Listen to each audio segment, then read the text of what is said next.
All right, all right, all right, all right. Hope everybody's doing good. Let's see. Hopefully, I can be heard. I think everything is good. Let's see. Ah,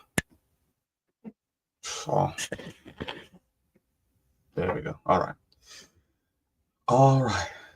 Let's see. So I know I said I was going to come on a couple of days ago, and I was working on some things. So not on Shabbat, because um,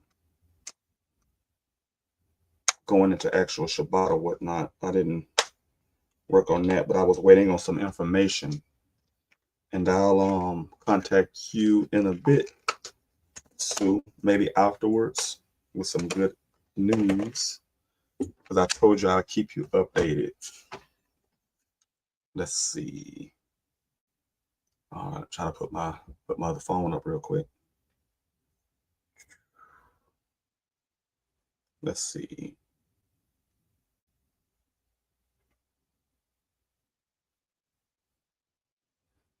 All right, the StreamYard.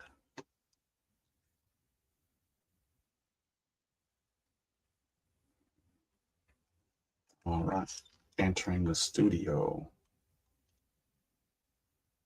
Okay, hello. All right, can I be heard? Does anyone hear me? Sound pretty good? Is that an echo or anything? I'm just trying to make sure.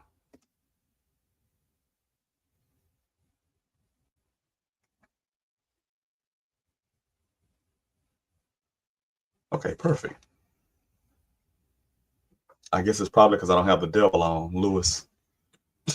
So that's probably what it is. Let me enter the studio. Let's see. Um, okay, loud and clear. Just want to make sure.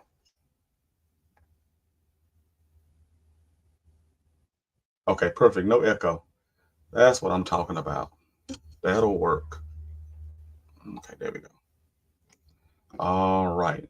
Okay, so I want to print some information out real quick in reference to some of the things we're going to discuss today.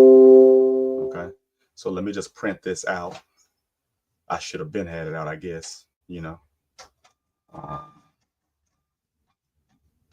all right.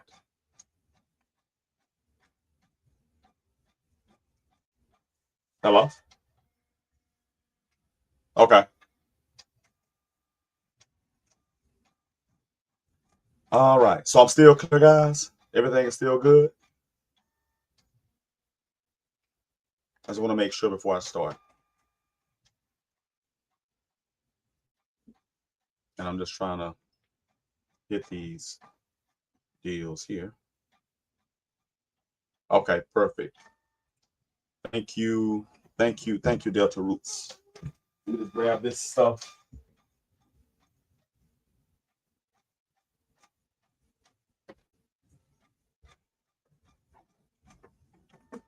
Let's see. I don't know why it's taking so long to print. Okay. All right. Seems like we're good here. Um, let me see.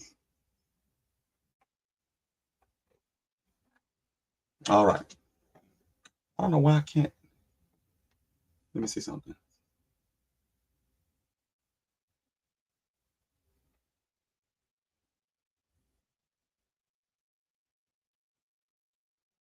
Okay. Can I be heard? Can you guys hear me?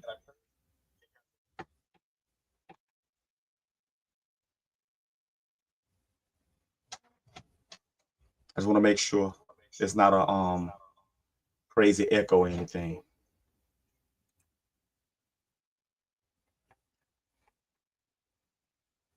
Because typically I can hear myself. through my speaker on my computer, but I can't for some reason, which is strange. Okay, you can hear Delta. Delta said he can hear. Let me cut this one off.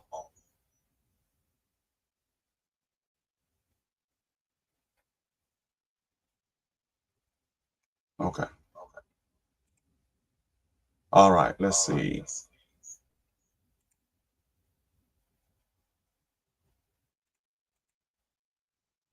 Okay, I just want to make sure everything is going through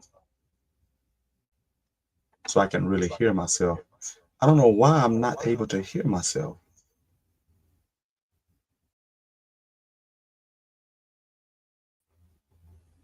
Okay. It's a little echo. Yeah, that's what I thought. Okay, let me see.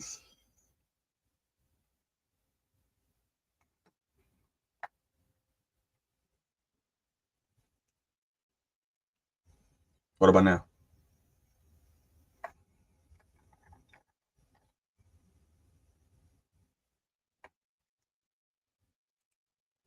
All right. Okay. I don't know what's going on, why I can't hear myself through my computer.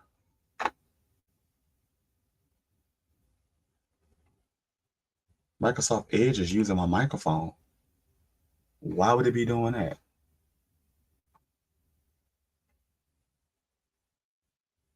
Oh, I'm through Edge. Let me see something.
What about now? Can you guys hear me? Because it's like for some reason I can't hear myself. It usually plays through the actual deal here. Um, can you guys hear me now? That's weird. I wonder why. Okay, I can hear you guys. Lewis, say something. Somebody say something. Yo, Okay, I can hear you guys. Okay, okay, okay. All right. yo, can you hear me? Yeah. Shit, they can hear me in the chat. Mm-hmm. Yo, can you hear me? They can hear us. Can you hear yourself now? Shit, they can hear me in the chat. Yeah, I can hear you. Can you hear yourself? Yeah. When I can't hear myself, I'm talking. Obviously, I'm not worried about that. I can hear my, as long as I can. Everybody can hear me. They said they Yeah, we can. can hear you. Yeah. All right. Let's see. Let me do this real quick. I'm sorry, guys, for this banner. Let me see something real quick. Just want to do this banner under the bottom so people know exactly what we're talking about right now, so we can stay on topic. Staying on topic is always a good thing. Let's see. Let's see.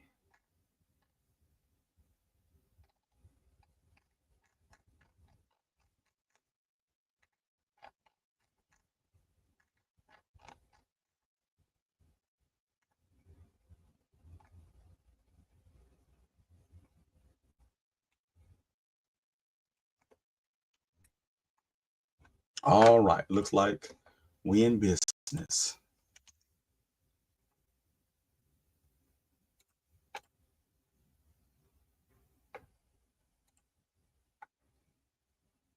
All right, perfect. That'll work. So now everybody kind of know what we're dealing with, if that makes sense. All right, so sorry to start late, guys, brethren and sisters. Sorry to start late. Yeah, me and All Zach is on the phone for 3 hours, and I'm about to okay. go live, so I had to charge my phone. Can you guys hear me? Yeah, I hear you. I'm sick of hits in the chat. Udu la mene shaitan awajin bismillah my name while I'm most expressing mercy, bear witnesses no God but Allah. And my name is Rabbi Lewis. Can you hear me? Yeah. Shalom Israel, Yelling Yah Khan. So this is another episode with me and Zach, as usual. Get ready to take notes. Can you hear me? Well, this is not an episode with me and you and Zach. This is my broadcast, and you just so happen to be on. Yeah, That's absolutely. Yeah, tomato. But anyway, yeah. So I did type up a presentation. Did you get it, Zach? Because no, I typed up a presentation for tonight, as atypically as I do it. You know what I'm saying? no, I didn't get nothing. I emailed it to you. You talking about, hold on, something called House of Yah Debunk? What is this? Yeah. That's the present. I just typed it. It took me like an hour. I typed. That's why I came late. Okay, well, In a you got it. nutshell. You got it. You able to look at your own stuff. You got it, right? Okay, so you got it. Yeah. If you could just put it on the screen, I'll read it. There's just some talking points because me and Zach, hello, I'm listening. because clearly they're not privy. Can you hear me? Yes, you're heard, but we're not gonna let you come in here. Actually, so we had an exchange. We're not gonna let you come in there and take over because you waste a lot of time. Thank you, Delta Rules. Like you said, we ain't spinning in circles. People are really trying to look at stuff and trying to figure stuff out, and you're just Absolutely, we were having a exchange on a myriad of topics, primarily the history of the word black, Negroid, Caucasian, and was Rasulullah Muhammad black. So we did expire tonight's discussion. So in a nutshell, I typed up a couple things that I wanted to talk about. That's relative to the topic. Yeah. well, you can talk about whatever you want to talk about, but it has to be in order and it has to be flowing, because like what you're doing is you're just trying to, you always try to hijack the whole conversation, and then you don't yield when you're wrong. So that's a problem. That's a huge problem, right? Well, I Uh, mean, yeah, I was invited on, and like I said, we had a general expose. I mean, an exchange on multiple topics. We had been going for 3 hours. I had to charge my phone. They weren't privy to the, obviously, all right. face So value. all right. So listen. So now, can you tell me what the title of this episode is about? It is. You talking to me?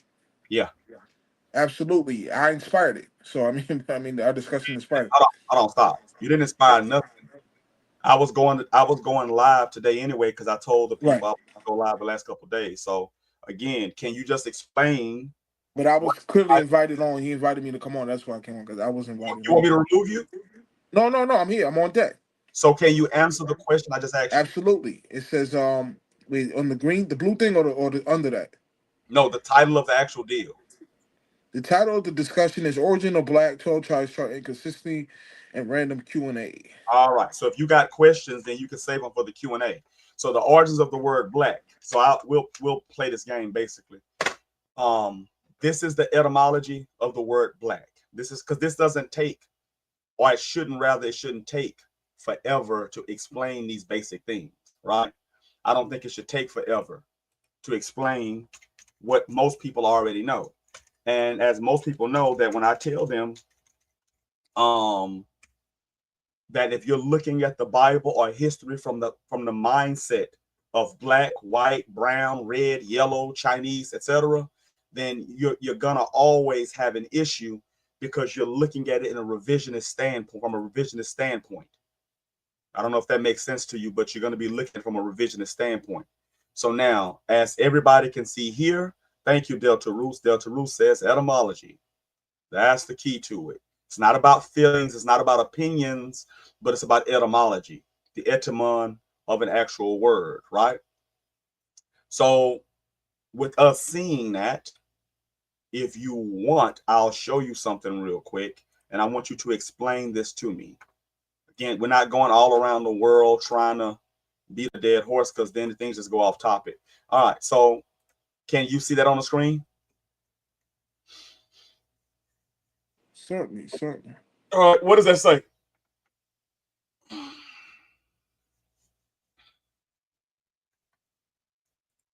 What does that say? You talking to me? Yeah.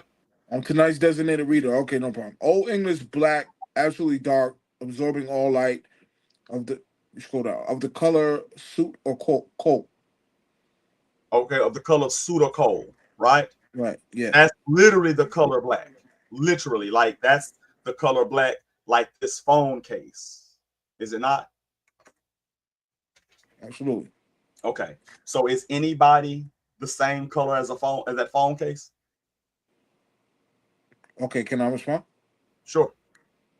Man, if that's well, it's your show. I don't want to be cry. I mean, like, with the goalpost. Can you respond? I just why I asked. Go ahead. Anybody Yeah. can respond. So, yeah. I mean, we were having an exchange as I reiterated You earlier. don't have to keep reiterating that. Just answer the question. Yeah. So Joseph Blumenbach, who did some research, he's the guy who coined the phrase Negroid, Caucasian, Mongol. His name was Joseph Frederick Blumenbach. So he's the primary on that. That was in the 1780s. So anything before that, Negro, Caucasian, and Mongoloid, those three nomenclatures didn't exist. He coined the phrase in the 1700s. So we were discussing, if I could, Zach, right? That's cool. He coined what phrase? Joseph Frederick Blumenbach coined the phrase, the nomenclature Negroid, Caucasian, and Mongoloid. So the world is split up in three sections: Negroid, Caucasian, and Mongoloid. Now Zek is saying, well, black people also are considered Caucasians, like Ethiopians are rendered Caucasian. They're not Negroes. Now, you there?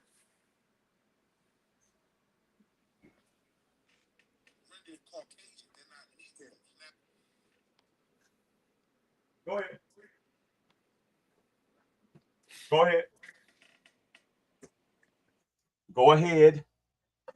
Are you talking to me? No, you the only one on here, bro. You the only one talking. Yeah, certainly. So it says it in the Zonoverse Compact Dictionary. If you look up the word ham, it says something interesting. It says, can you hear me? Uh-huh. It says the progenitor of the dark races, right? Mm-hmm. Not the Negro. So the Zonoverse scholars know blacks don't come from Ham. The dark races of Ham. We come from Shem. So, Noah had three sons, Shem, Ham, and Japheth. Noah and Ham both were black. They looked alike, but they were two different races of people from Noah's sons. They weren't two You know? different races. Yeah, the Hamites and the Shemites were two different sons from two different sons of Noah. The word race is not in the Bible. The word race in the context you're using is not in the Bible. I just quoted the Zonoverse Compact Bible. It says that he That's not the became the Bible. progenitor. That's a What? modern dictionary written by people that are using modern connotations to explain things. So let me give you an example. Let's say, for instance, I put you in a time machine and I took you back to the 1500s in England. If I took you back to the 1500s in England, would people understand you how you speak right now? Obviously not. Can I respond to that real quick? When you're done? No. If that, you did, you just responded when you said Well, obviously I not. want I want to elaborate on that when you're done. If I have a second, when you're done. Well, you've been talking for the last minute and a half, Well, right? just 10 seconds. When you're done, I'll elaborate when you're finished. Oh, well, you don't have to say that. That's okay. Oh Lord, this is all right. So So he now, mentioned a time machine. It's funny he says it. There's a movie. okay, so I'll mute you because if I'm talking, you're not gonna talk. We're gonna get that straight right off the top. Okay? Do you understand? Do you understand? Yeah, go ahead. Okay. So I asked you about the etymology of the word black. You start running the Negro, Negroid, Mongoloid. We're not even discussing any of that. None of that is biblical, by the way. And that's why I said, do you understand what the title of this is? It's Origins of Black, not Negro, not Negroid, not Mongoloid. You just came up with the German guy Blumenbach in the 19th century, the 1800s, that came up with these classifications. That has nothing to do with Yah or his message to mankind. And see, this is the problem. Like I keep telling people, if you always use the term black or white or yellow or red, then you can't understand history and you can't understand scripture because you're trying to look at history in which is back then in the lens of today, and you can't do that. I've given many examples in these discourses, like dealing with what wheat is, what corn is. Corn is wheat in the 1600s. But see, if you look at that today from your lens historically, you will say that corn or maize is indigenous to the Americas, therefore the Bible is wrong. So you can't do that. That's an anachronism. And they lead to people like you not understanding things. Here's the problem. The word Negro, is it in the Bible? Yes or no?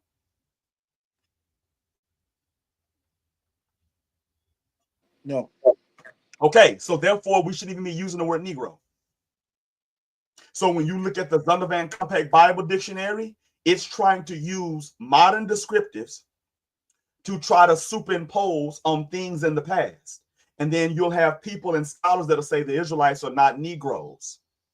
That's correct, because they didn't know what a Negro was. They didn't speak English. Now, if you say their descendants today are so-called Negroes, that's still a proverb and a byword. Is that not what the curse is in Hadabarim, chapter 28? You shall be known by proverbs and bywords. Yes. Delta Roux said that's why I was confused about Esau being the so-called white man in America. That's what some camp teaches in the treat. But Esau was Israel's brother, same mom and dad. And I'm going to tell you, those same people, and that's why I got that going into the 12 chart inconsistencies. Because those same people that say that Esau is the so-called white man, those same people would turn right around and say that the Mexicans are the tribe of Issachar. Yeah, I actually just want to. Can I respond to that real quick when you're done? I'm sorry. Yeah, go ahead. I have 3 things to say if I could, real quick. Go ahead.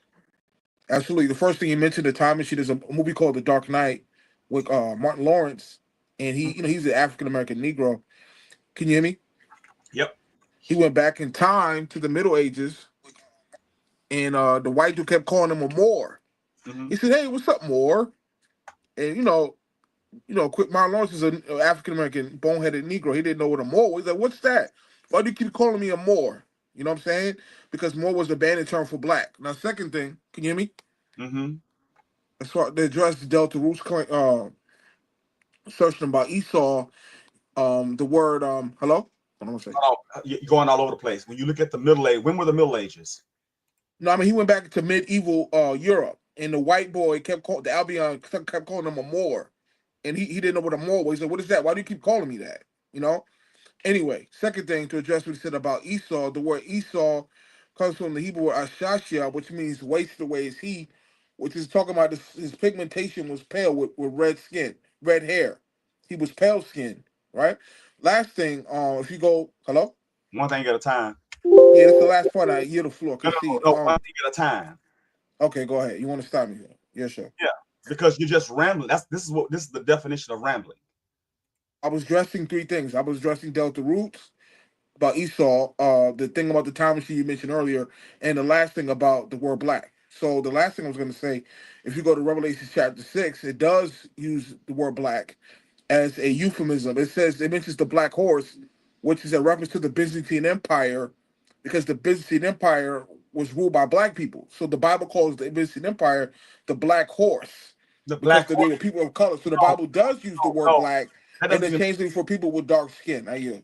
Next, your question: are the four horsemen of the apocalypse? Are they people? No, they were, yes, they were races of people. There was the red horse, which Okay, represents. hold on. So Okay, the death and pestilence. What people were they? there's 4 horses. The red horse is the Greco-Roman I'm Empire. asking you about four horses.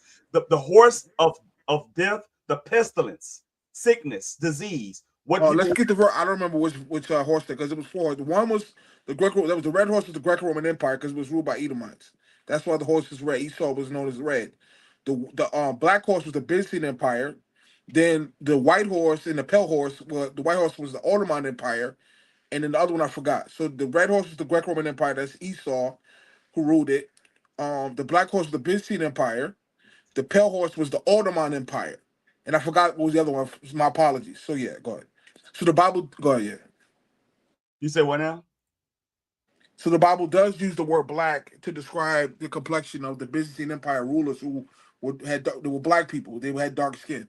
So the Bible does do that. Yeah. Okay, so let me ask you a question. I asked you a simple question. You're gonna have to stay on topic. I asked you, I said the horse of pestilence and death. You said these were people. I asked you what people were they? Dude, I just answered. I told you I don't remember which horse that was. I have to go back to Revelation 6. I We gave didn't you the four horses. I just ran it down to you, brother. I asked you who were the people. I didn't ask you to name the four horses. Dude, I just told you I don't remember which horse the pestilence was. I don't remember. You have to go back to Revelation 6. I forgot which one it No, was. you have to. You're the one saying this crap. I don't follow this crap. Every Okay. week, Delta Roots, Sue, and everybody got to explain to you that we do not adhere to Revelation. You Okay, come let's in, just digress then. Let's digress. That's what I'm talking. So yeah. yeah, because you're going off topic. So the origins So of the word black, according to the word black, when did the word black come into fruition?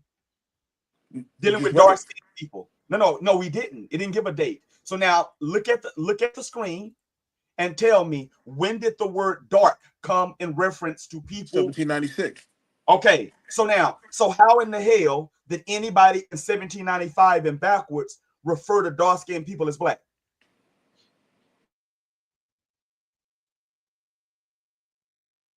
You want me to answer that? Is that rhetorical? Can I answer that? That's a question, literally. Oh, certainly. Again, the KJV was written in the 1600s, so this was shortly before that. Yeah, so But this, guess what? So that word black is not referring to skin tone, because dark skinned people only started being called black in the 1700s. that's a lie. And Zach, when I met Zach back in 2009, he did a presentation on King James being black. And this is his own research. He's going to cut his own argument. He's going to hit himself in the head right now. He said that he taught me this 15 years ago when I met him. He said that what was King James' son's name known as? Little black boy, King Little Charles, what? Little what? little black boy. You're done. You just killed your own argument. Go ahead. How am I So done? the son's name was Little Black Boy, not Little Dark Boy, not Little Negro Boy. His name was Little Black Boy, and that was before the 1700s. No, that's You're what done. You're that's done. what You're that's done. what you Hang it train. up. That's what you would translate his name to in modern times. And I didn't live in the 1600s. Okay, so source up. That's your research. When did they start calling him Little Black Boy? Was that at what point was that? When who coined the phrase and when did they live? Go ahead. They didn't call him little black boy. That's what people today that have translated and using modern terms or Source up. Who's the one who coined the phrase, called him Little Black Boy, and when did they live? Show and prove. the scholars. If you type in King Charles Stewart the second, if you type in little black boy, I didn't write any of this. That's what they're calling him, but they're calling him that from this time frame, not from then. So it's like you're translating it to this today to call him Dude, little what do you black. mean translate? What? Who coined the phrase and when? Show source up, bro. I just told you what to do. Google King Charles II, little black boy. Dude, this is the burden of proof is on you to prove it. It's your assertion. I didn't bring. I'm repeddling what you brought out No, 15 you years just ago. brought. Okay, listen. You just brought it up. I didn't bring it No, up. I highlighted what you said 15 years ago. Yes. The And video is look, still on YouTube. You just look up. He used to be called either. Delta Roots. Delta Roots. If I say you're black, you understand what I'm saying, right? If anybody's in the chat, when I say that I'm black, you guys understand what I'm saying, right? Even though we know that literally I'm not black, but we know that the system we live in today, I'm categorized as a black male or a black man. Does everybody understand that? Delta Roots, are you called black? Thank you, Sue. Everybody understands it except Lewis. Because I'm talking from today. If I was in the 1600s, I wouldn't have called myself black. I wouldn't have called him little black boy, because it only started referring to dark-skinned people in 1796, which is literally 100 and some odd years later after him. So that would be called an anachronism. When you take a term that did not exist at this time period, and then you go back in antiquity and apply that term or that thing or that place, that's called an anachronism. Let me show you what an anachronism is. I don't know why I have to keep doing this. Like, this is crazy.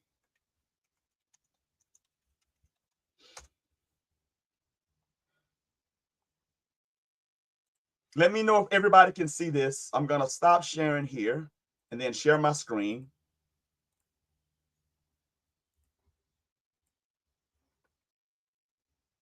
Can everyone see what that says, anachronism?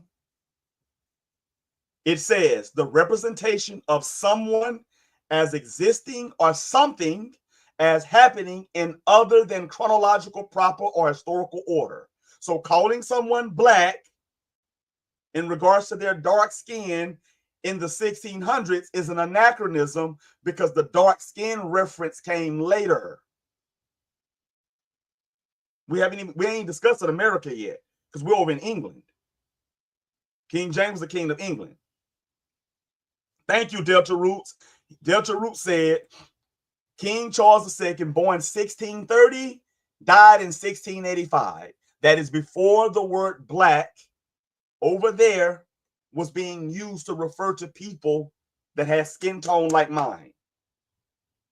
Meaning, if we're in 2025 and that's the 1600s or 1700s, the word black is not even 400 years old describing this. Therefore, it can't go back millennia describing those people because it didn't. Everybody until recently were described by their tribal origins and identity. It's just that simple. Like, you guys are making this way too hard.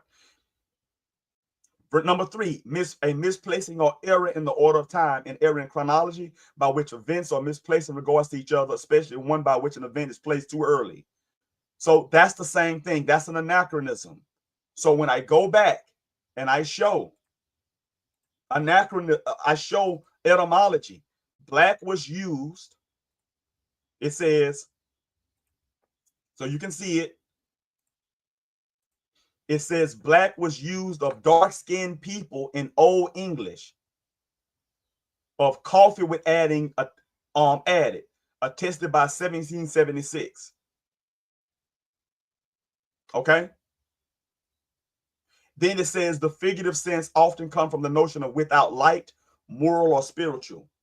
Latin niger had many of the same figurative senses: gloomy, unlucky, bad, wicked, malicious. The metaphoric use of the Greek word malos, however, intended to reflect the notion of shrouded in darkness, overcast. That's like dealing with the weather. In English, it has been the color of sin and sorrow since at least the 1300s. You see that? We ain't dealing with skin yet. Okay, now we're gonna go to skin. Watch this here. You see this here? Black belt, black power, Stokely Carmichael. You see that? Black flag, black dog, black drop, black prince. You see that? So now when you go back and look at it, it says the same root, burn, dark, or perhaps absence of color. According to old ED or Middle English, it is often doubtful whether Blake means black, dark, or pale, colorless, one livid. And the surname Blake can either mean one of pale complexion or one of dark complexion. See, it ain't got nothing to do with what you're talking about. See, and this is the problem. You guys take this stuff, run with it, and then start trying to make it fit a time frame. That is an anachronism. Do you understand that so far? Because I didn't write the etymology of the word, and you didn't either. So you can't change it.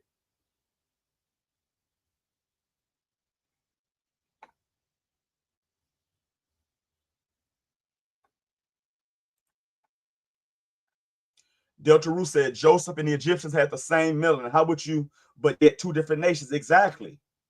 So listen, at this time frame in history, there would be no logical reason for Joseph to call the Egyptians black or the Egyptians to call Joseph black. First off, they couldn't say black because that didn't exist. The Hebrew word you're talking about when it comes to skin tone is the Hebrew word shakor. It does not mean black. It's transliterated in the KJV as black, but it can't mean black because black didn't exist. And black didn't start being connotated to skin tone here in the States till 1600s in slavery. So when slavery came a part of what we're talking about now, then the people start, because it's when you, I'll give you an example so you can see it. Let me give you an example. The Irish, the Jews, the Italians, and the Slavs, are they Caucasian people? Yes or no?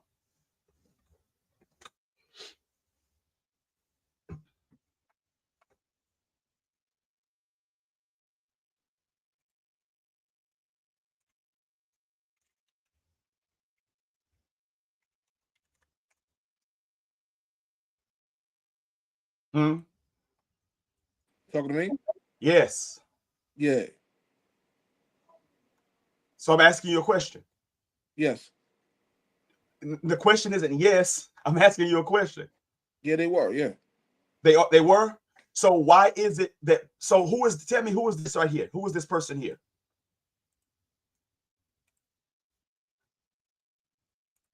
Who is that person? Oh, here we go. Let's see right here. Who is that person?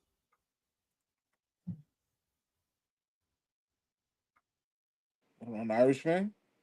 Who? That's Mel Gibson. Mel Gibson. Okay. Is he white? He's young. He's the young Mel Gibson there. All right. Is he It white? was the, no. He's not white. He's called. He's, yeah, European. Yeah. I didn't ask you if he was. I didn't ask you what continent he came from. Is he white? Because you're the one Yeah. playing. No, he's not. The Irish were never originally. Irish weren't white. Yeah, they were black. Yeah, I agree. They showed that on No. Stop. When the Irish came over here to the Americas, that looked just like Mel Gibson, they were originally not classified as white. Neither were the Italians, neither were the Jews, and neither were the Slavs. Okay, can I respond to that? Yes. Two things to that. There was a mob movie where the two sisters talking to each other, and he told, "Hey, do you know your history? Do you know that you a nigger because the Moors conquered Italy and had Look. sex with all they women?" This is a broadcast, and we're doing right scholarship. We're not doing movies. Oh, no problem. Okay, so two things. He mentioned Delta was mentioned with Egypt. Well, Egypt actually that was what the Greeks called it. We would agree on that, right? I can't hear you. You say what now? I hear you now. Can you hear me? Yeah. The Egyptians, the Greeks called it Egypt, correct? The Ptolemies.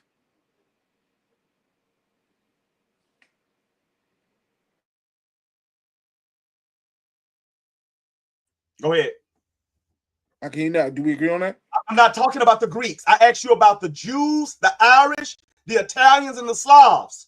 Why are you bringing up? Why are you bringing up Yeah, I'm Greeks? addressing Delta Rule because you just addressed what it's about Joseph and Egyptians at the same moment. How about you know they're two different nations? Yeah. So actually, it's in my PowerPoint. It's ironic he mentioned that. If you go to Genesis 41, it says, and Pharaoh called Joseph's name Zabanath Panah, right? Uh-huh. And he gave him Asenath, the daughter of Potipharah. That was Pharaoh's wife, right? Okay.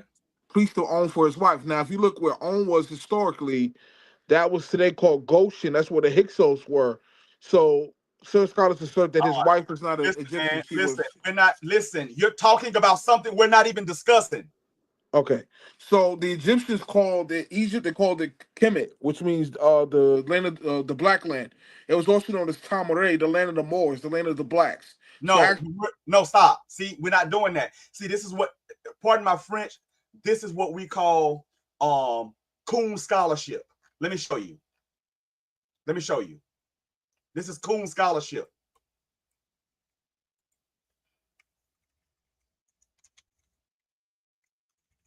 This is Coon scholarship. This is what I'm talking about. This is Coon scholarship.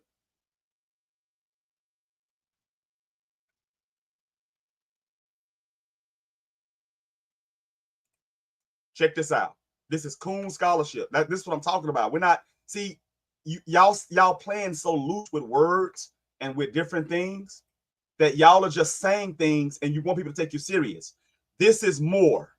North African Berber, one of the race dwelling in Barbary, late 14th century.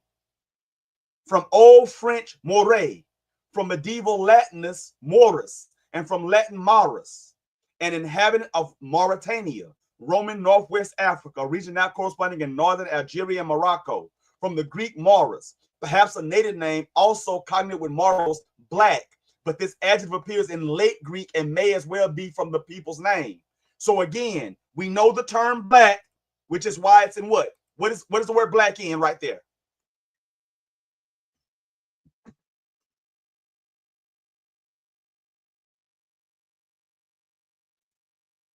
What is the word black? What is the word black in right there? Oh, what do you call that? Not brackets. What do you call that? You get the point. It's in what do you call that? My bad. I went brain dead. Sorry. So why is it that particular word is done like that? Why is it done like that? To let you know, because it's an anachronism. It doesn't belong there. Okay, So what's your point?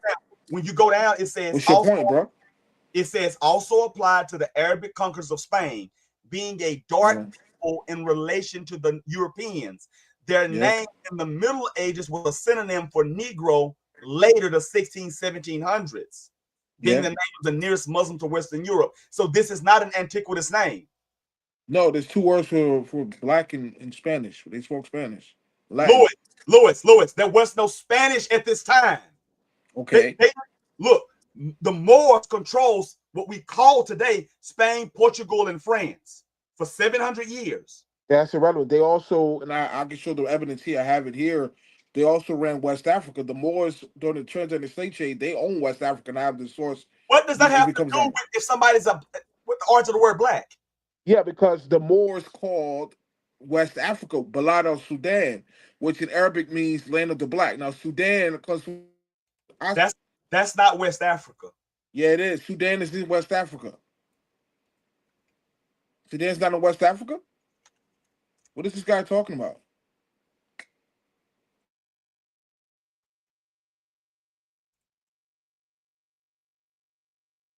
Can everybody, let me show y'all my screen.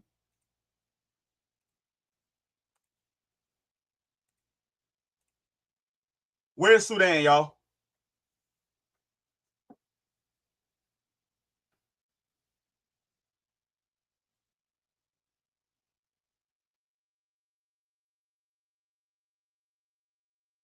Do you see that?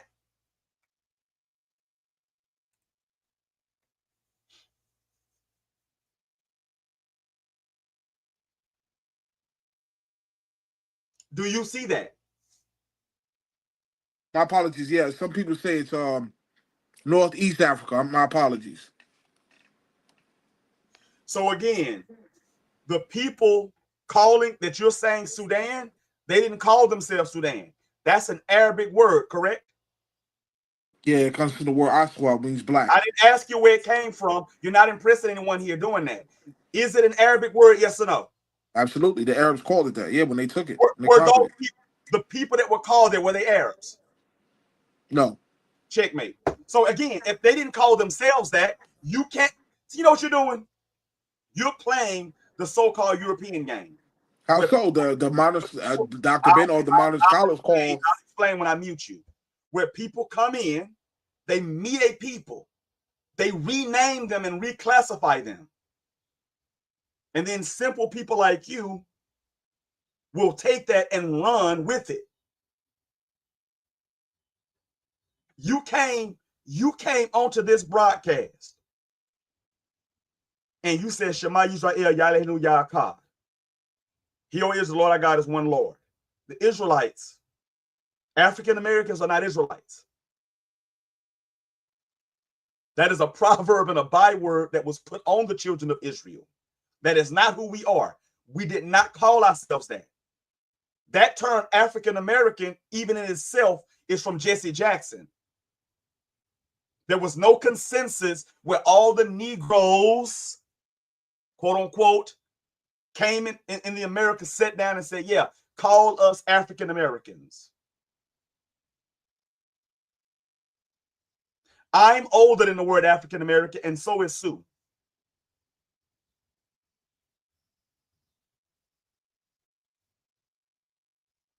As Delta Roos just said, we aren't African. Thank you, Delta. Thank you. We're not The whole African. African thing that's been disputed. I mean, you know, the One West camps, they had a book they wrote back in the 70s, and Abu was actually going into it. He's got friends with Faithful to God. But anyway, long story short, hold on one second. Hello? Yeah. Long story short, they were saying that Africa came from Leo Scipio's Africanus, who was a white boy, and he had defeated Hannibal, whatever. Listen, stop, listen. For the story, Abu did a expose on that claim. All right, brothers and sisters, so y'all can understand, there's no such thing as white people. There's no such thing as black people. There's no such thing as red people. The red man, the yellow man, Chinese. No, there's no such thing as any of that. There's no such thing as any of that. He doesn't understand it because he's mentally not prepared to understand what we're discussing. These are big boy conversations.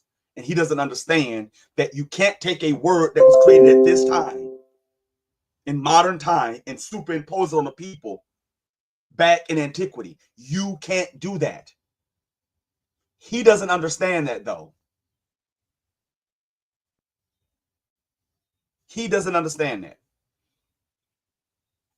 But see, and that's because they're just not very smart. Delta Ru says, wasn't Africa named after a colonizer? Yes, Leo Scipio Africanus. That's Correct. been debunked. That's already been debunked. Abu debunked it. He went to the Encyclopedia Britannica, I think it was, showing that it was already named that before.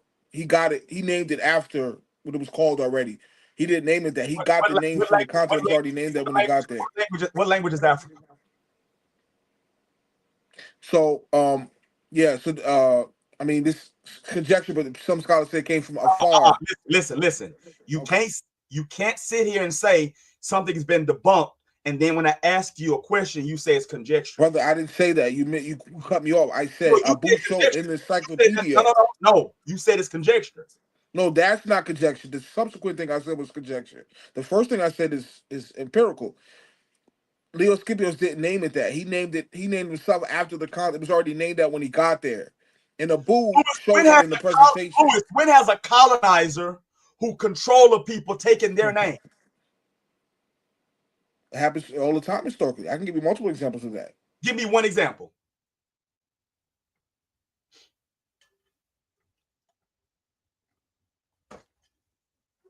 Give me one.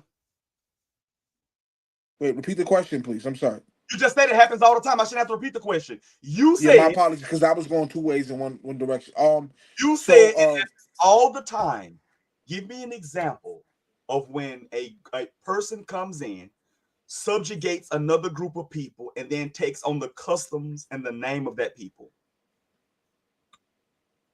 The Ethiopian. You know the Ethiopian war? For that, I'll explain. Enlighten us. Tell us. He doesn't know now. Robert Ashrameza, who I spoke to, I offered him a discussion. He didn't decline, but we never actually got around to it.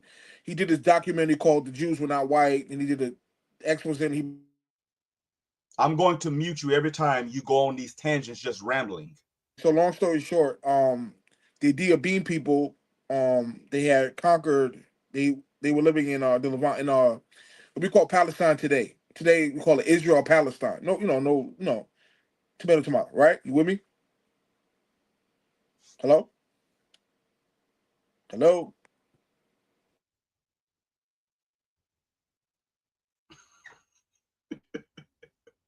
So, okay, can you hear me now? So hopefully you guys can hear me. One second, because my audio is going on. Okay, so the Ethiopian people, hello? Can I be heard? Who are the Abim? Anybody saying that, idiot? Okay, sorry.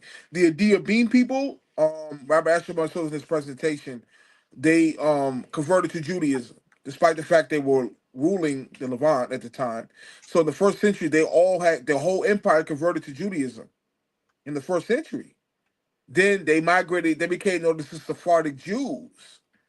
The Sephardic Jews are not Israelites. They are the Ethiopian people who converted in the. I'll mute you because what you just said made no sense. Listen closely. A religion is two different things.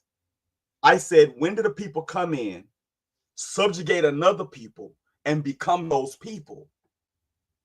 King Judaism. Herod, King Herod, King Herod. When he King when he Herod. conquered, King King Herod Herod. was an Edomite.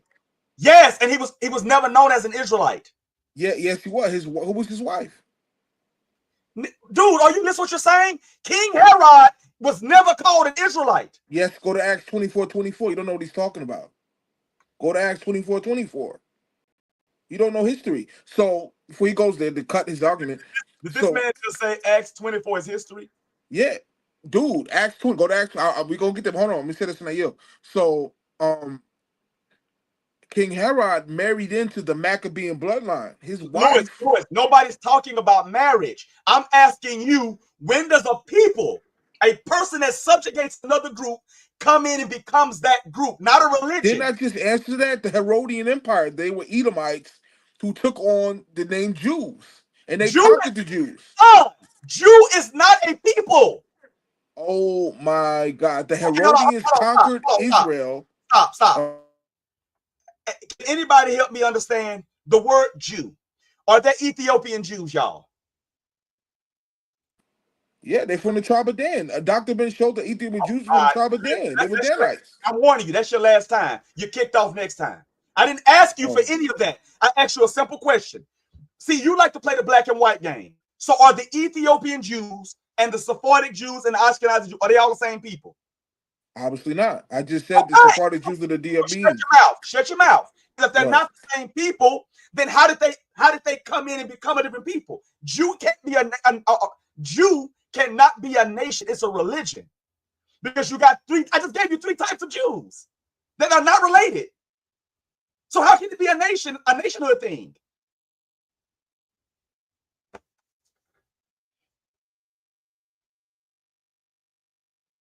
You just said the Ethiopians, and you said the Sephardic and the Ashkenazi Jews are not the same people.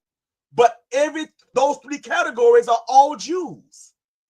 So how can they all be the same people that you think the word Jew means people, but you just said they weren't? Because they have the same belief system. They have the same belief system. They're not Should the I same. respond to that? Yeah, go ahead. It's your show. I don't want to get kicked off. So, I want to be kind. It's your show. So we're not. Stick to the topic. Stick to the topic. Certainly. Well, again, that's a fallacy because, as you guys know, it's not to reinvent the wheel. There's 12 tribes of Israel. The Ashkenazi claim to be from Benjamin, right? The you mentioned the Ethiopian Jews. They claim to be from the tribe of Dan, and the Sephardic Jews claim to be, I guess, I don't know what tribe. So that would answer why they're all Jews. If they're What? all different people, you just listen. Everybody listening to you, slow man, just heard you say they're all different people. If they're all different people, they can't be the same people. Like, you're contradicting yourself with just that basic line of logic. Brother, that's not what I said. I said Acts 24:24. Drusilla That's not is called Jew. A Herod. Jew. That's Huh? not Herod. Dude, what are you talking about? Drusilla's father was Herod, Agrippa. She's Yes, called Jewish in the Bible, although she was an Edomite. and I'm telling you, that's what I'm telling you. I'm proving to you that we're not Jews because Jew is not a nationality. Jew's not a national. Okay, so let's go to your book, the Bible, the Old Testament, to address that. Let me get that real quick. It's not a nationality, right? Correct. Okay, let's go. Can you explain Zechariah 8:23? Now, this is in the Old Testament. So, because I quoted Acts 24, where Drusilla was called a Jewess despite the fact her father was an Edomite. Because the Edomites were claiming to be Jewish, despite the fact they ruled over the Jews. To answer your question, go to Zechariah 8:23, please, and explain. Okay, so now this is what you're gonna have to understand. Let me put it on the screen because see, this is what I keep saying to y'all. It's Yeah, like, this is his book, so there's no way around this. This is not the New Testament. yeah, but here's the problem. Everybody's gonna understand what I'm saying because it just makes sense. Like what you're saying, I guess you just don't understand. So watch this here. Let me show you. And this is the difference between Zechariah, the Old Testament, and the New Testament. I'm going to show you the difference because you just cut yourself. You literally just cut yourself. Watch this here. You just cut yourself. And now everybody's heard you. So I'm not letting you pull it back. Okay? I'm not letting you put it back. Watch this here.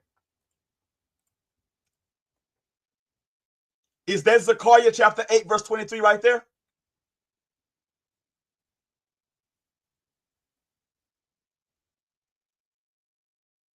Hold on, click for catch up on YouTube. It's a slight delay. Let me see. Take the sin those days. Yeah. Now look at read verse 23, please. Let's see what the yearbook says about the Yes. Jews. Now be quiet, or I will mute you. Thus saith Yah of hosts, in those days it shall come to pass that 10 men shall take hold out of all languages of the nations, even shall take hold of the skirt of him that is a Jew. There's a what? Is the Hebrew? What is the word there? Saying, we will go with you, for we have heard that God is with you. The Bible says to take the start of him that is a Jew. The word Jews in the Old Testament. What are you talking about? Nobody's arguing that. That's English. So when you look up the word Jew, on the screen right there, the word Jew, what Hebrew word is that? Little blurry on you. Let me see. My eyes are a little blurry. If you was reading it, it ain't blurry. Excuse me. Sorry. H5973. I think it says. No, it's H3064. Oh, my apology. Yeah, that's over that. My apologies. Yeah, I see it. Now, what does H3064 mean? It's in the Bible 70 it says, times. The KJV, Yehudi. Yes, Yehudi, a Yehudite, a descendant of Yehuda. Now, when you go to Acts, you just said that was an Edomite, so they can't be a Yehudite. You just cut yourself. Hold on, you the one who praised. Now, no, this not to be crass with this membership panel. I don't want to get kicked off, but you the one who praised the KJV as the holy grail of translations. The KJV used the word Jew, and you praise the KJV over every translation.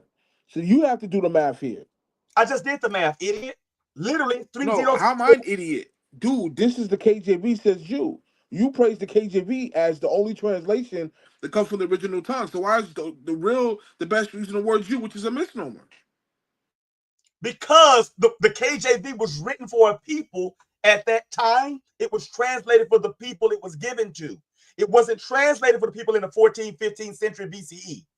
It was translated for the people that spoke English in the 1600s. So it used an anachronism. You still don't understand that term, it seems. Oh, so that's an anachronism in the Bible. That's what you're saying? Lewis, you can't even say the word Jew in Hebrew. There's no J. I mean, that's been dismissed. I don't want to get kicked off. So go. I'm not even going to go down that road. Again, as you can see crystal clear right here, what is a Yahudi? Oh, I mean, you asking me? Nah, I'm just asking. No, I thought that was a statement. I don't know if that was a question or not. Okay. When you say the Yehudi, word, it's a question. Absolutely, certainly. So that was categorically speaking, a Judah, Benjamin, or Levi. No, that's not what a Yahudi is. No, that's not. So the Benjaminites weren't called Judites? No, they were not. They were called Benjamites. Okay, let's get that real quick. No, you're talking about the kingdom they lived in. But they don't look. Listen, stop. Based upon your logic, everybody listen to this real quick.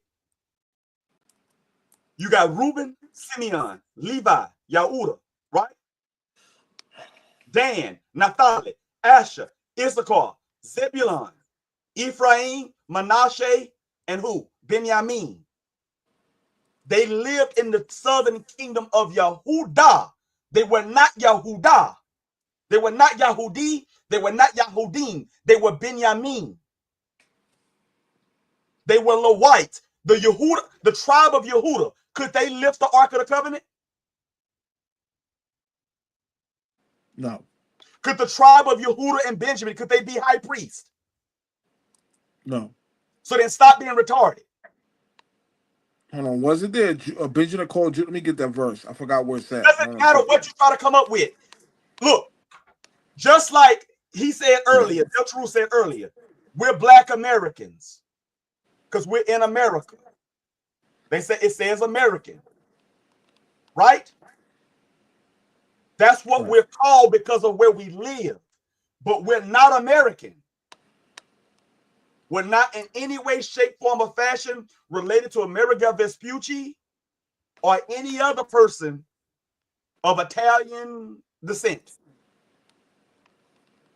We're not. So when you live in a land You're called by the people of that land, but that's not your tribal origin. Let me go back up to the top because Sue said it earlier. This is what Sue said.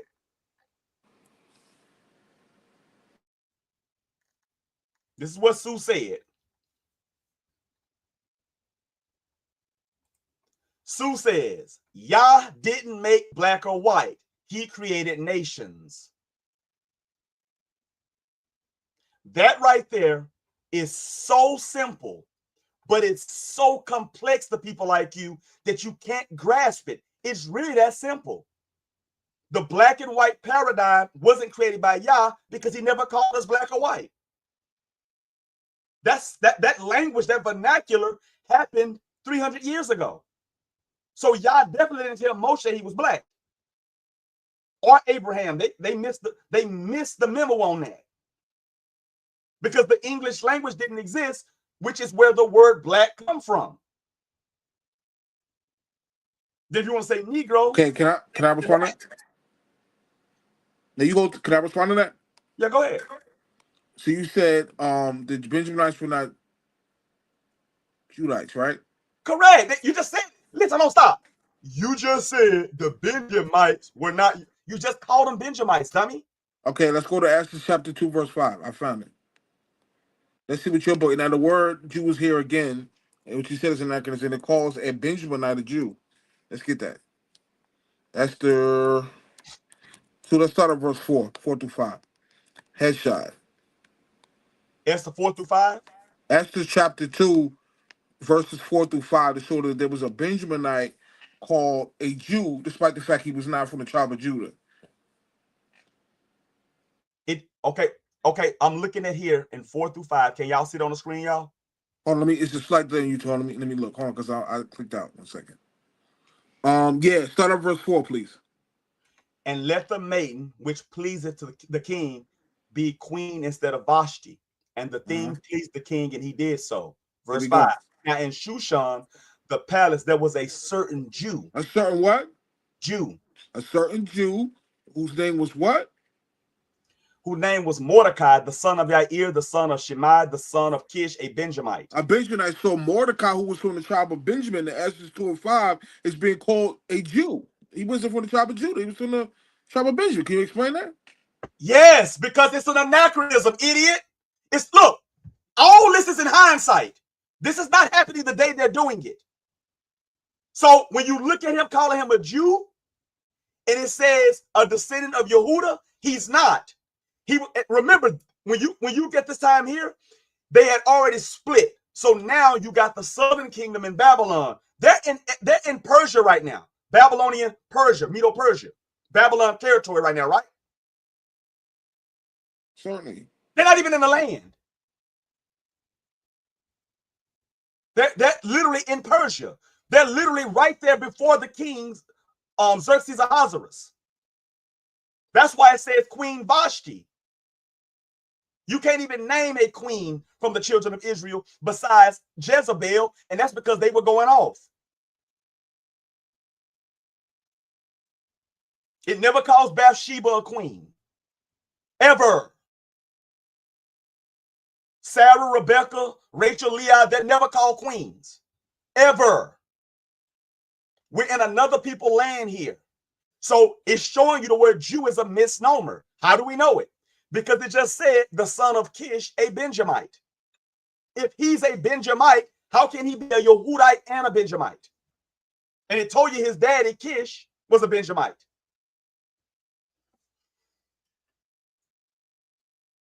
Dude, that was my question. That's why I went here. No, because how is there a Benjamite being called a Jew? And he's from a different tribe. That's why I went here.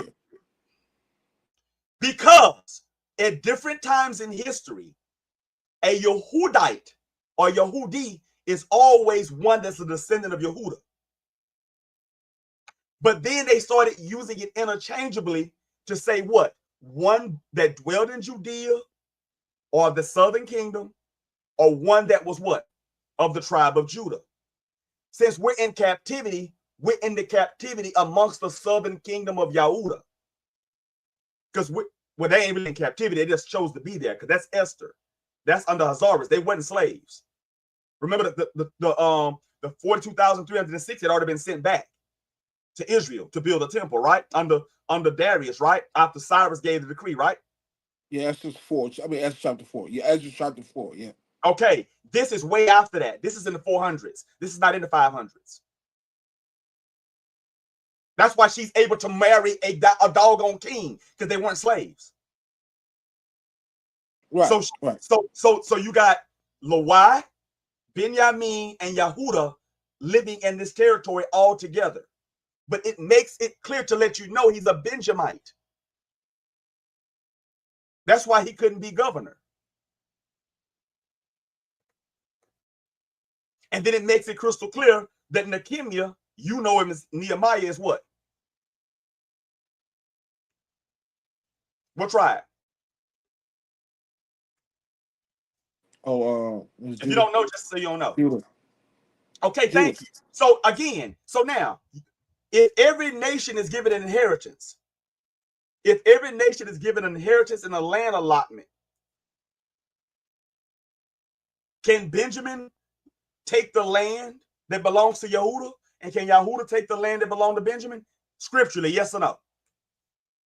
No. Okay, so that means they have to always be different. Because remember, when we go back to the land, the Most High said, I'm going to bring you back under the bond of the covenant. I have to tell you what tribe you're from so that you know your territory and your land allotment.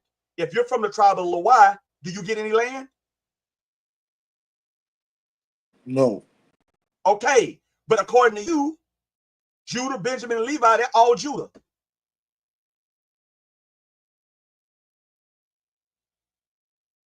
And again, they're not in the land of Israel. They're in Babylon amongst the Medo-Persians.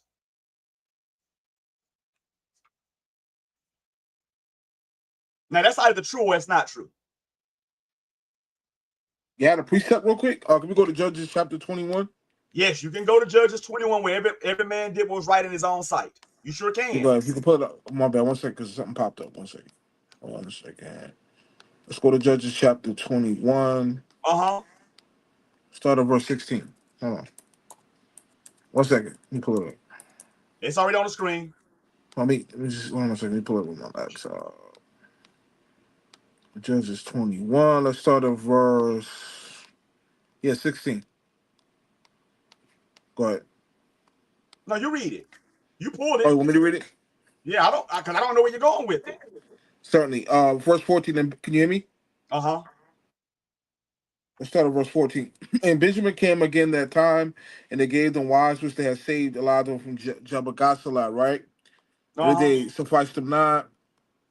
Verse 15. The people repented from Benjamin because the Lord had made a breach in the tribe of Israel. Then the elders of the kind said, how shall we do for wives for them that remain, seeing the women are destroyed out of Benjamin? They said there must be an inheritance of them that escape of Benjamin, that the tribe be not destroyed out of Israel. Howbeit we may not give the wives of our daughters, for the children of Israel have sworn, saying, cursed be he that giveth a wife to Benjamin.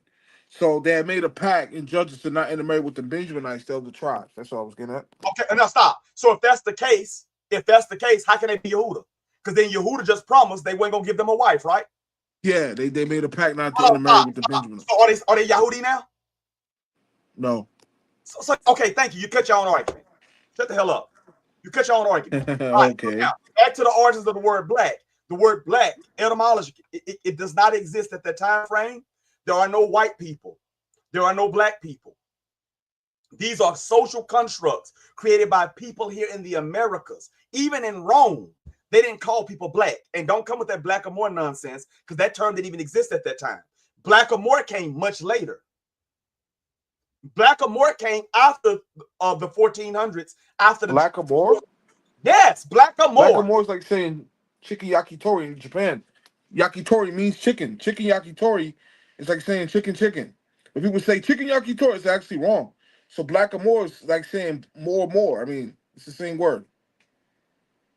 Is the word blackamoor a real word? Yes or no? Blackamoor is like saying chicken yakitori. I didn't ask you how you felt about it. In history, do I have to show you the term, the etymology of the word blackamoor? Yeah, pull it up.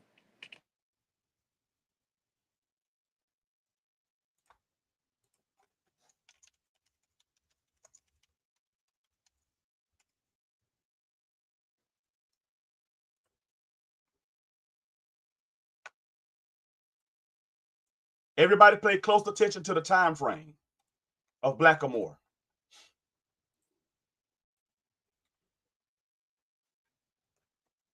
Read that. I was catching up on YouTube. Blackamoor, dark-skinned person, black skin, 1540s from black, more with connecting element. So does the word blackamoor exist? Yeah. And it says dark-skinned person, black-skinned Africans, and that's in what? What is that in? 1500s. Yeah. No. What is it in?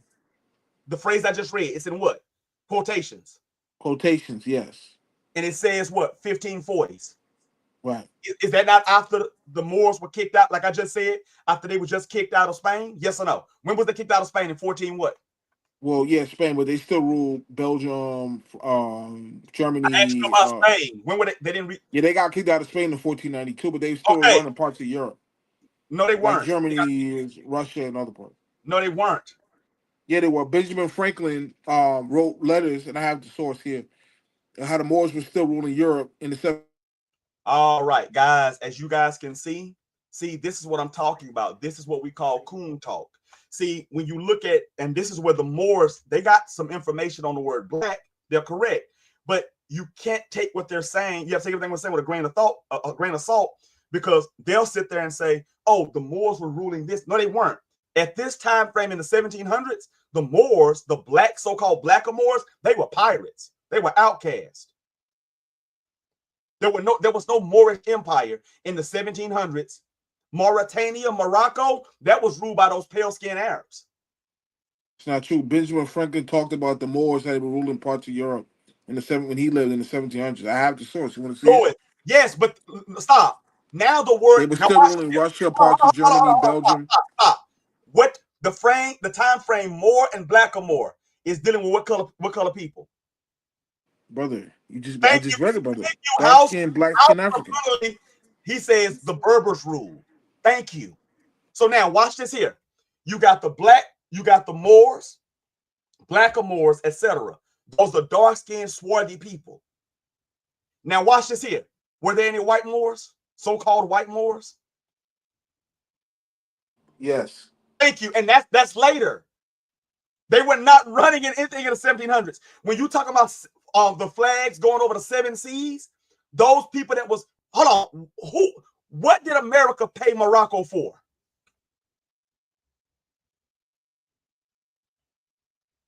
One second, my pop was in the bathroom. Say that again. My apologies. What did America pay Morocco for? Oh, they didn't have a navy at the time, so they was paying them for the Moors, the pirates to stop stealing their booty on their ships. Stop. They were paying Morocco to stop who? Those African pirates were stealing their booty on their ships. So the people they were paying, were they Africans? I'm talking about, were they dark-skinned black people? Yes. No, they were not. No, they were not. Morocco, some of them were, some of them weren't. We have the pictures how they looked on the ship. Some of them are black, some of them are pale skin. At that time in the 1700s was not so-called black. That's bogus. We have the images how the pirates looked on the. Some of them were black, some of them weren't. I'm not talking about the pirates. I'm the one saying the pirates were so-called black. So what did you repeat what you just said? Okay, listen. That's right too. Because I'm not gonna babysit you because you're retarded and you can't hear. You have to learn to listen before you reply, or you can get your ass off now. Either way, it works for me. I'm listening, brother. Go ahead. You're not listening. What you're doing is you're trying to be combative. You're trying to derail the conversation, and you've been wrong about everything. Listen, Morocco, the people in the 1700s with Ben Franklin. That's after 1776, the founding of America. The people, the first nation to say America was a sovereign nation was Morocco. Were those people so-called black? Yes or no? Yeah, Sidi Muhammad was the one who did the treaty. He was black. Sidi Muhammad was a black man. It was Sidi Muhammad. We have the images how. All right, listen. So everybody understands there is no such thing as black. This term black and blackamoor, that was what pale-faced people were calling other people. As Sue said prior, it was always a term pushed on people prior. Those people that came in and colonized, they reclassified people. Okay, it's not even hard to understand. The Romans didn't call anybody black because they couldn't, because the word black didn't exist at that time. The Hebrews never called anybody black because it didn't exist at that time. The word black is not Hebrew. It's not Latin. It's not Arabic. See, when he starts saying stuff like Balad al-Sudan, those are the pale-skinned Arabs coming in, now calling the dark-skinned Arabs the land of the blacks. Think about this logically. Everybody here, you have never, ever in your lifetime had to explain the concept of black and white to anybody in your family if you weren't discussing another group of people. I give you an example. I've never called my sons black. Why? Because first off, they're not. Secondly, I don't have to. If we want to use that term colloquially, everybody in this household is black. So why would I have to tell them that? I wouldn't have to. House of Nunnally says Afrikaners are pale folks. Correct. They're pale skinned. Elon Musk, South African, pale skinned. And he's a Jew. See, now watch, check this out. Elon Musk is a Jew. He's Jewish. But in the same breath, while he's Jewish, he's also what? Not an Ethiopian Jew. So how can he be from two different nationalities, be the same people bloodline-wise? Because they're not. Judaism, these are religious terms. That's why you're confused about the word Arab. Now watch this here. Were the original Arabs pale face or were they dark skinned? Can I answer that? Yes. Which one was it? Black, but there was three categories of Arabs that we talked about on the phone. There was the Saracens, the Taini, and Arabi. Now the Saracens were jet black, but the Taini and Arabi were not all black. There was three categories. They were all considered Arabs. No, I'm not talking about considered, because see, when you start saying considered, now you're saying what they came in and classified themselves as once they became a ruling class. Okay, can I say one thing that real quick? Look, listen. Go ahead.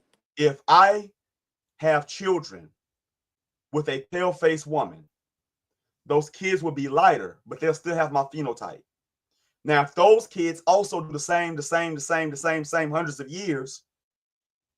years, eventually, regardless of dominant genes or not, my bloodline will be weeded out, because eventually I'm going to have some girls, and those girls are going to sleep with pale-faced men, and now that bloodline started over because of them. Okay, can I say two things to that real quick? Yeah, go ahead. Two things. It was the same thing the Hyksos did. The Hyksos, who were some Semite, or they're known as the children of Israel today, but their military class, I went to my presentation, were Hurrians, were Europeans. So they were white people that were fighting for them in their army. So as you may see some pictures of the Hyksos, because they had white people in the army. But second There thing, were no white people. The word white is 14. they were known as the Hurrians, which they were like Indo-European, what we call Indo-European, which today we call There was white. no Europe at that time. Yes. The Hurrians were There was no Indo-European. dude. Let me give When you you look that. at the 1600 BCE, there was no Europe. Hold on, let's adjust that 1 second. Let me pull this up real quick. Europe comes from Europa, which is a The Hyksos hordes armies included Indo-European warriors and Aryan ethnic group, which include the Hittites and Mitanni in the Near East. So the Hittites and the Mitanni were fought in the Hyksos army. They were Indo-European, what we call they look like Caucasians to like white people today. Stop. How can the Hittites, who are literally from where? Where are the Hittites from? Canaan? How are they European then? Yeah, wait. I got you. Hold on, let me pull this up. No, because listen. You can read whatever you want to read, but it's the math is never gonna math. The Hittites are from the land of Canaan. They're from the Levant. They're not from Europe. So how can they be Indo-European? No, when Abraham lived, there was a proto-migration, Eurasian migration into. Abraham is almost 2000 BC. There was no Europe. Louis, let me ask you a question. When did Europe come into existence? I got you. Let me put this up. My apologies. I'm all over the place because Are I didn't calling get it this first. Europe because you know Europe is named after the black bull, the black goddess Europe, the Europa, black yeah, goddess right. Europa. So those when you go back and look at the older people there, right? They're black people, so-called black people. Like, see, listen, you're gonna lose this argument because you're making anachronisms. Now you're talking about people in the Levant in the 2000 BCE are Indo-Europeans, but the Levant is not Europe. So now you're gonna say they came from Europe, but there was no Europe. That's an anachronism again. That's why you're confused. And you're quoting people that's doubly confused. So you triple confused. Again, the art. Let me give you an example, y'all. Check this out. Let me show y'all something real quick. Let's look at this 12 tribe chart because he, like I said, look, we're being redundant at this point. I've already explained to him and shown him that look, white, black, that didn't exist. That those concepts are Before you do that, hold on. I got it. My apologies. So the word hello? Uh-huh. Two things. And the land of Palestine was known as the land of Haru, which were the Hurrians. The Hurrians were living in Palestine. They were fighting in the army of the Hyksos. That's why the Palestine was known as the land of Haru, which was the Hurrians. Now the Hurrians were they were Indo-European. They were white people who were living in Palestine. And that's in the monoletters. The monoletters mentions the No, land of Haru, the which is word the land of the Hurrians. It's in the no, monoletters. no. First and foremost, let me show you real quick. Like I said again, you're wrong again. See, the monoliths don't have no maps or anything. You're wrong again. I'll show Okay, you. Don't worry about let's it. I'll show provide you. that research. Yeah, you'll Let me see it pull here. that up. The monoletters mentions the Hurrians. And I have Yes, that we're not research. discussing what they mentioned. Look at this here. This is the Hurrian Kingdom here. You see that? Yeah. Where's that? It's Mesopotamia, right? Mesopotamia is not Europe, son.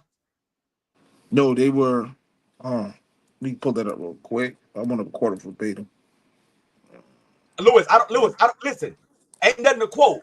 You see this map? It says circle what at the bottom? Let me look. Hold on, I'm doing two things at once. I can't blow that up a little bit. I can't see it. Check this out. Why is the control F not working? What's going on? What does that say?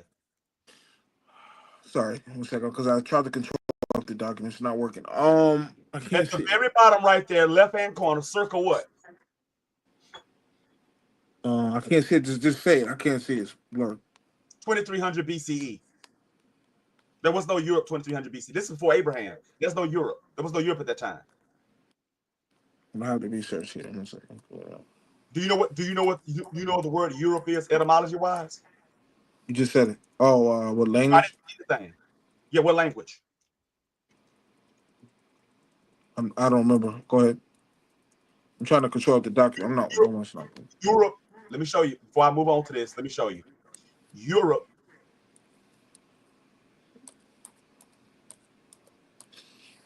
Yes. Do you see that on the screen? Uncertain origins. Oh, Latin. Sorry. Yeah, from Latin. Okay. Okay. And it was first recorded in the Homeric hymn to Apollo 522 BCE. I just showed you the Hurrians were from Mesopotamia in 2300 BCE, 1500 years prior, 1500 1500 years, 1570 years prior, 1700 years prior, 1700 years prior. You didn't have a Europe at that time. See, you're making anachronisms. Now you just tried to make that Europe. They weren't in Europe, period. But then there was no Europe there. The word Europe is Latin. You do realize that the Romans spoke Latin, Kittim and Dodanim. And you do realize that there was no Romans in 2300 BCE, right? Right? Yeah. There was no Greek nation in 2300 BCE. The first literary Greek works is the Iliad and the Odyssey. Okay, I got you. Okay, the Hurrians were known as the Horites historically, and the Horites were pale Mount, skin. no, Pale the skin. Horites were not. The Horites are from Mount Seir. Yeah, the Hurrians sometime mistakenly identified. Oh no, I'm sorry. My apologies. That's not what it is. I'm mistakenly identified as the Horites. Some scholars So say that that's incorrect. My apologies. One second. I know it's incorrect. Yeah, And that's listen, incorrect. and My guess what? apologies. I Hang don't on, need. listen. Listen, look at this here. I don't need no book. This is off the dome. See, I'm not just talking crap here. I've studied this stuff for thousands of hours over decades upon decades. I don't need a book. I know how to properly place things in the right time or timeline. You don't know how to do that. So now let's go. So it's cool. Let's go to the 12 tribe chart because you brought that up. You started trying to talk about the tribe of Issachar. And listen, let me show y'all something real quick. Listen. This is gonna be very basic. This is gonna be very basic. I'm gonna ask very basic questions. Check this out.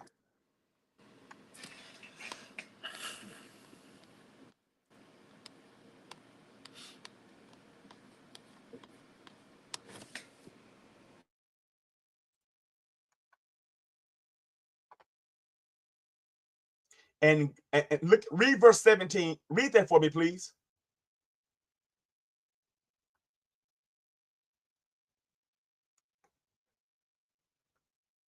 Read verse 17, please. Certainly, my bad. I'm back. Sorry. Genesis what? 30 and 17. Yeah, 30, 17, and 18. Read that for me, And please. God, Yodewave hearkened unto Leah, and she conceived and bare Jacob the fifth son. And Leah said, Yodewave had given me my hire because I've given my maid into my husband, and she called his name Issachar. Okay, so hold on before I address that. House of Nunnally says BCECE, the BC system used the same starting point, the birth of Jesus, though some scholars believe it is a few years off, but replace the Christian reference with more secular terms. Well, no, okay, so you're talking about AD. AD doesn't mean after the death. It means that the people that's not learned. AD means is the word Anani Domini, the year of our Lord. And that's not talking about JC. That's Augustus Caesar. Let me show you.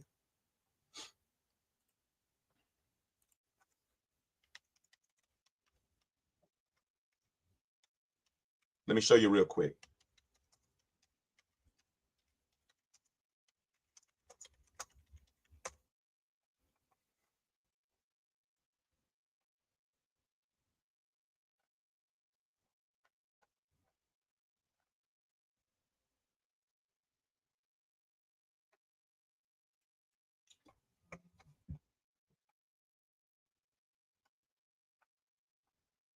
And I'm gonna show you how we can prove this. And see, this is how you catch stuff and you catch people lying, right? This is how you catch people stuff and catch people lying. Because I'm gonna show you something. All this stuff is really just turning into anachronisms. So I'm gonna show you. See, and this is what Lewis would do. He would read this and think he had something. So a none of the many, right? It says the terms. Let me highlight that real quick. Okay. So let's see. Now check this out. All right. First and foremost, as we know, they don't even have they don't even have a birthday for Jesus. Okay, that's the first thing. But it says a none of the many. Let me hide this real quick. Okay. It says the terms a none of the many AD and before Christ BC are used when designating years in the Gregorian and Julian calendars. Now watch this here. The Gregorian and Julian calendars. Pope Gregory and Julian calendars, Julius Caesar. Julius Caesar was never a Christian. And see, think about this here. Now, Julius Caesar comes before Pope Gregory, right? Because everybody knows the Caesars are before the popes. Now, let's just make sure we get that squared away. Check this out.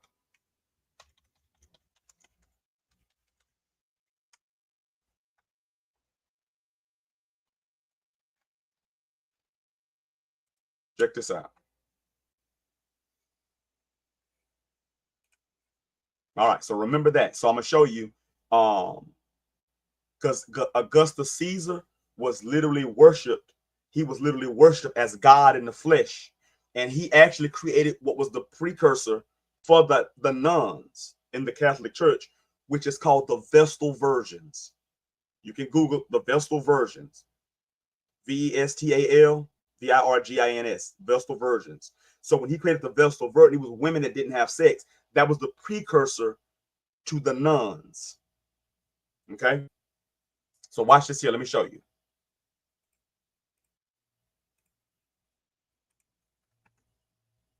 As you can see here, Julius Caesar, Gaius Julius Caesar, was 100 BC to 44 BCE. Okay. 100 BC to 44 BCE. He was assassinated in 44 BCE. Hello?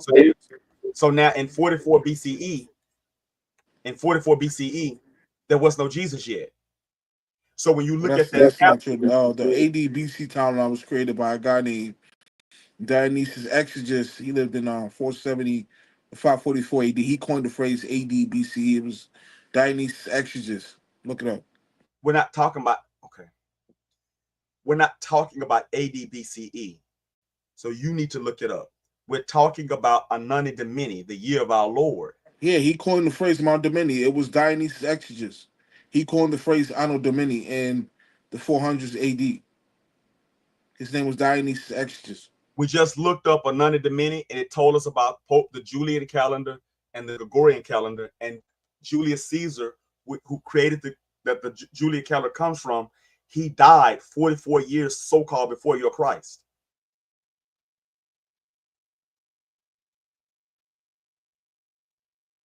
It's on the screen. So we know for a fact. I'm gonna show you. I'm gonna go back. Let me just go back for you. Because see, this is what I'm saying. When people don't pay attention, and then they just say things. Here we go. Here we go right here. Let me show it to you. See, you're just saying. That's what I'm saying. So now, Anani Domini, I just highlighted it, and it is right here. Does it not say Anani Domini AD and before Christ BC are used when designated years in the Gregorian and Julian calendars? So when you keep saying he came up with it later, that's the point. But you need to understand that Augustus Caesar was worshipped as God, and he created the Vestal Virgins. Let me prove that to you, and I'll show you when the Vestal Virgins came. He was worshipped as God, just like the Pope is the vicar of Christ.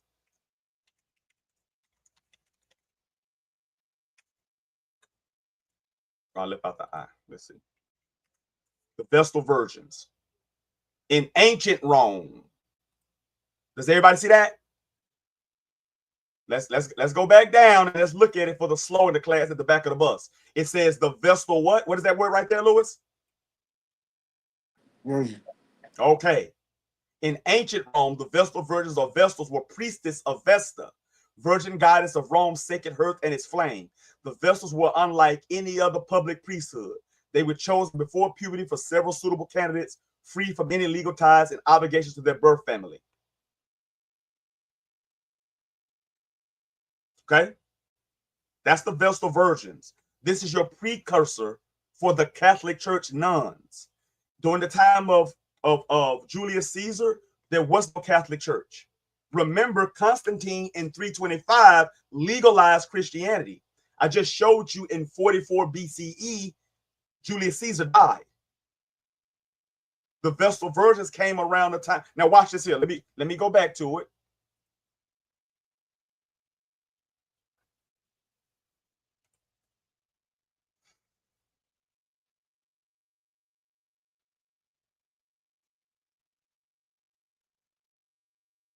You see this right here? You see that? What does that say right there? In 382 AD, the Christian Emperor Gratian confiscated the public revenues assigned to the court of Vesta in Rome. Soon after, the Vestals vanished from the historical record.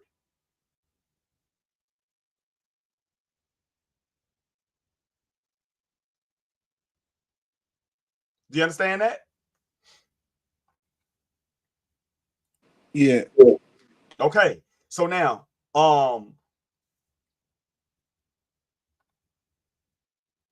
look at the fourth century, which is the 300s. Look at what he said. He says the 4th century AD urban prefect Symmachus who sought to maintain traditional Roman religion during the rise of Christianity, wrote, "The laws of our ancestors provided for the Vestal virgins, our ancestors." See that? Prior to him.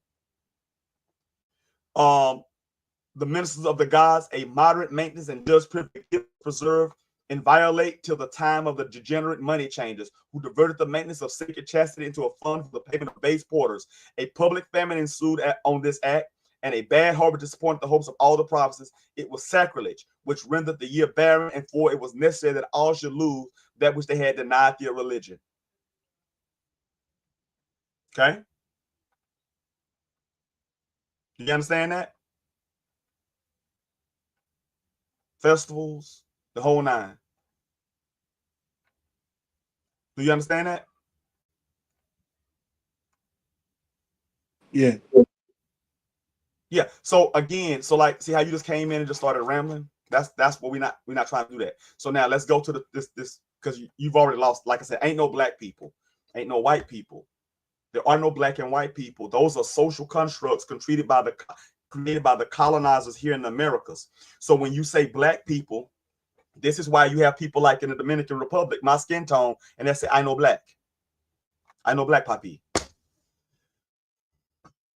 Because black was a connotation specifically placed upon us here. Specifically. When you go back and look at it in 1619, and I'll show you from my copious notes right there. Example, 1619, enslaved Africans to Virginia. It literally says the Africans brought to Jamestown in 1619 were labeled as Negroes, but later documents called them black. Quotation marks. Let me show you. It's in quotation marks. See that? Black. Servants or slaves. And then it says here, the word white was first used to describe skin color during the European colonial era, specifically around the late 1600s to the early 1700s, as part of the invention of racial categories. Before that, people were identified by tribe, religion, nation, or status, not skin color. There's no reason for the children of Israel to say that the tribe of Benjamin is black when everybody's black. And now watch this here. I'm going to ask you a simple question. Can you name the 4 wives? So we're going to the 12 tribes. Can you name the 4 wives of Jacob, old man Israel? Go ahead.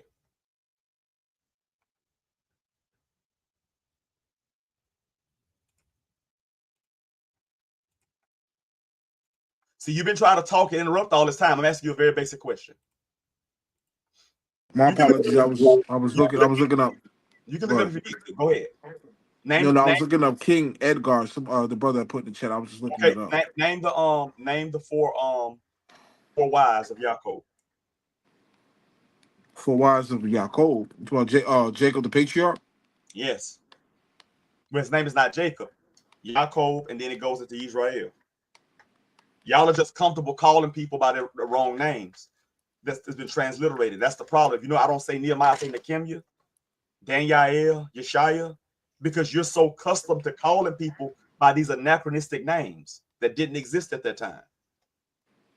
It would be like your name is Lewis, and then later on, 1,000 years from now in history, people start saying, instead of saying Lou, they start saying Vu, and now your name is Vuis. And then a purist like Neil come around and say, no, his name was Lewis, because at that time frame, the English alphabet, his name was spelled with an L, which is the la sound, la. And they said, no, it's Vuis. That's what you would be doing. That's you.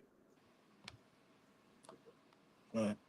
All right, so go ahead right there. Name the 4 sons. I mean, the four wives. Well, he had 2 wives, not 4 wives. No, he had 4 wives. No, he didn't. He had 2 wives and 2 concubines. A concubine ain't number the wife, bro. Okay. It's a one, and it's always a woman. Last week you tried to say it was a man. It's always a woman. Ain't no homosexuality acknowledged here in the scriptures. You cannot do that. So I'm gonna ask you again. Okay, let me ask you a question. The concubines, did Israel, the old man Israel, did he take care of them? Yeah. He provided for them. Yeah. They had a roof over their head. They had a roof over their head. Right. They had clothes. Right. He took care of the children. Yeah. That sound like a wife to me, bro. That sound like a wife.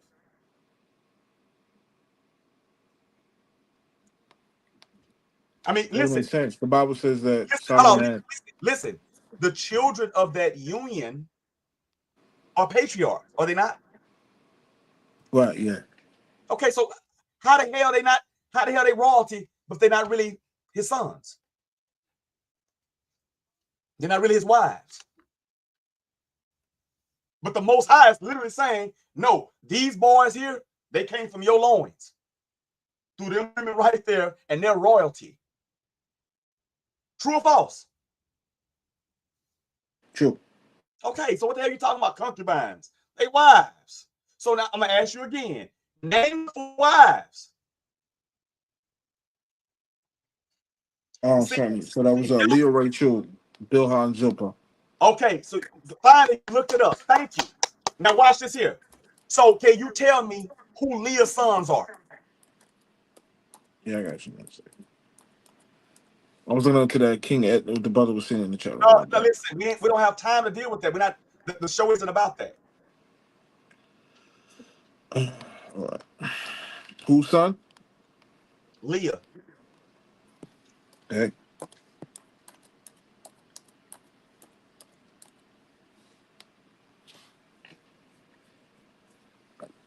She had 6 sons, Genesis 35. Simeon, Levi, Judah, Issachar, and Zebulun.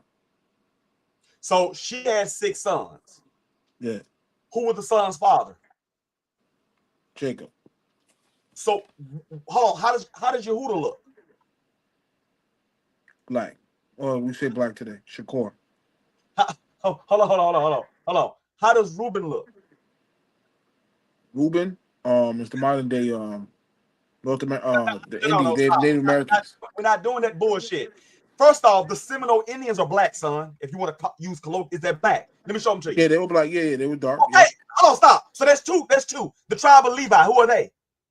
The modern day Haitians. Okay. Listen, retard. Okay, the Haitians are black. So how the hell you get Issachar Mexicans? They all got the same mom and daddy. Certainly. 2 things. Can I respond to that? Yes, respond to what I said though. Yeah, certainly. Hello? Yeah. And Gorilla, 2 things. Bro, I don't want to hear about nobody else. Just respond to what I'm saying. Yeah. Gorilla Heat would show the source of this presentation that the Southern and Northern Kingdom didn't look alike. That's the first thing. That's headshot, but let's keep going. Based on what, Louis, it's the same land. Why would they look alike? He showed that they didn't look alike. The source, he pulled the source. No, listen what I'm saying. Listen, I told you, we're just using common sense. If I have a baby with my wife, Katrina, and then I have another baby with Sue or anybody, and they live right across the street from each other, the same land, why would they look different?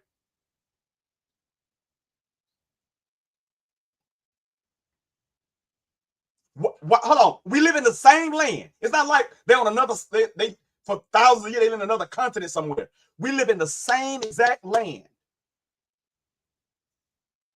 Same mom and daddy. Why would we not look different? Why would we look different? Because one is north, one is south? That's retarded. It's the same land.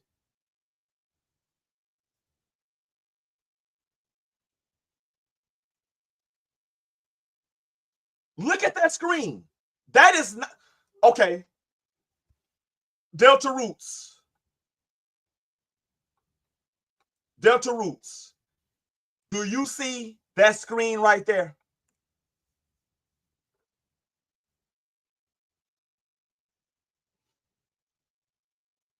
This is supposed to be Issachar. Issachar's father is Jacob.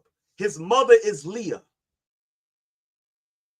How in the hell do you go from me to that? And we got the same mom and daddy.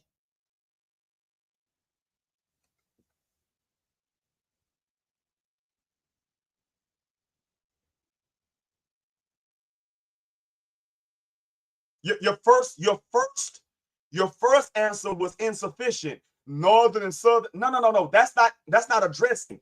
What would cause such a drastic change in these phenotypes?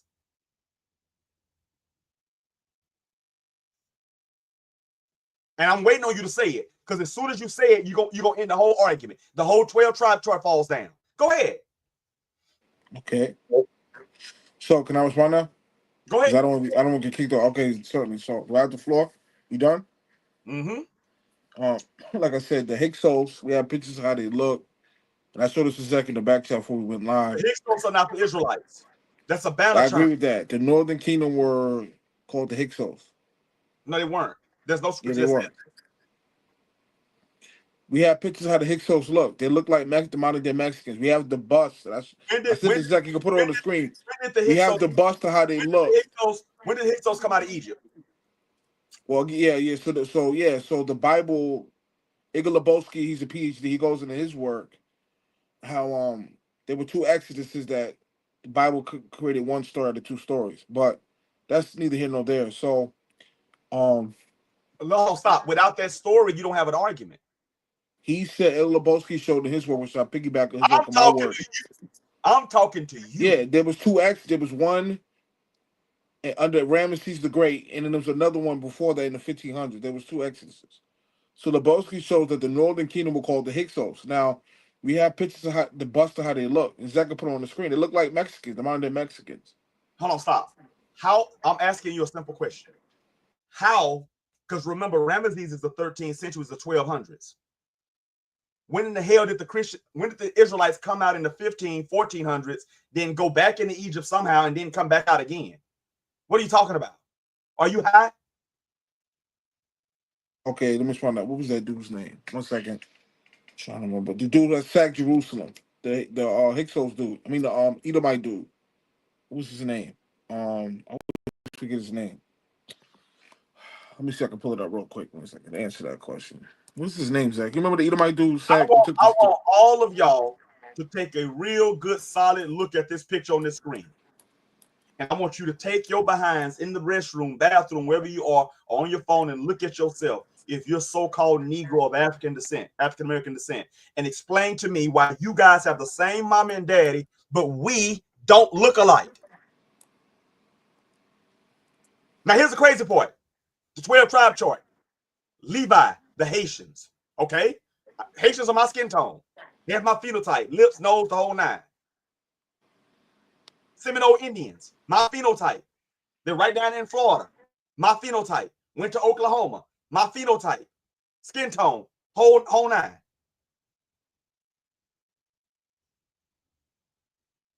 They talk about the Dominicans. Let me show you what a Dominican looks like.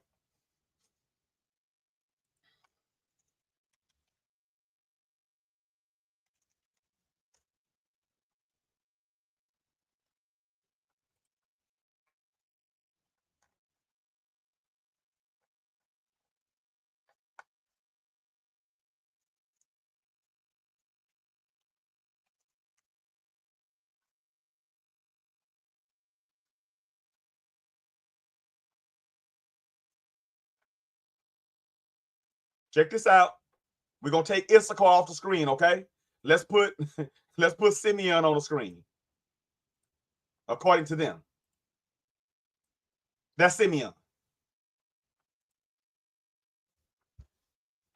I take the face paint off her face, and if I told y'all that was my daughter, y'all would believe me.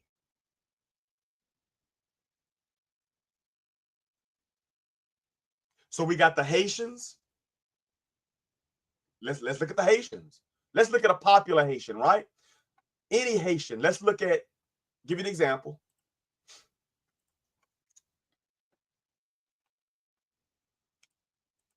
Check this out. Now, hold on.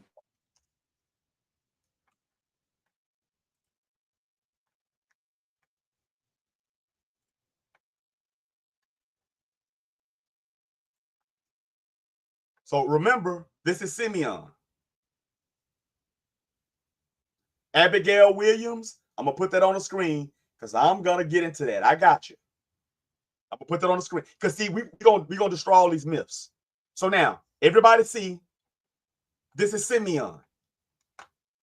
So now, or as they try to say, Shemaiah won, right? So now, this is the tribe of Lawai. Do y'all not see the same phenotypes here? Same skin tone? Now remember, these are all Leah's children. Yet somehow the only one that looks different is Issachar. Can I respond to that? Yeah.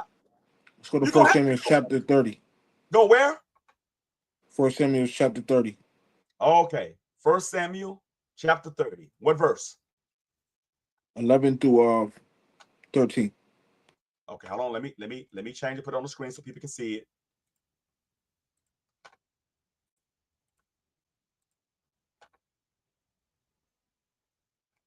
You said 11 through 13? Yeah. All right. You see it on the screen? Yeah, if you can read that. No, you can read it because I don't know what you're talking about. Okay, so hello? Uh-huh. Let's start at verse 11. And they found an Egyptian in the field, right? And brought him to King David. That's David, right? Yeah. They gave him bread and he did eat, and they made him drink water. Verse 12, and they gave him a piece of cake of figs and 2 clusters of raisins, right? Uh-huh. And when he had eaten, his spirit came again to him, for he had eaten no bread, no drunk any water for 3 days. Here's the point, verse 13. And David said unto him, right? Mm-hmm.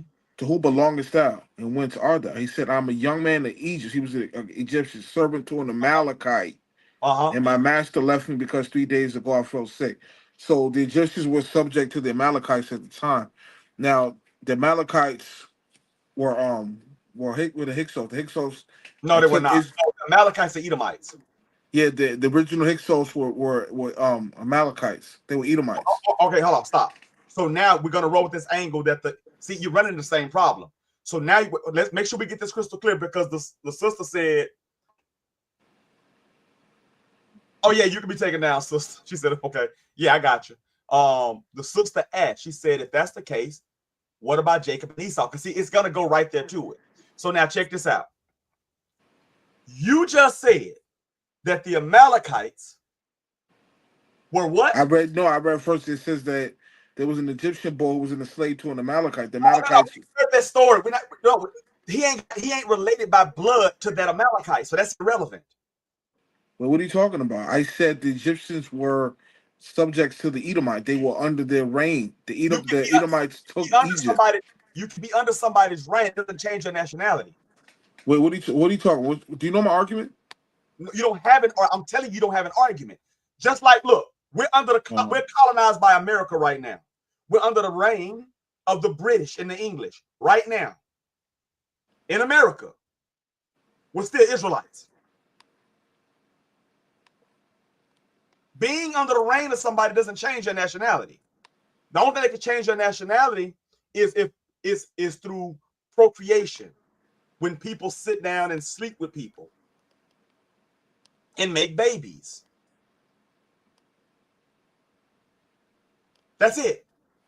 You can't change nobody's nationality no other way. There's only one way. That's for another man of another nation to have sex with one of our women, and then that produces a child that may look different, but he's the seed of his father, which is what Delta Root said earlier, seed of your father. There's no other way to change your nationality. You can denounce your nationality or whatever, but you can't denounce your genetics. Right? What? Okay. So now we get into, now you just said Amalek, which are Edomites. Right? Yeah. Because if you look at it right there in the Strongs, let me click it right underneath. It says Hebrew 6003. Hold on 1 second. Let me ask you a question. Do you know where Tel Balata was? Hold on 1 second. Hold on 1 second. Try to see where my what's the name went. What was that dude's name that sacked Jerusalem? He was the Edomite dude. You remember his name? I can't remember his name. Hold on 1 second. Hold on. I'm trying to, let me see. I can't remember the dude's name. Oh, here we go. Oh my God. So Amalekite. As you can see, Amaleki, right? And Amalekite, or a descendant of Amalek. That's the son of Esau.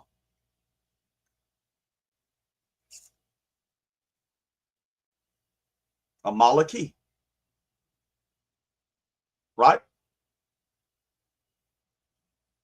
Now, you said Amaleki was who?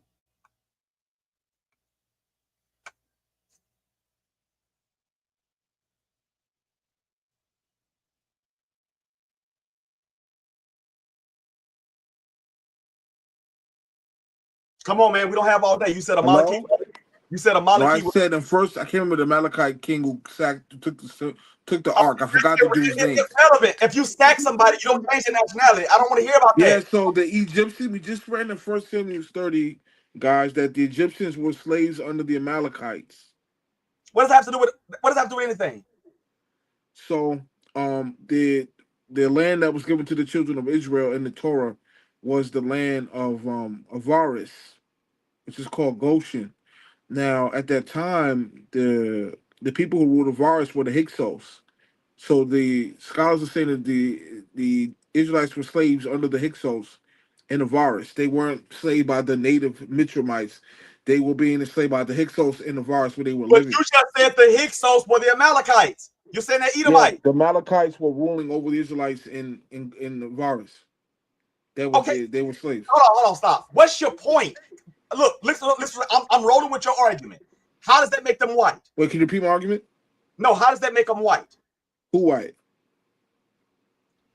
If the Hyksos are the Amalekites, and you Yes. guys are teaching that Esau is the white man, Yeah.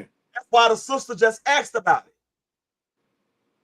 How did Esau become white when if he's the first white man and he makes a baby with everybody else that's black? What color would the child be? I never made that claim. He wasn't the only white man. The Canaanites were white too.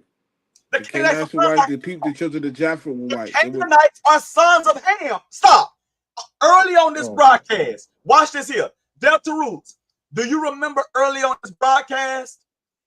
He made a statement. He said, if you go into the Zondervan Compact Bible Dictionary and you look up Ham, it says Ham became the progenitor of the dark races. Did he say that? Yes or no?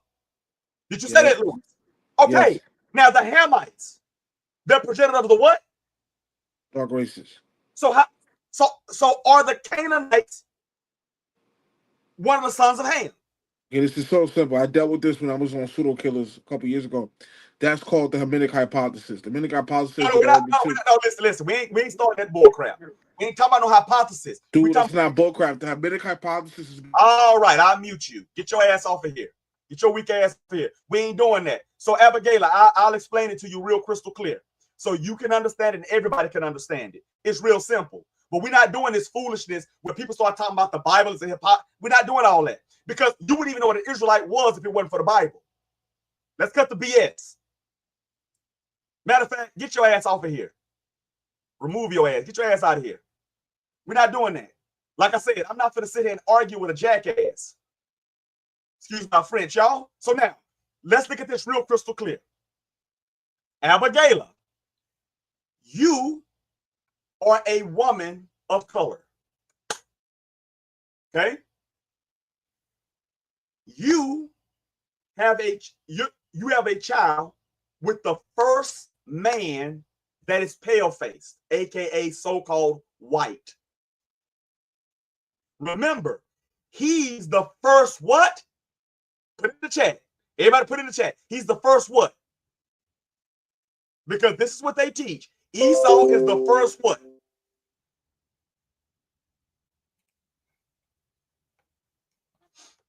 I'll just wait on the chat.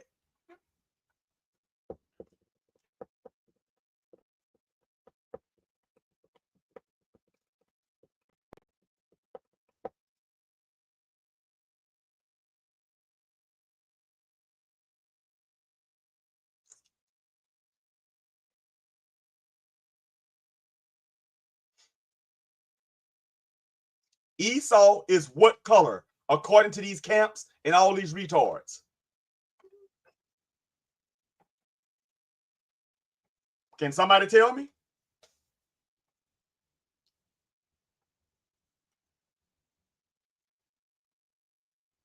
What so-called color is Esau?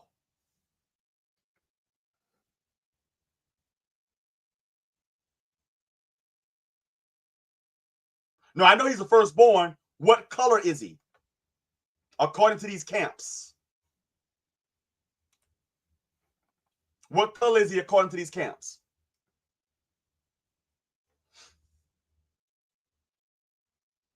They say the so-called white man, right? No, we know. Yeah, that's what I'm saying. So you said reddish or white, right?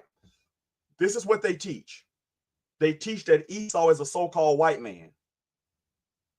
Now, if Esau is the first so-called white man and everybody else around him is not white, and then he sleeps with a black Canaanite woman and makes a baby named Eliphaz and other babies, those children would still have the phenotype of the people of that region. Why? Because if Esau is the first white man, which I don't know how you become a European, but let's just say he's an albino.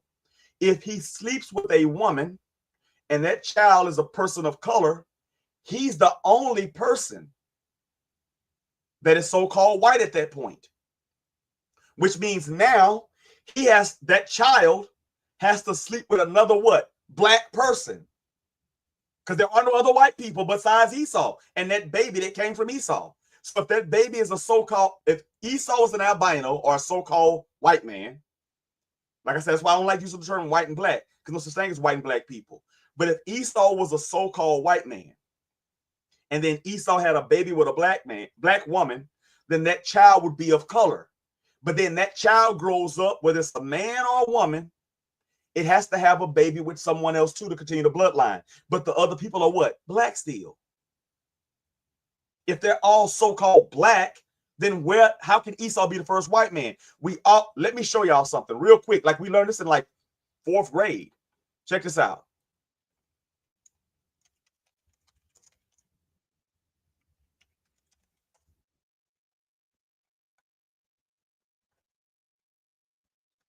Has anybody ever heard of this Punnett squares? I remember when I was like the 3rd or 4th grade, you learned about Punnett squares, right? The Punnett square is a square diagram that is used to predict the genotypes of a particular cross of breeding experiment. It is named after Reginald C. Punnett, who devised the approach in 1905. The diagram is used by biologists to determine the probability of an offspring having a particular genotype. Genotype, right? So if a person, and this is how it works: paternal, father, B, maternal, B, then you have BB, which is what, 50% brown. If it's lower, and then the father is lower, BB, lowercase, you get what? 50% blue. Real simple. Real simple. Right? So now, if Esau is a so-called white man, and he has a baby with a black woman, then how does now all of a sudden this child stay white? And then this child sleeps with another black woman, because there's other people, remember, Esau's the first white man. And then he got this child, whether it's a woman or a boy. And then Eliphaz, and Eliphaz has a baby with another black woman. Somehow that baby comes out white. This is pure bull crap. Esau is not white. When you look at the Limber tribe have a 50% higher coenine gene. Let me show you real quick.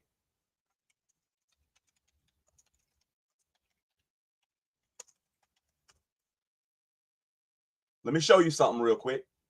Now, you know I'm going to show you, you got to watch out for the trickery in it, right? But let me show you where they got it from, okay?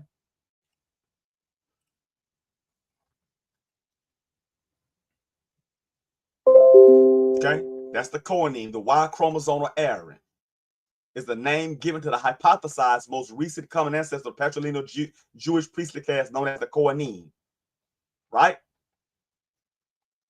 See this here? Limber tribe, right? So matter of fact, I'll do better for you guys. Let me show you a YouTube video. And I'm going to ask some basic questions.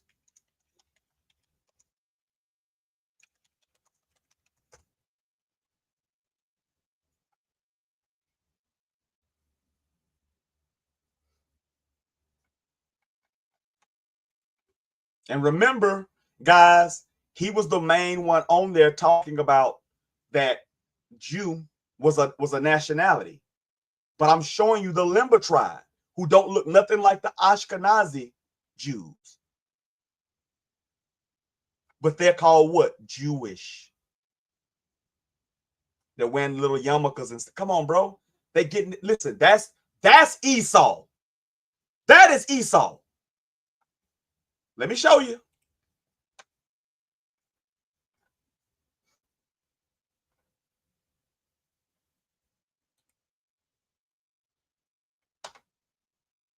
Imagine being able to build anything just by thinking about it. Meet Base 44. Joined by Rabbi Harry Rosenberg, who does a lot of very interesting work in the story of the lost tribes of Israel. And we are very... And keep in mind, this guy, Harry Rosenberg, if you're not consistent with him, you'll understand that Harry Rosenberg, he's another one of the people that says the African Americans are Jews, but he's also a Jew. Again, look at this phenotype. See, the word Jew is a misnomer. You're either Yahudi or all of us collectively, if you're from the Southern Kingdom, Yahudim. But it's not a religion. They're treated as a religion.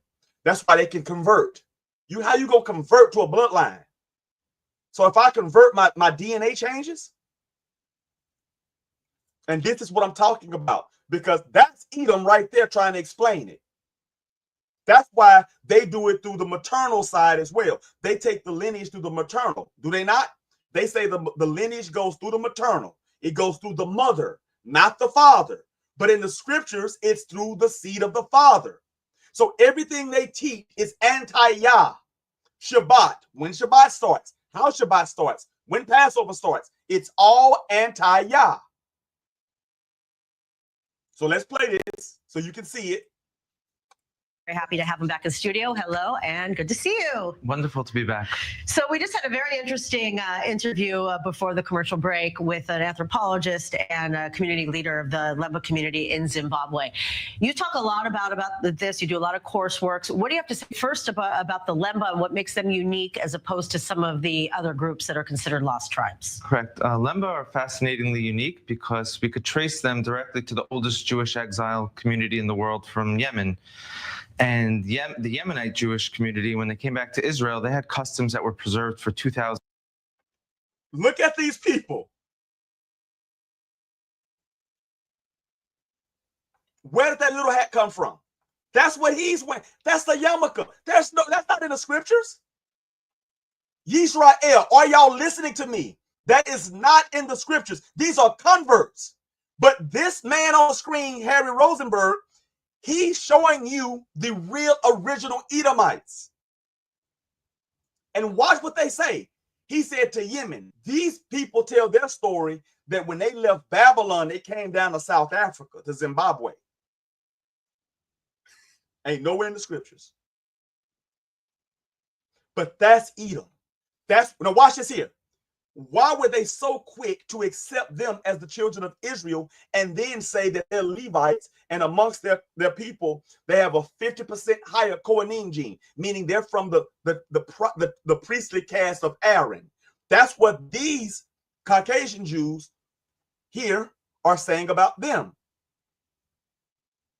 So what DNA test did they do? Because I know in Israel, it's illegal to do DNA tests. So if they say, remember, these people here say they have a 50% higher Kohanim gene. Harry Rosenberg on the left. Okay? They have a 50% higher Kohanim gene. These people here on the black people, so-called blacks, the black people, they have a 50% higher Kohanim gene than Harry Rosenberg.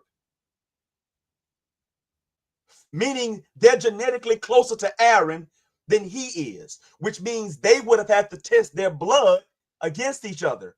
He's not Israel at all. Right?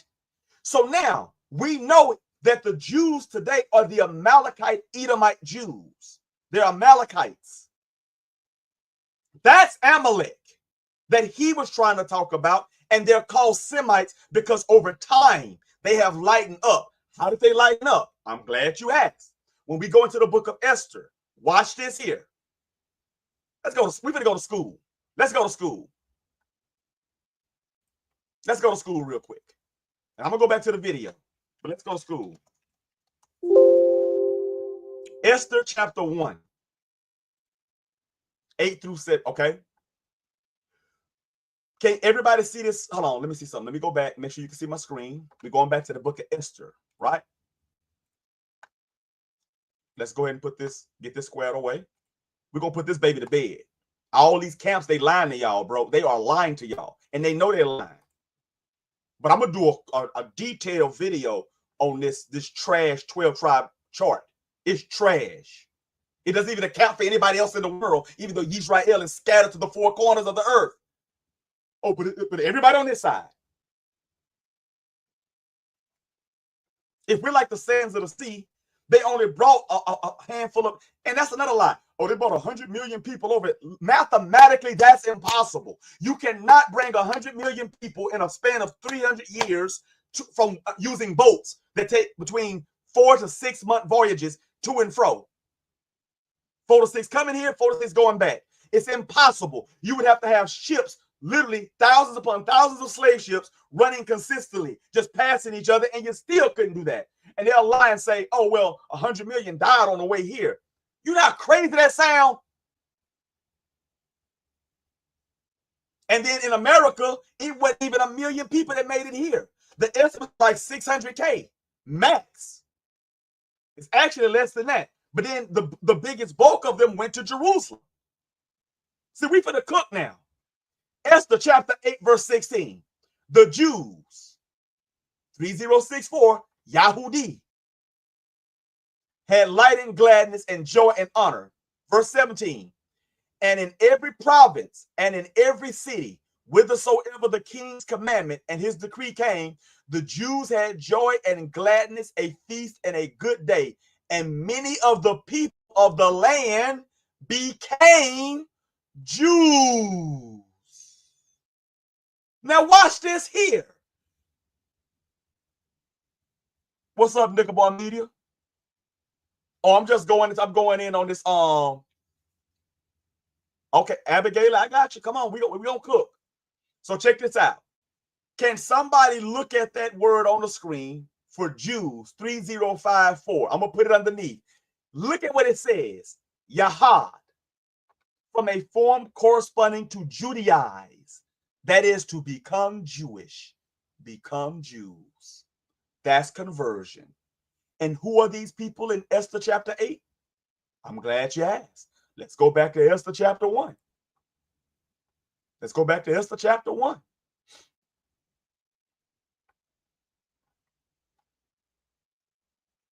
Matter of fact, let's go back to about here we go, 3. And after these things did King Azarias promote Haman, the son of Hammedatha, the Agagite. What is an Agagite? A descendant of who? Agag. Why is that important? Hammedatha, the father of Haman, right? The Agagites. Who is Agag? The Agagites come from Agag, right? Watch this here. See that? An Agagite or a descendant of Agag. Let's see who Agag was.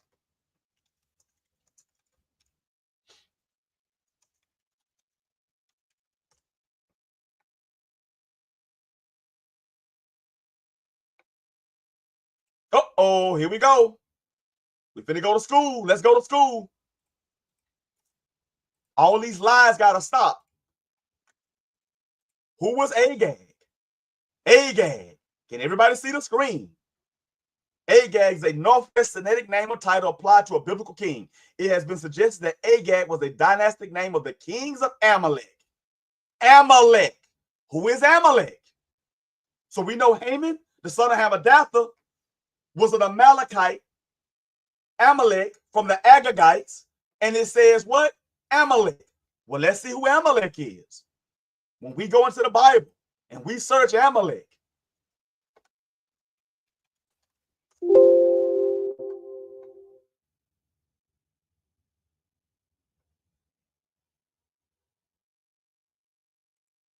Genesis 36 and 11. And the sons of Eliphaz, that's Esau's son, were Timon, Omar, Zepho, Gatam, and Kenaz. And Timnah was concubine to Eliphaz, Esau's son, and she bare to Eliphaz Amalek.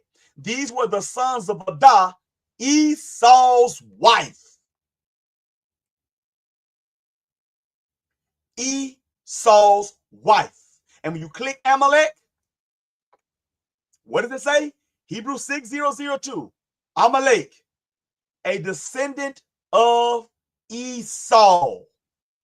Esau. Oh, I'm sorry. I'm just talking to y'all. I ain't showed it to you.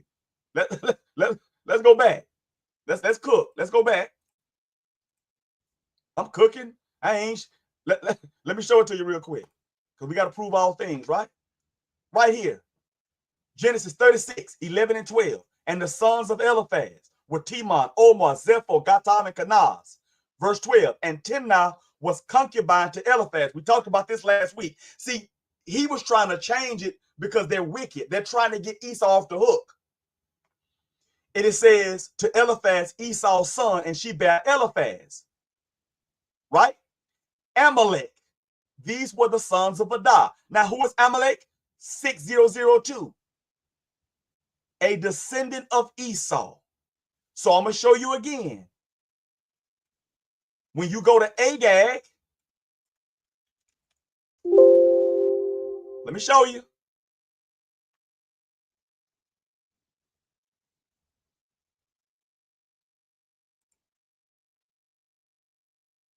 Look at that right underneath there. Agag, H90, flame. Agag, a title of Amalekitish kings.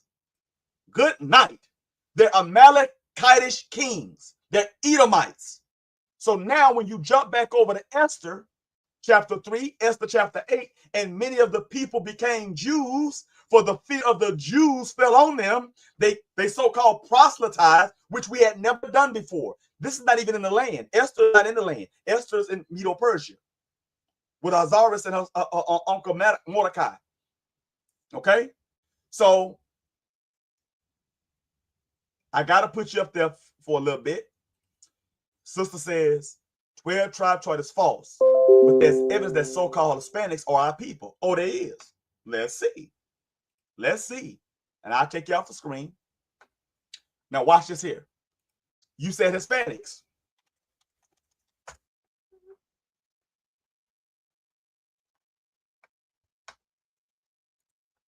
Remember, you said Hispanics. But what is a Hispanic? Let's go. Let's go all the way through it. Hispanics. The term Hispanic refers to persons, cultures, or countries related to the Spanish language. Spanish culture, Spanish people, or to Spain in general. It commonly applies to people of the countries once under colonial possession by the Spanish Empire, following Spanish colonization in the Americas, parts of Asia Pacific region, and Africa. So Hispanics are in Africa. How many of y'all knew that? They're in Asia as well. How many of y'all knew that?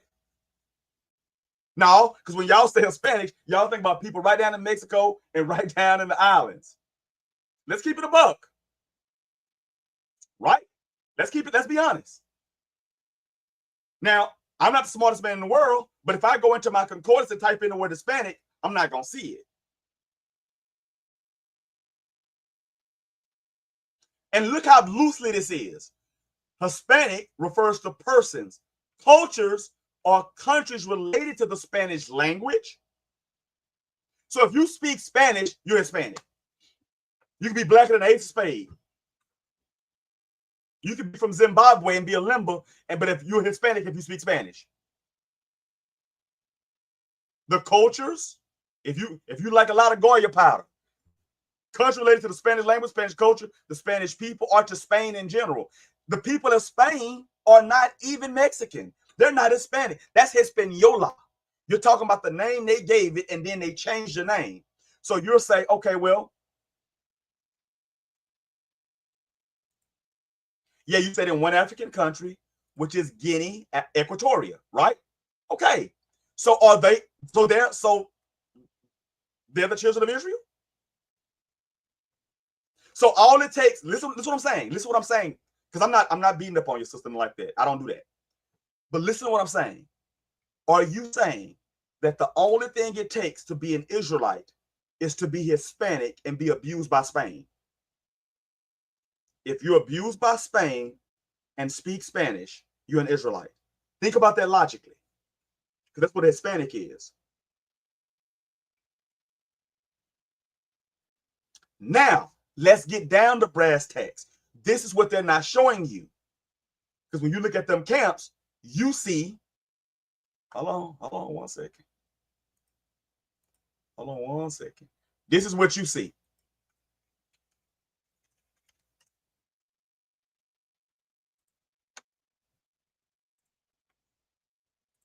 Tell me I'm lying.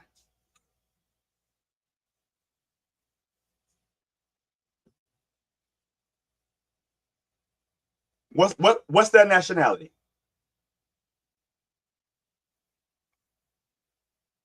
Somebody tell me that quick. Somebody tell me their nationality. What's his nationality? What's their nationality? What's their nationality?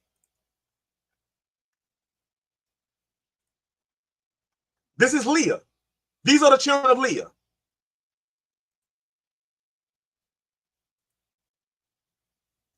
Think about this for a second, Abigail. I'm looking at you, sister. You look like a descendant of Leah and Yaakov, Southern Kingdom. You look like you're my people. And I'm not even on no racism stuff. I'm just saying this is how we got this. Okay, look.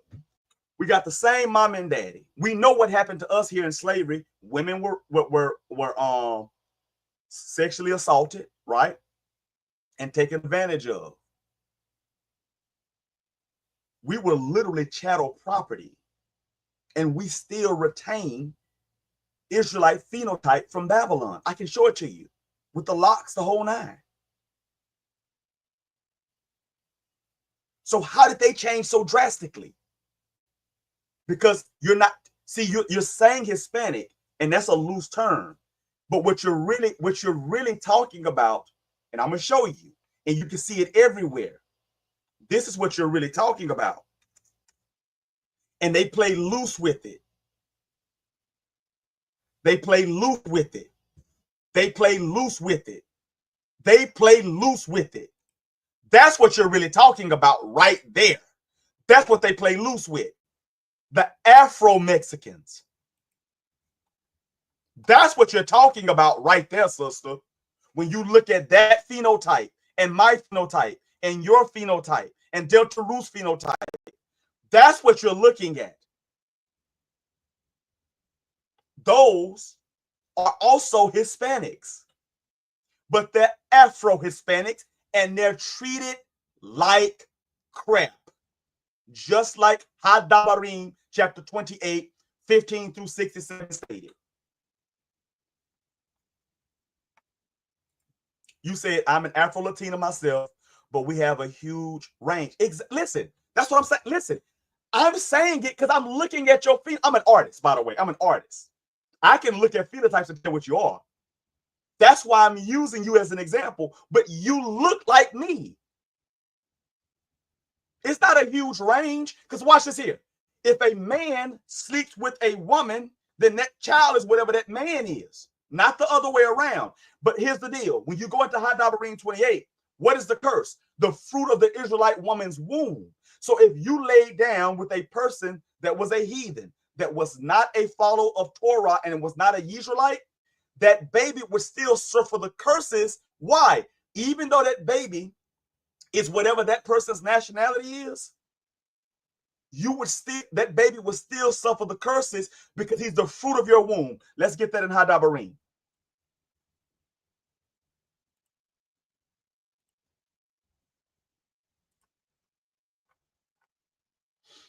That is,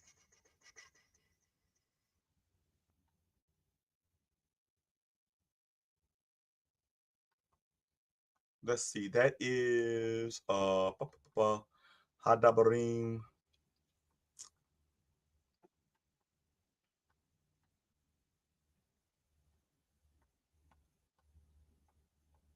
That is Hadabarim. Tender delicateness. Let's see. Let me see something real quick. Let me just do it this way here.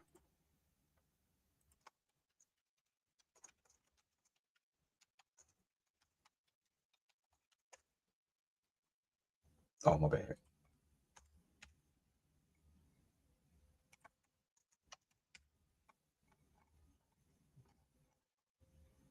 Verse, okay, that's the blessing. Okay, I'm not looking for the blessing.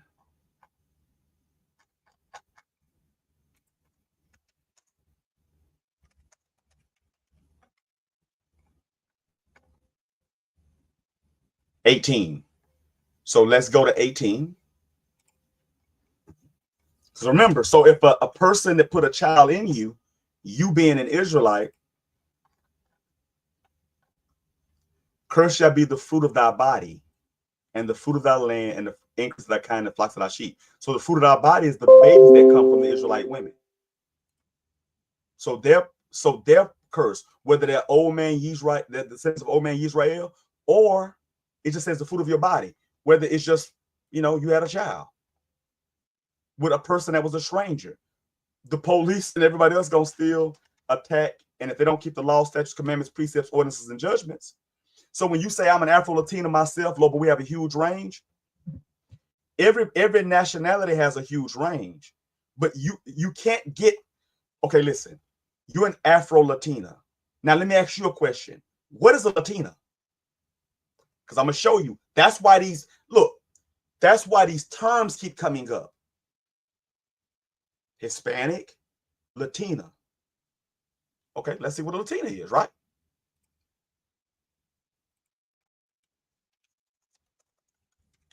Remember the Democratic Party, the Democratic Party, they tried, remember, now listen closely. Remember the Democratic Party, they tried to start a whole Latinx thing, which y'all remember? Now, let's look at this. What is the difference between Hispanic and Latino? Because remember, you went with Hispanic first. Let me go back up, just in case you understand what I'm saying. 12 tribe chart is false, but there's evidence that so-called Hispanics are our people. Yeah, I got you, sister. But I'm just using for a case example. I got you. Let me find somebody. Let me find Delta roots. So you said at first you said Hispanics. Now you're saying Latina, right? So what's the difference? Latin America, extending from the desert of northern Mexico to the key icy wilds of Tierra del Fuego in Chile and Argentina, encompasses many diverse countries and peoples. Though most of these countries are largely Catholic and Spanish speaking, thanks to the history of colonization by Spain. Like I said, if you're Hispanic, all you gotta do is be colonized, the culture, the language, etc. of Spain, right? They have at least as many differences as they do similarity with each other. In the United States, the term Hispanic and Latino for women, sometimes written as Latinx, to the gender neutral, were adopted in an attempt to loosely group immigrants and their descendants who hail from this part of the world. See that? They are doing it. The heathens are doing it again. So now they're taking anybody from this part of the world that speak these languages and saying, boom, this is what you are. Same thing they did to old man Israel descendants here in the Americas. Okay? They said, okay, well, look, all y'all are coming from Africa, so all of y'all are Negroes, coloreds, blacks, etc. Then Jesse Jackson comes on the scene, African Americans. And then now you're seeing people say, well, no, we're foundational Black Americans. See, the names keep changing. But all people in America that are so-called dark skinned or even light or whatever are not Israelites. Just like all people that are Latinas or from Latin countries, or Spanish-speaking countries are not Israelites. That logically can't be right. It just logically can't be. It just can't be logically. And then you're starting to see people talk about delineating as Black Americans, delineating from other people, because we're starting to see a lot of schisms that Black people was always accepting people under the moniker Black. But a lot of people don't address the term Black or adhere to the term Black. That's what we're starting to see. Okay, so now as you can see there, like I said, sister, I can look at you and tell. That's why I literally use you as a case study to say Latin, a Latina. That's why I said it, because I can tell. See, but again, the phenotype is the same. But that's Afro Mexicans. Listen, the mere fact you got designations of Mexicans and Afro Mexicans, just like you got Afro Asiatic languages and Indo-European languages, that right there shows you there's a difference. The range isn't the same. You're just claiming people. You're just claiming people from this part of the world because y'all have something in common, whether it be cultural things that you picked up from them. Because if you're an Israelite, then you're not a Latina. That is a proverb and a byword, correct? I'm just saying. Now, let me ask y'all a question. Does anybody know what LULAC is? Does anybody know what LULAC is? Like I told you, I'm coming to teach. So here we go. Let's go to LULAC. See, listen. See, one good thing about me is I remember things. My memory is good because y'all makes it good. I remember a lot of things. I have a very good memory. I remember hearing things when I was in middle school, high school, and I can go right back and recall them, and I look them up. So this is what we see here. The invention of Hispanics. I knew we were going there. Now let's roll. Look at that on the screen. The invention of Hispanics. What it says about the politics of race. And this is from the Heritage Foundation. The invention of Hispanics. Hispanic was an invention. How do I know? Because they made it. Right? They made it. So let's look at this article. And there's going to be some, that's when you look at LULAC, LULAC was pushing to be classified as Caucasian and whites. And Delta Roots brought that up earlier. And that's what he's saying. That's why we created FBA, Foundational Black American, because we started noticing that people that didn't call themselves Black would also take on that proverb and byword when it was convenient. And when it was something they did good as a collective, they dropped the Black and just start saying, what's the sister's name, man? She was in Colombiana. Remember, now she brown skin, she Black, she Afro Latina, but she started speaking Spanish and everything on stage at the Wars not a couple months ago. But that's my point. What's that chick name? She plays the green chick in Guardians of the Galaxy. Anyway, y'all know what I'm talking about. And as Delta Roos just said, boom, Hispanic, an invention by the government. Let's get into it. And remember, this is by Mike Gonzalez.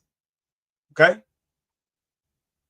It's the Angeles T. Torres Pluribus Unum Senior Fellow at the Heritage Foundation.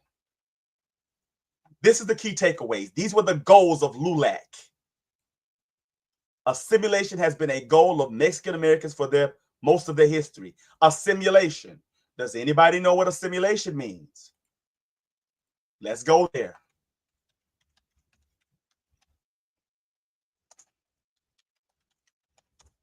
Because I'm going to go back to it. See, this is what's going on here. We're talking about assimilation, and people are making up terms and then throwing you in a bucket, and then you got Israelites that are there, and then you got people that are not Israelites, and y'all just coming under one big giant umbrella, Tower of Babel style. Assimilation is a process by which individuals or groups from one culture adopt the customs and attitudes of another, often the dominant culture, to the extent that they become indistinguishable from its members. This can occur voluntarily or through external pressures. And as he just said, Hispanic was an invention by the government. Now let's jump back.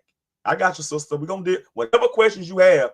Unlike the other people, you ask a question, I'm going to answer it.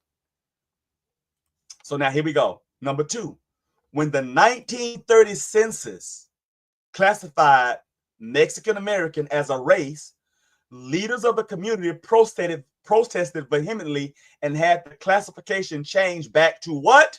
Somebody put it in the back chat. Change back to what? Here we go.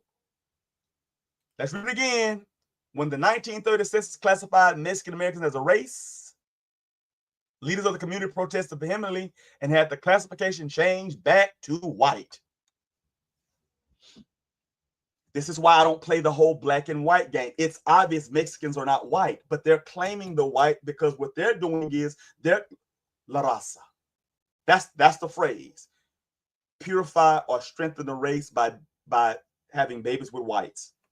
I didn't say it. I didn't make it up. I'm pretty sure, Abigail, you've heard it. Then it says Spanish, Hispanic, Latino is now a well-established economic category in the U.S. Census. So LULAC was fighting for this. That's what LULAC fought for. So let's maximize it. Let's get the business. It says, let me highlight it. I'm just gonna go right here. Okay. And that's LULAC, the League of United Latin American Citizens. Let's look at it. Like I said, bro, listen, here's the crazy part. America's surging politics of victimhood and identitarian division did not emerge organically or inevitably as many believe, nor are these practices a result of irrepressible demands by minorities for recognition or for redress of past wrongs, as we are constantly told. Those explanations are myths spread by the activists, intellectuals, and philanthropists who set out deliberately, beginning at the mid-century, to redefine our country. It says their goal was mass mobilization for political ends, and one of their earliest targets was the Mexican-American community. These activists strive personally to turn Americans to this community, who mostly resided in the southwestern states, against their countrymen, teaching them to first see themselves as racial minority and then to think of themselves as the core of pan-ethnic victim group of Hispanics, a fabricated term with no basis in ethnicity, culture, or race. And that's the word you use, sister. And that's why I left Delta Root's comment, which he said Hispanic was an invention by the government. Paragraph 2. This transformation took effort because many Mexican Americans had traditionally seen themselves as white, not the Afro-Mexicans. Everywhere you go around the world, and even the poorest of nations, there's a social class with blacks on the bottom. And if you look at the curses of Hadabarim, the people on the bottom are Yisrael. I didn't write it. I didn't write the curses of Hadabarim, chapter 28, 15 through 67. I just know them. It says, when the 1930 census classified Mexicans as a race, leaders of the community protested vehemently and had the classification changed back to white in the very next census. The most prominent Mexican-American organization at that time, the Patriotic Pro-Assimilation League of United Latin American Citizens, LULAC, complained that declassifying Mexicans as white had been an attempt to discriminate between the Mexicans themselves and other members of the white race, when in truth, in fact, we were not only a part and parcel, but as other members of the white race, were the sum and substance of the white race. Tracing their ancestry in part to the Spanish, who conquered South and Central America, they regard themselves as offshoots of white Europeans.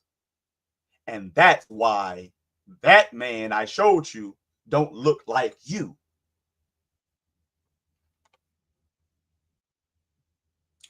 Abigail says, we understand, but the indigenous speak a language close to Paleo-Hebrew and started mixing and getting forced up by the Spanish. Let's deal with that as well. You said, I got to throw it on screen for just a second. But then you said, we understand, but the indigenous speak language close to Paleo-Hebrew and started mixing or getting forced up by the Spanish. Let me ask you a question, sister. Are you aware that there are multiple dialects of what we call Paleo-Hebrew?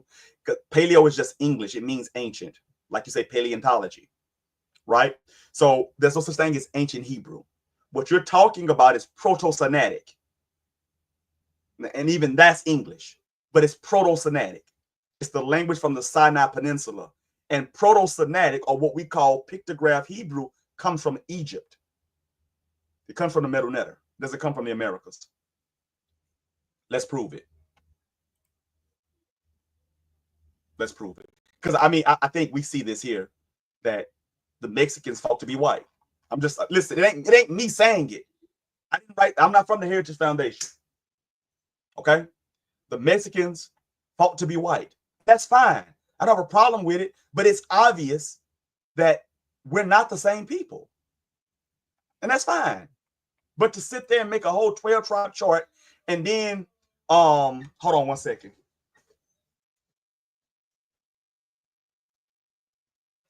to make a 12-tribe chart and then come in with that 12-tribe chart and try to pretend that we got Reuben, Seminole Indians, dark skin, beards. We got Simeon, dark skin, beards. We got Levi, dark skin, beards. We got Judah, dark skin, beards. And then all of a sudden we get down to Issachar. You fit Issachar. They don't. They're the ones that were trying to, because remember, all the Aztecs and the Incas, they're not Israelites. They're not. See, people were coming over here. Israelites were coming here. If you go down to Las Lunas, New Mexico, there's a stone written in a script that resembles Paleo-Hebrew. But I'm going back to the definition of what those words are. And like Deltaru said, that's why some of us are into what? Egyptology. Let me show you. Because okay, listen. Let me ask you this question, Abigail. Are all Mexicans Afro Mexicans? See, when you go back and look at the Mayans and these people, these earlier people, they're dark. If you looked at the movie Black Panther, it shows you that. But in the movie, the people were Mexicans. They were using Mexicans. Right? They were using Mexicans. But on the walls, let me show you something real quick. Let me show you something.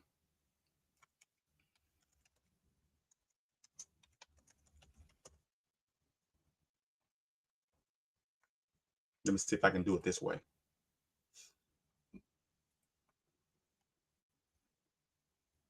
See, this is the walls of the Mayans. They're dark skinned. They don't look like Mexicans. Does everybody see this? Those are the original Mayans. Let's keep going.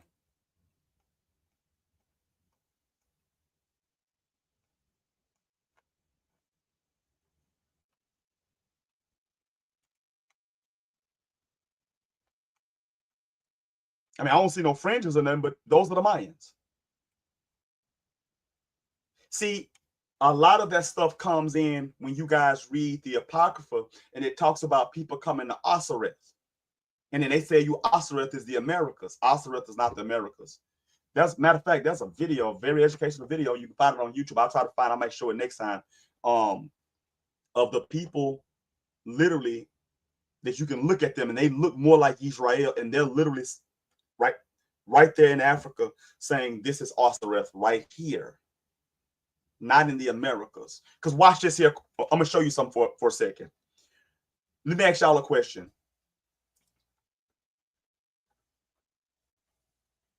Okay, you said Deltaru says Palestinians don't look like us, but some are Yasha'al.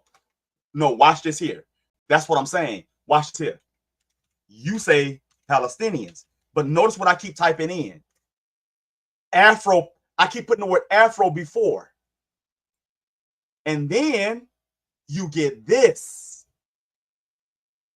You get this. You get this. Is everybody seeing this? See, when you type in Afro, you get that. Just like she said, she's an Afro-Latina. She looks like us. Those are Palestinians. Those are Afro-Palestinians. Let's keep going.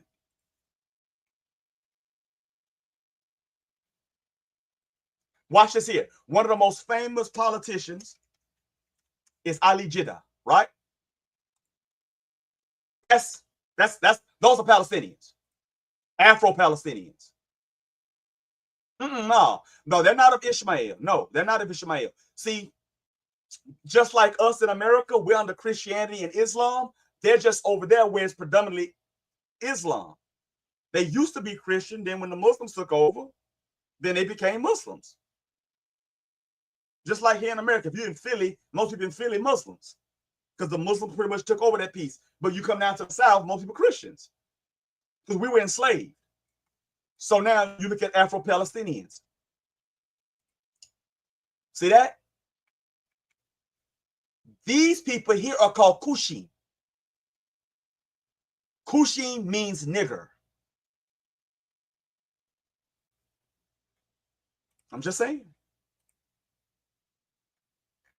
Look at the African Palestinians and look at the people over there, the IDF, and look who they got the guns for. You see one here that if you saw him right now walking down the street, you would think he was one of us. The brother right there with the glasses on. You would think he's one of us. Not those people in the background. Not Yasser Arafat. You see this here? That's Ali Jeddah on the left. That's an American brother on the right. They look the same. And Ali Jeddah will tell you we're Hebrews. Matter of fact, let me show you that. Hold on one second. Because I know we got to go back to that deal. Hold on one second. And listen to what he says. See, back in the day, BET, they used to do a lot of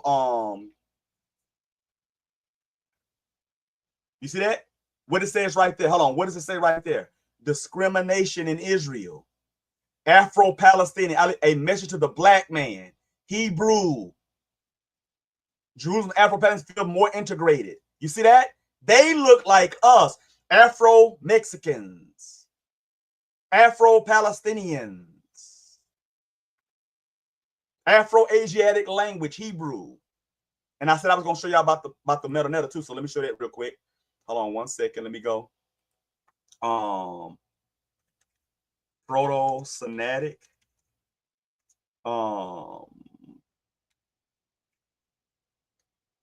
Yeah, I just go to Wikipedia and I can show you Proto-Semitic and you'll see it. Let me go. Hold on. I don't want AI. As you can see right here, what does it say right there?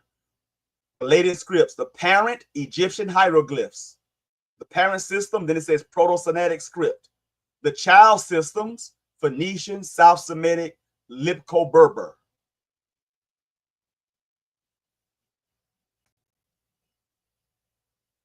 You see? Who says, well, I see. So then we explain that the 12 tribe chart is exactly. Because see, this 12, so now the language is Proto-Semitic, but all these languages are called Afro-Asiatic languages. Afro again, Afro-Latina, Afro-Palestinian, Afro-Mexican, whatever you want, because Latina and Hispanic are just made up words from people that was colonized. And as you pointed out, Delta Roos, and as I pointed out as well. Abigail said, by the way, Panama was not an independent country to 1821. It was part of Colombia before then. Listen, I don't, again, we're everywhere in all these nations, but not everybody in these nations are us. We have a distinct look. Can y'all understand that we got a distinct look to us unless we mix and mingle with other people? So I'm not saying that. What I'm saying about this 12 tribe chart is, ain't it funny how when you look outside and you look at them on the street corners, ain't it funny how all the Mexicans, there are no Afro-Mexicans. I ain't seen no Afro-Mexicans in no camps. And I've been doing this for a long time. And I ain't seen no Afro-Mexicans.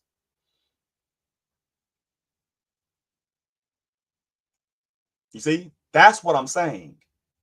So now let me go back to show it to you. So I showed you Proto-Semitic came from the Egyptians. Why? We know that because we had our origin in Egypt. But let's go back.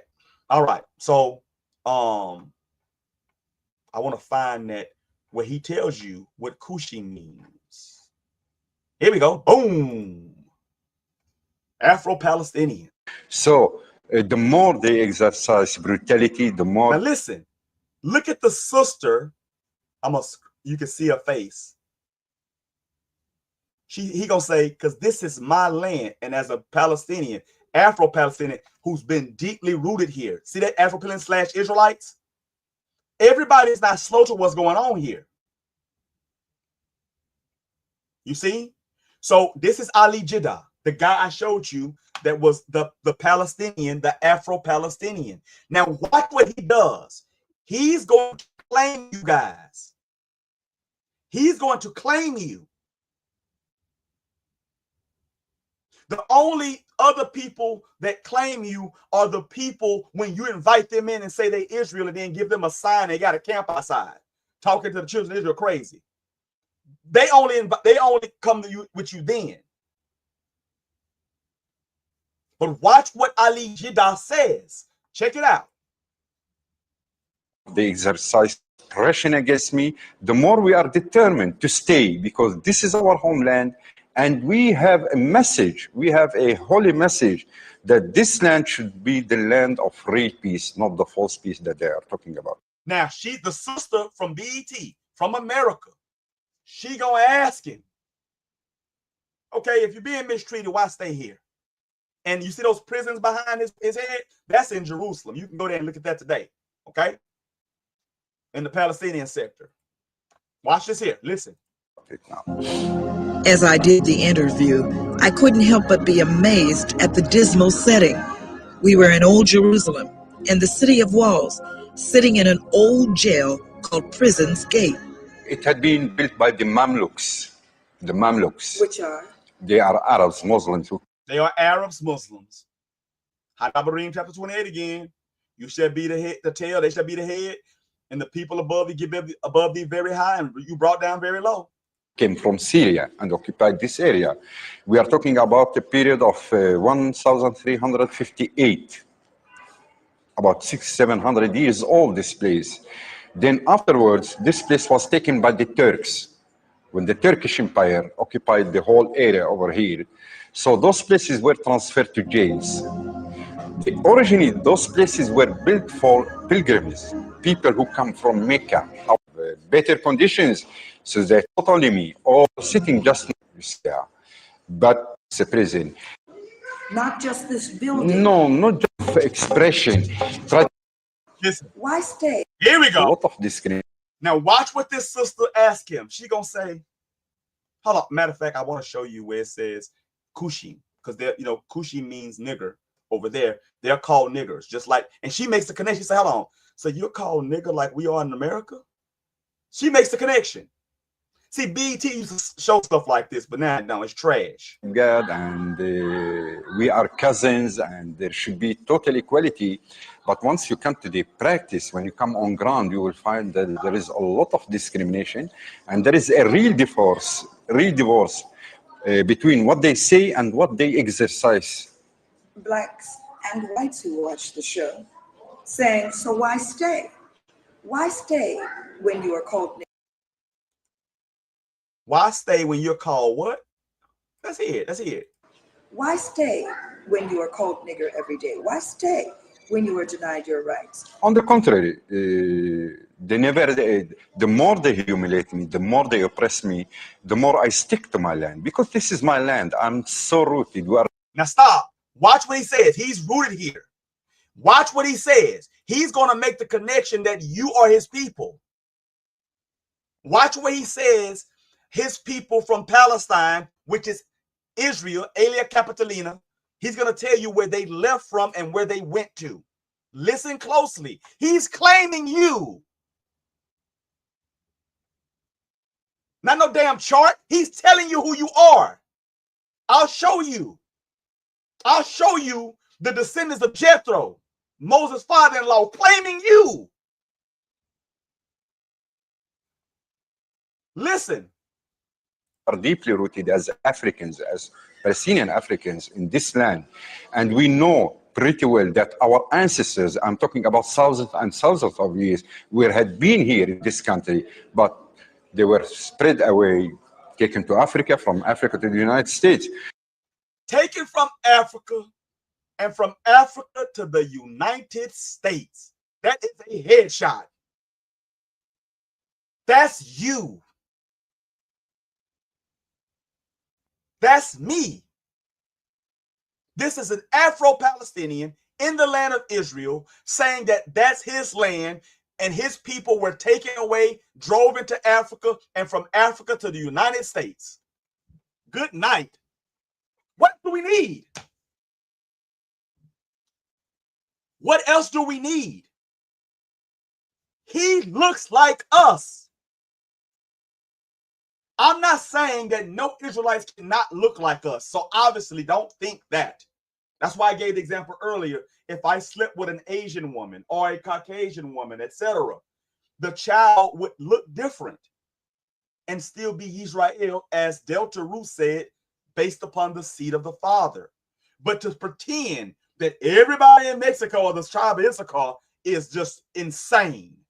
That is completely insane. Not all so-called African Americans are from the southern kingdom of Yahudah or Israelites at all. Not all. We're in every country. We're in all the nations. But not all the people there. We're in there. Let's hear that one more time, because that was powerful. We had been here in this country, but they were spread away, taken to Africa, from Africa to the United States. So the more they exercise brutality, Kushi means nigger. So, what is that? Color. Whenever I go around in the Israeli side, they call me Kushi. Kushi means nigger. Kushi means nigger. So, in Israel, the land of God, people who are the brothers of the Arabs, two brothers, you are called nigger as I am called nigger in America? Let's say on the surface. She made the connection, but and here we go. This is in the 90s. She made the connection, but people in 2025 can't make the connection because the education system. Lauren here told us about it when that was back in what, 2001, maybe a little earlier. The miseducation. See, the miseducation is what's going on here. This brother Ali Jiddah, Afro-Palestinian, just told you, I'm from Palestine. I'm deeply rooted here. I've been here forever. In 1948, they brought these people in on us that oppress us. And they took a lot of our people back in the day from here, Palestine, Israel, to Africa, and from Africa to the United States. Who in the hell says he ain't talking about Issachar? He ain't talking about it's a car, it's a van, or it's a truck. He ain't talking about them. He ain't talking about no Mexicans. Mexicans did not leave Palestine and go into Africa and then go into the United States.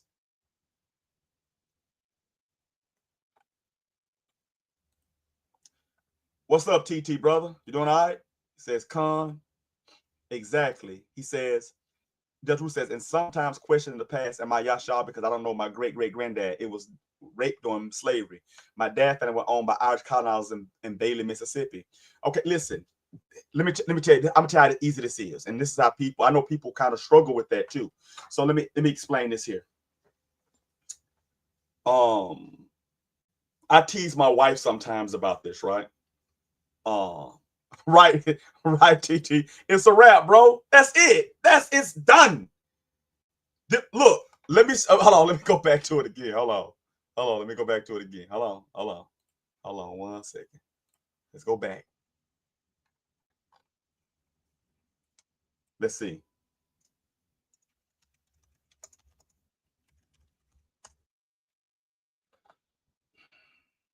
Let's play this one here too. Never mind the John 8:30, all that. Just listen what she says. Hi, shalom from Israel. This is Ola, the daughter of Jethro. And I just heard that you black people that was stolen from Africa to America, that you don't know who you are, but you are the children of Yahweh. You black people that was stolen from Africa to America, that you don't know who you are.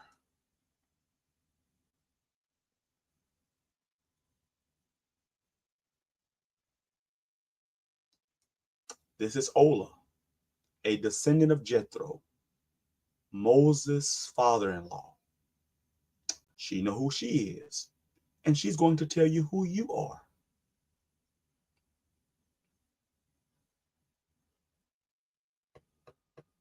And what do? Just like everything else, we invite everybody into the cookout. See, the truth is this. You don't lie to people. This world is already messed up enough because of us. Because we didn't keep the law, statutes, commandments, precepts, ordinances, and judgments. Therefore, we went to the heathens and listened to them. We were supposed to be a light to them. And now they're teaching us. And y'all don't have a problem with it. You don't have a problem with it because you don't understand your job and you don't understand what you're guilty of. And this is why everybody out there on the corners hollering about Esau is the white man, Esau is the white man, Esau is the white man. The Most High says in the book of Obadiah, one chapter, that the Edomites shall be small amongst the heathen. It is over 1-point-something billion so-called white people. That is not small amongst the heathen. But there's only 14 million Amalekite Edomite Jews. That's small amongst the heathen. They run everything from Hollywood. You got rabbis and stuff that's into porn. They own the porn sites. The decadence. Everything you see, you think it's just by chance. And we're going to get into that too. Okay? Now, listen to what she says. Let's finish. Because you don't know who you are. The children of Israel. And I'm telling you, you have to come back to your homeland, here to Zion, to Jerusalem, because us, the Gentiles, we do need you. She didn't even lie and say she was an Israelite. She said, us, the Gentiles, we do need you. But they don't need us in our wrong mind. They need us in our right mind. You are the children. The world is not waiting on a man to come back from out of the sky. They're waiting on us. Look at this camera to get our shit together. Let's keep going.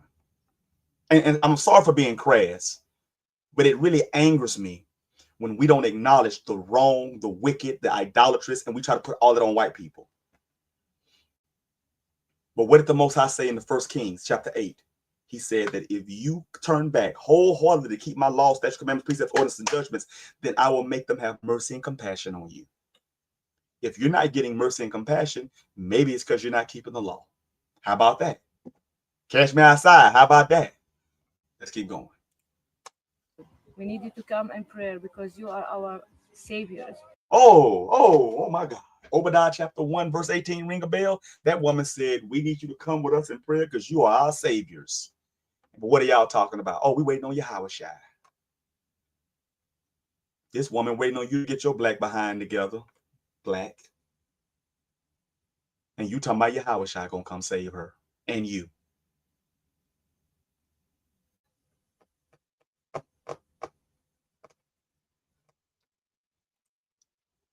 Judge Ruth says, Yehudin is the lawgiver. This is why Guru teaching us Yasha. Right. That's why somebody that can come in looking like a Mexican Arab can literally sit on the corner. Hey, yeah, king. Yeah, king. No, you know, no. And teach. Watch this here. But I'm gonna do that. I'm gonna lead it up there because I'm gonna show y'all something. Because here's the deal. I got people that'll tell you. I told them about Guerrilla Hebrew. I said he's not an Israelite, and y'all gonna learn. You're gonna learn. You look at the phenotype. Just look at him. The mannerism. And now we look at him. He's getting anally put his stuff pushed in anally by the Edomites. He claimed the Edomites and strap-ons and stuff like that. Now I don't want to bear false witness. That's what I heard. Okay, that's what I heard because I keep the law, statute, command, precepts, ordinances, and judgments. So I'm not. That's what I've heard from multiple people. From multiple people. Okay, so let's go back. Let's listen to it again. You're the one that was chosen by Yahweh to live in this land, not the Jewish people. It's you. You were stolen from Africa. They deceived you. They told you that you are slaves, but you actually the children of Israel. And it's time just to come back. Come for your people, come back for us, come back for the whole Gentiles, because only you gonna save us. Bro, y'all don't understand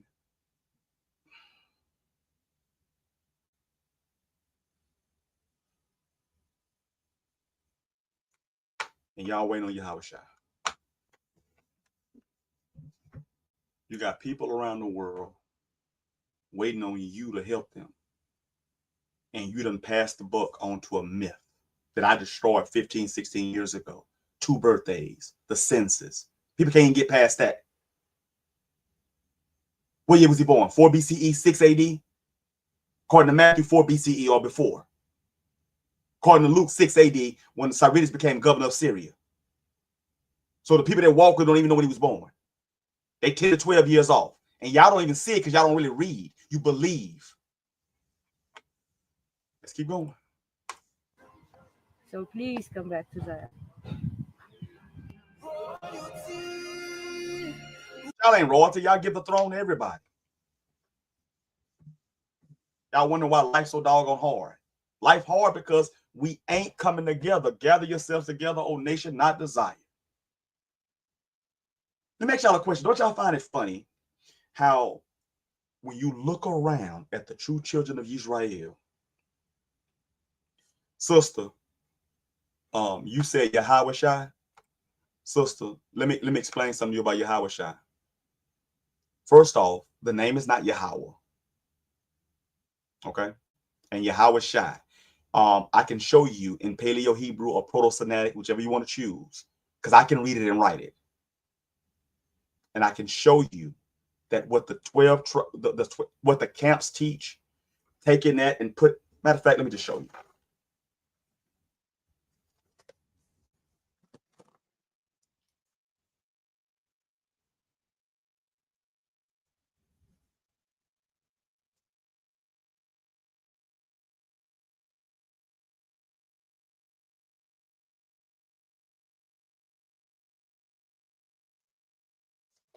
That's what they tell you Yahweh Shai is. Okay? Yod He Wah He Shin Ayin. They tell you that it's only 2 vowels. That's A and I in this so-called Lashawan Kadash. Then you ask them how to say Yahuwah, they say Yahweh Da. No. So, and I'm going to show you. They have the tie, because what the tie does is it makes sure you take the vowel off of the last corresponding letter. Because it should be Shah. So you connect that with an I and it makes it Shai. Now, here's the problem with that. Let's cook a little bit. Let's go to the Teledan Stella. That's the Teledan Stella. As you can see right there highlighted, that's Bayat Dawid. That's what that says. Bayat Da. Dalit Wa Dawid. Bayat Dawid, House of David. Show me the little hook. Making that, taking the A off the Da, the Dalit. Show it to me. It's just that simple. And guess what? We can go to Hezekiah's prison, right? Let's do that. Any Israelite artifact you can think of, we can go.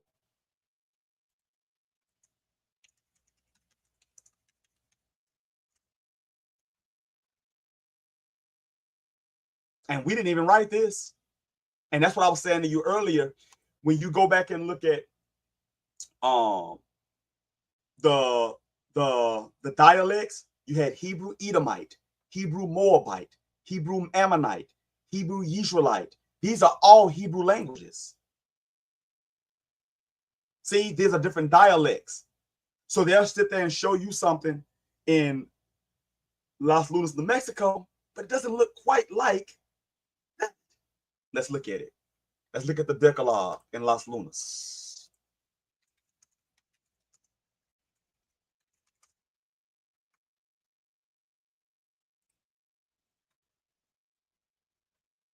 Okay. So somebody help me out. Show it to me. That looks like an alamet. That looks like an, I don't know if you can see my mouse on the screen while I'm doing it, but maybe you can. That looks like a lamet. That's like an olive. but not all of this. What is this? Could it be a different dialect?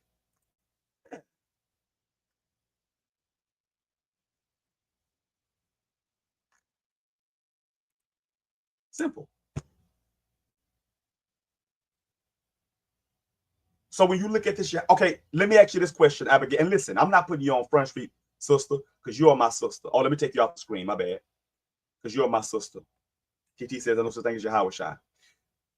If we go to Matthew chapter 1, who tried to kill baby Yahweh Shai? Answer that for me, Abigail. Abigail.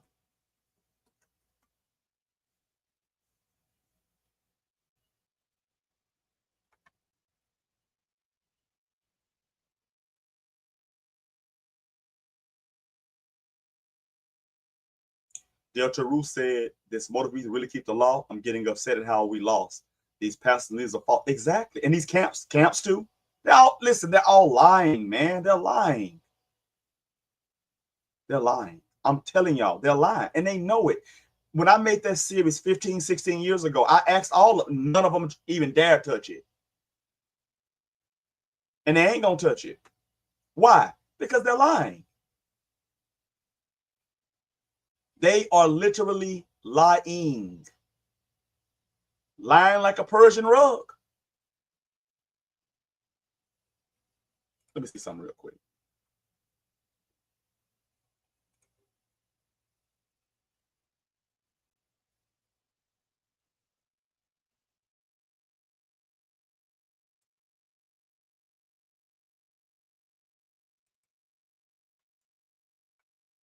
We were over there, and they.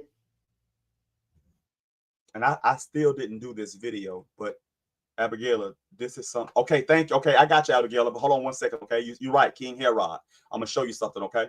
But I'm going to show you something with that. But I want y'all to see this real quick. See, here we just do right knowledge, sister. I ain't asking for no tithes. I don't know what the hell I am. I don't know if I'm a Levite or Yehudite or Benjamite. I know I'm from that southern kingdom, but I don't know what I am. So for me to sit here and try to lie to you and tell you I'm from the tribe of Yehuda, that would be deceptive. So the Most High tells us that he will bring us back under the bond of the covenant. When he brings us back under the bond of the covenant, he made a covenant with all the tribes and their officiating duties. So then he's going to let us know when we go back home, you need to go here, you're this tribe, you're this tribe, this tribe. See, I can't just go pick, I think I'm Levi. So then I go pick up the Ark of the Covenant, I die because I'm Benjamin. Let me show y'all something. This is one of the videos I made. I'm showing y'all this here, and it'll come out. I'm going to do the whole series on it. I'm going to break down every tribe and smash all of it. Let me show you real quick. Hopefully it'll play.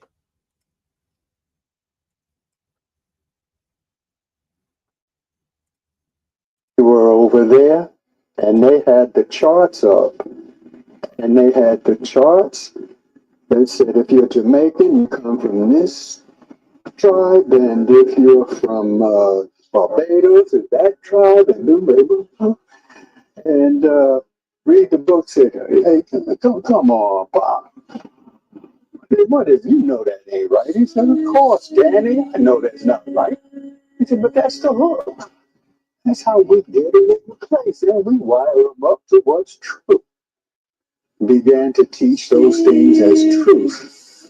This is the truth, you know. And well, anyway, when we got cut loose by Chief Counsel, Princess Ripa, and my son and I, we kept Shabbat at home and all the holy days. All right, so Abigail, you said King Herod. Let's go to Matthew. We want to substantiate that claim, right? Let's go to Matthew.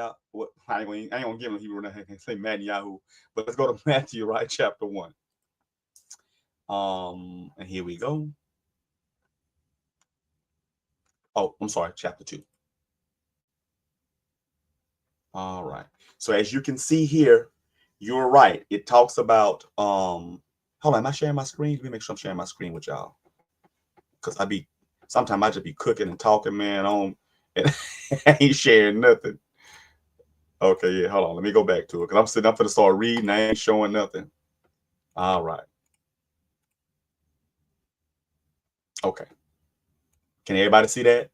Matthew chapter 2, 6 and 7.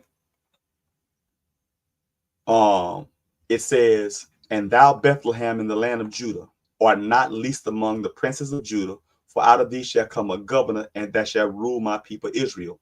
Then Herod, when he had privily called the wise men, acquired them digitally what time the star appeared. So you were right, sister. So watch this here. And I got you. I'm gonna answer everything you got. And as Delta Root says, Yah is our Redeemer, Savior, and strong tower. Abigail, when we are Yah, only Yashalites that love our brothers and sisters and strive to keep the law. Now you says King Herod. Now let me ask you a question, sister.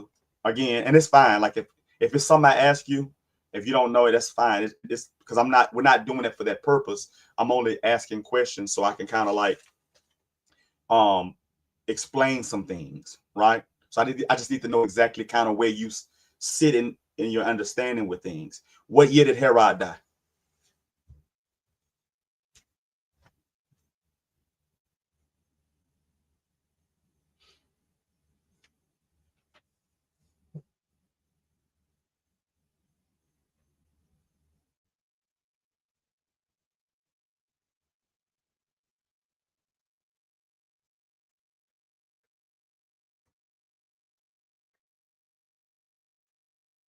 Okay. So this is an Unger's Bible dictionary.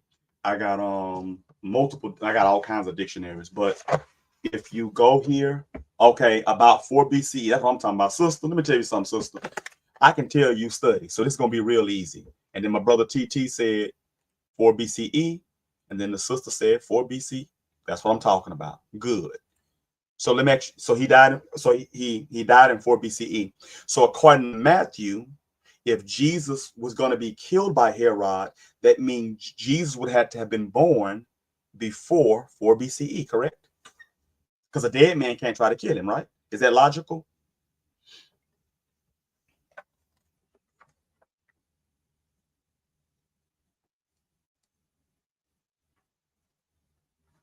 Just let me know.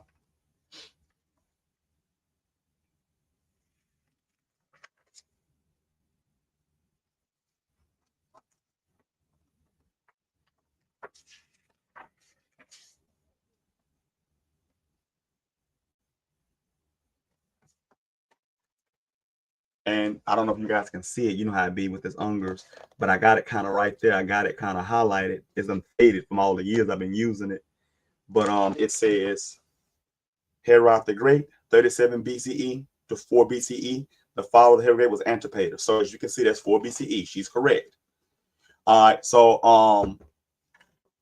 now, sister, so now that's 4 BCE. Well, what I'm saying is this.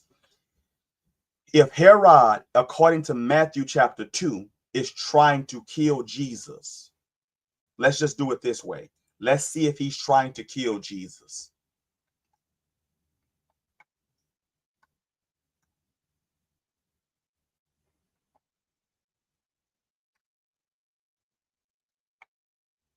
This is the flight to Egypt, Matthew chapter 2, verse 13. It says, and when they were departed, behold, the angel of the Lord appeared to Joseph in a dream, saying, arise and take the young child and his mother and flee into Egypt, and be thou there until I bring thee back. For Herod will seek the young child to destroy him. That is Matthew chapter 2, verse 13. So if Herod is going to kill the child, he has to do it before he dies, right? That's what I'm asking. So before Herod dies, he has to try to kill the child, right? Is that logical? If he dies in 4 BCE and Matthew says he's trying to kill the child, he can't try to kill a child while he's dead. So that means he has to try to kill the child while he's alive, right? Which would have to be 4 BCE or before 5, 6, etc. It has to be before, because if he dies, he can't try to kill the child. Matthew chapter 2 and 13 and 14 makes no sense if he tries to kill the child and he's already dead, and now they in Egypt running from a dead man. Does that make a little bit more sense? Is what I'm asking. Just yes or no, or whatever, and then I'll show you what I mean, and I'm gonna show you something.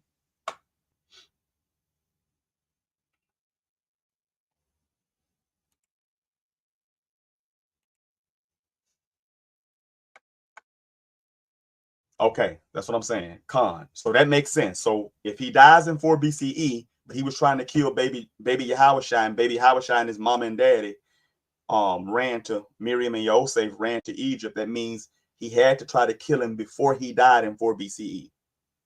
Okay. Yeah, Sue, it turned into a very good live once once Lewis left. So yeah, so all right. So now we're in Luke chapter 2. Now remember, Matthew chapter 2. I know I got you, but here's the deal: the New Testament is in Scripture, sister. But I understand what you're saying. Now I may say some things that may sound very contrary. It's just because you never heard them. But if you notice, I'm never gonna say something and not put it on the screen. So what I'm saying is, according to Matthew, now Matthew was a disciple, right?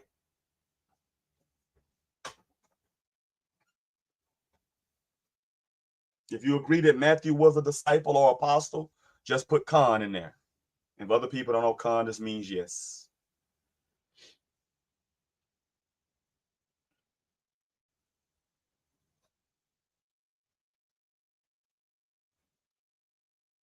And Luke and Matthew both have the Holy Spirit. They're both filled with the Holy Spirit.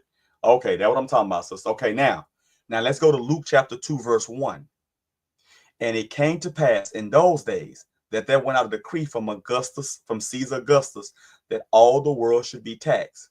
Verse 2. And this taxing was first made when Cyrenius was governor of Syria. So Cyrenius, being the governor of Syria, is when this taxation happened. Now, I'll show you something. If you got the works of Flavius Josephus, right? Flavius Josephus. And if you go to the Antiquities,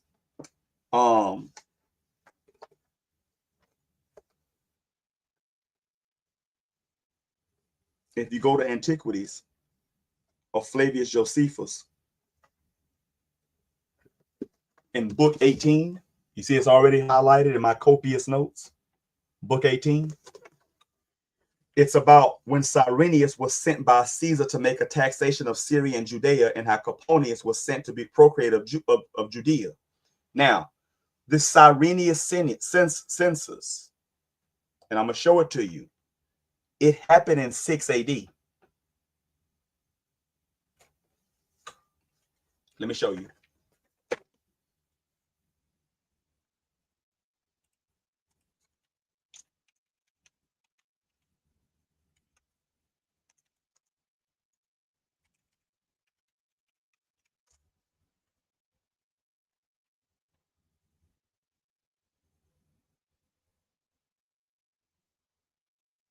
So check this out. Now keep in mind, we on Luke chapter 2. Before I go there, let me read this real quick. It says in Luke chapter 2, right? It says, and this taxing was first made, verse 2, when Cyrenius was governor of Syria, and all went to be taxed, everyone into his own city. And Joseph also went up from Galilee out of the city of Nazareth unto Judea, unto the city of David, which is called what? Bethlehem, because he was of the house and lineage of David. Verse 5, to be taxed with Mary, his espoused wife, being great with child. So now we see, I got you, Abigail. So I'm just gonna, that's last part for everybody. It says, she said, I'm going back to watch this live back for sure. I have to leave. Okay, I got you. Shalom alaikum. Shalom.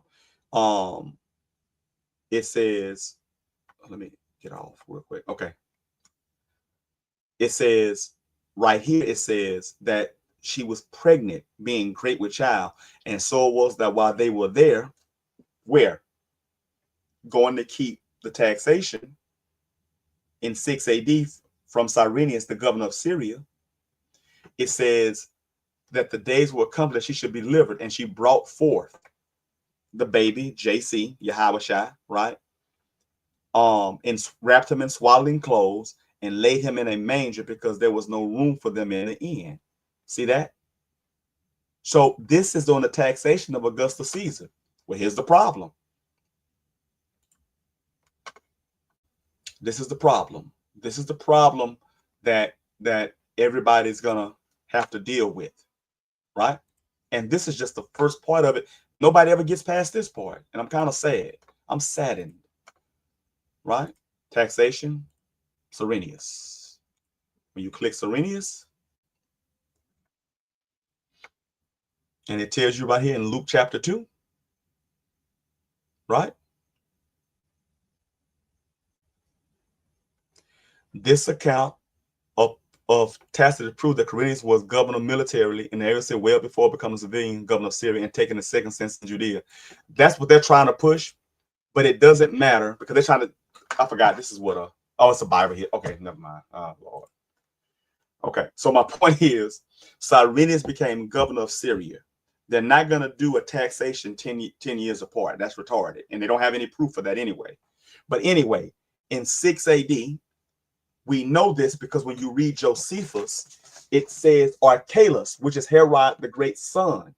He was the one ruling, and then he got banished to Gaul, which is France. So he gets kicked out. They send a guy in to do the taxes, Quirinius, the governor of Syria, and then they do it at this time, which is in 6 AD. See, they can lie and try to say it's 2 censuses, but it doesn't matter because Archelaus was governor here. They can't show you no taxation, no taxation and no census with Herod, who died in 4 BCE. That's game, set, match. So now, what does that mean? Matthew is saying that Jesus was born before 4 BCE because the man that died in 4 BCE was trying to kill him. Yahushua is trying to be killed by a man that died in 4 BCE. Therefore, that man had to have been trying to kill him in 4 BC or earlier. Cyrenius became governor of Syria in 6 AD. So 4 BC or earlier, according to Matthew, 6 AD, according to Luke. They both can't be right. They're off by 10 to 12 years. So they don't know when Jesus was born. They don't know when Yahushua was born. That's the problem.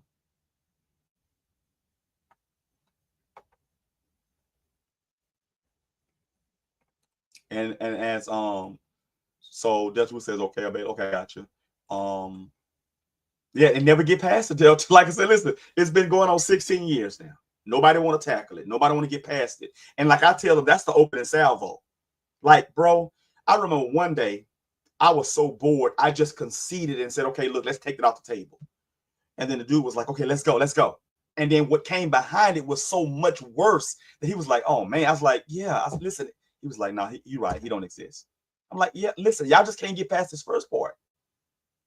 You can't get past the first part. And like Tedru said, it never goes past Matthew and Luke. But as you look, what did the woman, the daughter of Jethro, say?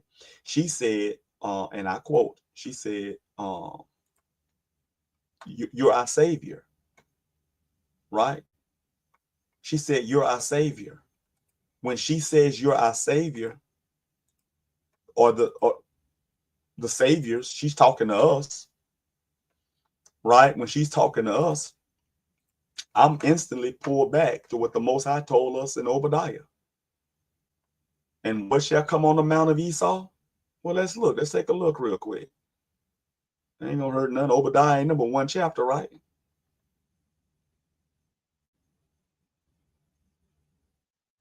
Ain't number 1 chapter, right? Boom. Verse 21. And saviors, Yasha. Let's look at it underneath. Yep, Yasha. Let me move that. Let me hide with so you can see it. To be safe. Okay. Let me pull it up again. Hold on. I ain't trying to do all that.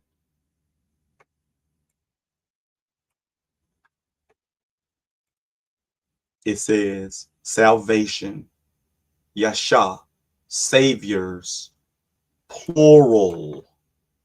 That's plural. That's plural. And saviors. And saviors shall come upon Mount Zion to judge the mount of Esau, and the kingdom shall be the Lord's. We're seeing these people get bombed into smithereen by Iran, getting ran out of the deal, out of the land. That's what we're waiting on, them to get ran up out of that land. TT says, a pastor told him that him and his congregation said that they accept Matthew account of JC birth, and he told me that Luke is incorrect. See what I'm saying? Listen, so now Luke has the Holy Spirit. Luke is a good friend of Yahushua, and he don't know. But I'm supposed to believe. But what did the Most High say in Hosea 4:6? My people are destroyed for a lack of knowledge, not belief. We have too much belief. That's the problem. And as TT said, saviors, plural. Why is that important? Because the woman said what? Only you gonna save us. We need you to come back. That's what the daughter of Jethro said. Moses' father-in-law. Now let's go back real quick. I'm gonna close this out, and I'm gonna probably go live again tomorrow. I know when I tell y'all that, I be having all intentions and stuff to go live, but life be lifing, right? So I appreciate y'all prayers. It looks like what y'all helped pray for me, and it all came together. So I definitely appreciate y'all prayers. I really, really appreciate y'all prayers. You know what I'm saying? Delta Ruth says, my former pastor said Melchizedek is the Most High. See what I'm saying? Bro, listen. I remember when I got married, I was learning I was Israel. This was about 23 years ago. And there was a pastor that married my wife and I was learning, because remember, we're talking about there's no YouTube, there's no social media, none of that. So I'm learning this just by reading, because I've always been a reader. I've always read the scripts, right? So I'm sitting there reading, and I remember the pastor was like, I want you to join my church. Da, da, da. I was like, no, I'm not joining a church. I already left church. I was like, I'm not joining a church. Well, no, you need to join a church. You need to find you a home. So I got a home. My wife and I got an apartment. We're going to get married. I got an apartment. That's our home. You know, brother, I'm talking about a church home where you can get the word and get fed. My mother-in-law looked at me. She dropped her head. She said, oh, Lord. Oh, Lord. She knew it was on.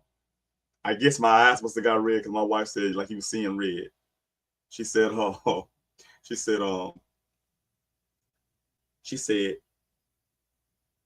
please, let's not do this. And then the dude told her, no. We got to make sure he's saved and this, and this. I said, listen, I'm paying you to do a service. If you don't want to do the service, we'll just leave. You're not the only pastor. I was only doing this because of my mother-in-law. Like, you're not the only pastor. It doesn't really matter to me. I'm not joining your church. The man started telling me demons live under the earth and that all. I was like, oh, sure. What chapter and verse is that? He's looking, he couldn't find it. I'm just sitting there laughing and chuckling. He getting more and more upset. Then at this point, my mother-in-law looking like, hold on. My son-in-law is sonning him.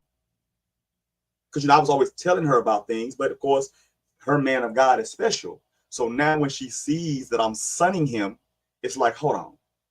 And I said, well, if I was a Muslim, would you marry me? He said, no, I would definitely not marry you. And I think that was the Most High. Because, of course, I wasn't a Muslim. But I don't know where that came from. I just asked him that.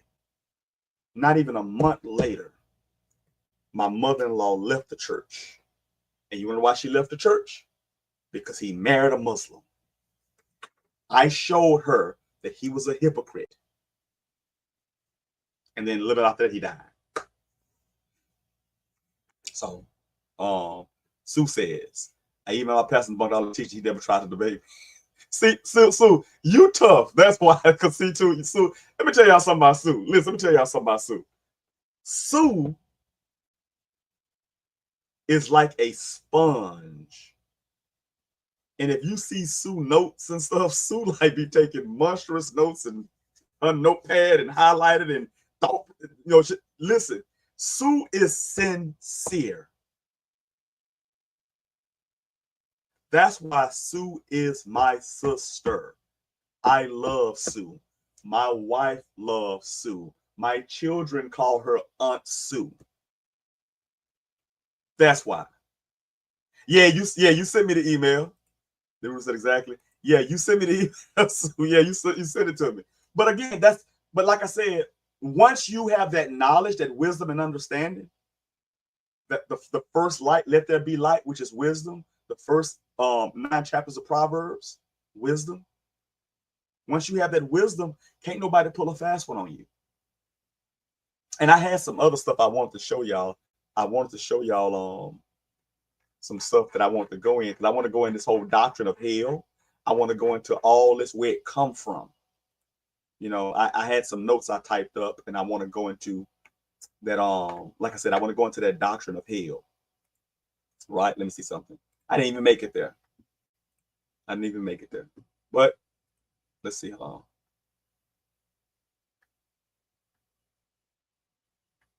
Where is it?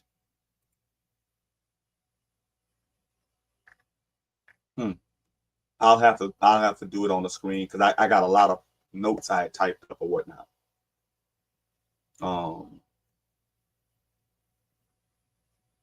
Yeah, I had a lot of notes I had typed up. Yeah, hell, lake of fire, it's all the same.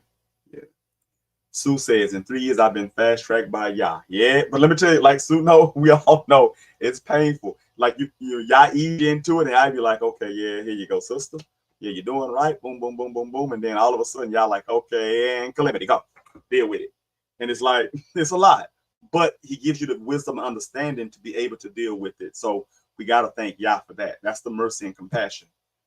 As Shlomo said, if I faint in the day of adversity, then my strength is small. Yeah, so I'm gonna lake of fire. Yeah, the hell. Well, I say hell because a lot of people still teach hell is a real place. And I'm going to show the etymology where it comes from. It comes from Egypt. And not only that, I'll give you an example. Yah says what? This is what Yah says. Yah says, in the day that you eat of the what's the name, you shall surely what? Die. Right? And what did the serpent say? Oh, you won't surely die. What do Christians say? Oh, you won't surely die. You live forever. What do the Muslims say? Oh, you won't surely die. The Most High say you should surely die. Ecclesiastes makes it crystal clear in chapter 9 that whatever you do under the sun, once you die, there's no more memory forever in anything done under the sun. Okay? That's just how it is. Right? As Sue just said, put it on the screen because that's what it's worth. Only Yah is forever.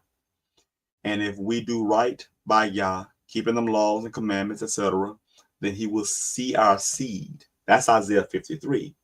But they tell you that's about JC, the sickness and the stripes. And I did a video on that. So anybody want to check out that Isaiah 53? That's Israel. That is not, I repeat, that is not the children of, that's not Yahushua. That's Israel. And he shall see his seed. Yahushua had no seed. Hebrew word there for seed is zarah, which can only be 2 things: sperm or fruits. So unless he gonna see his apple trees and his strawberries and plums and bananas, that ain't talking about him. So like I said, I'm gonna go through that in detail. I want people to really pay attention. Yep, Zara. Yeah, throw an H on it. I think when you look it up, let me see. Let me look it up for you real quick. Hold on 1 second. Because when I know when I write it out, I put a hey at the end of it, and I always write it out, especially when I write it in Hebrew. So it might. Let me make sure. Let me just make sure for you, brother. Yeah, I'll make sure for you real quick. But I'm pretty sure it's Zara with a hey at the end of it, which is an H. Okay, which is an H. Let me see something.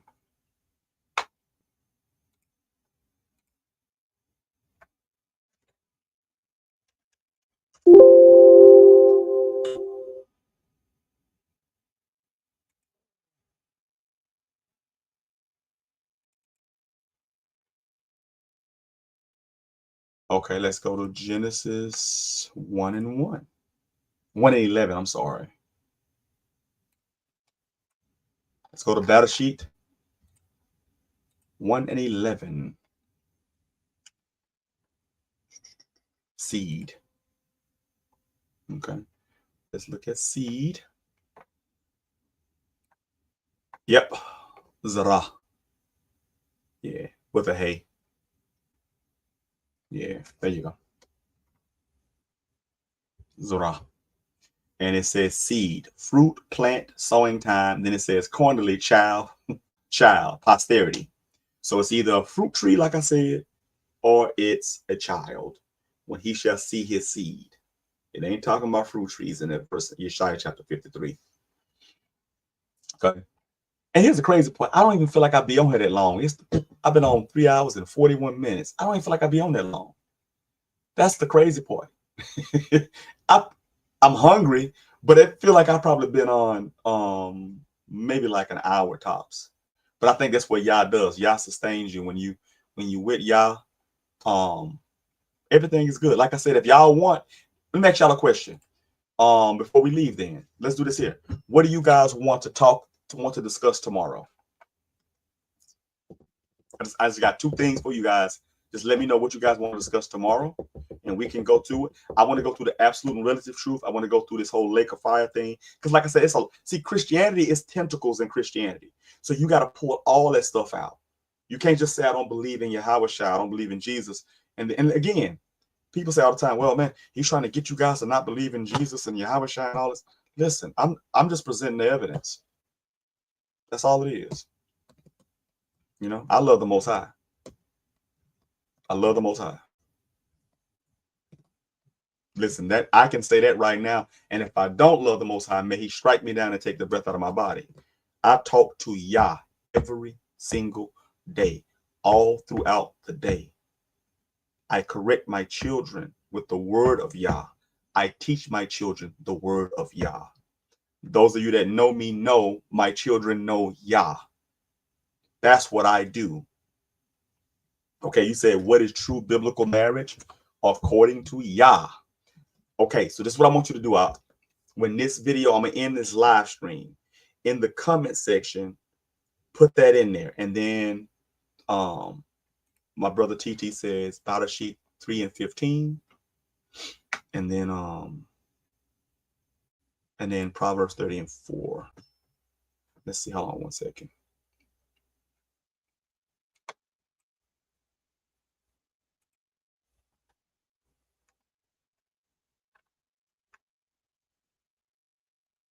Okay, good. Okay, I got your TT. So battle sheet 3 and 15. I'll do that one.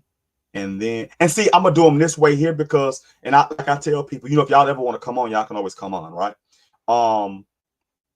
And then Proverbs 30 and 4. Let's see. Proverbs 30, verse 4. Gotcha. Perfect. Them 2 good ones there. I like that, TT. Thank you, brother. I love that.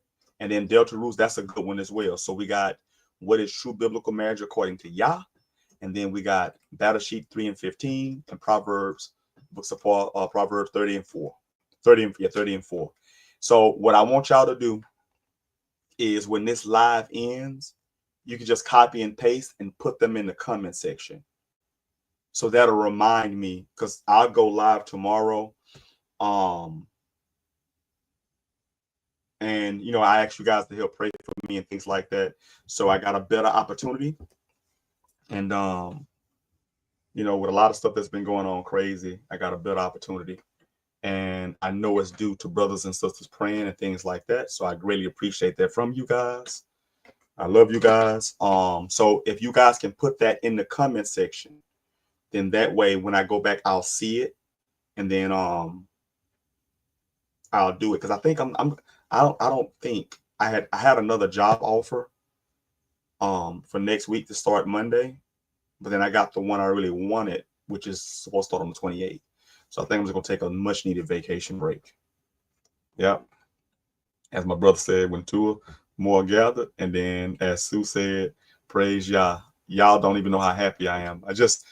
like it's been rough, man. It's been rough.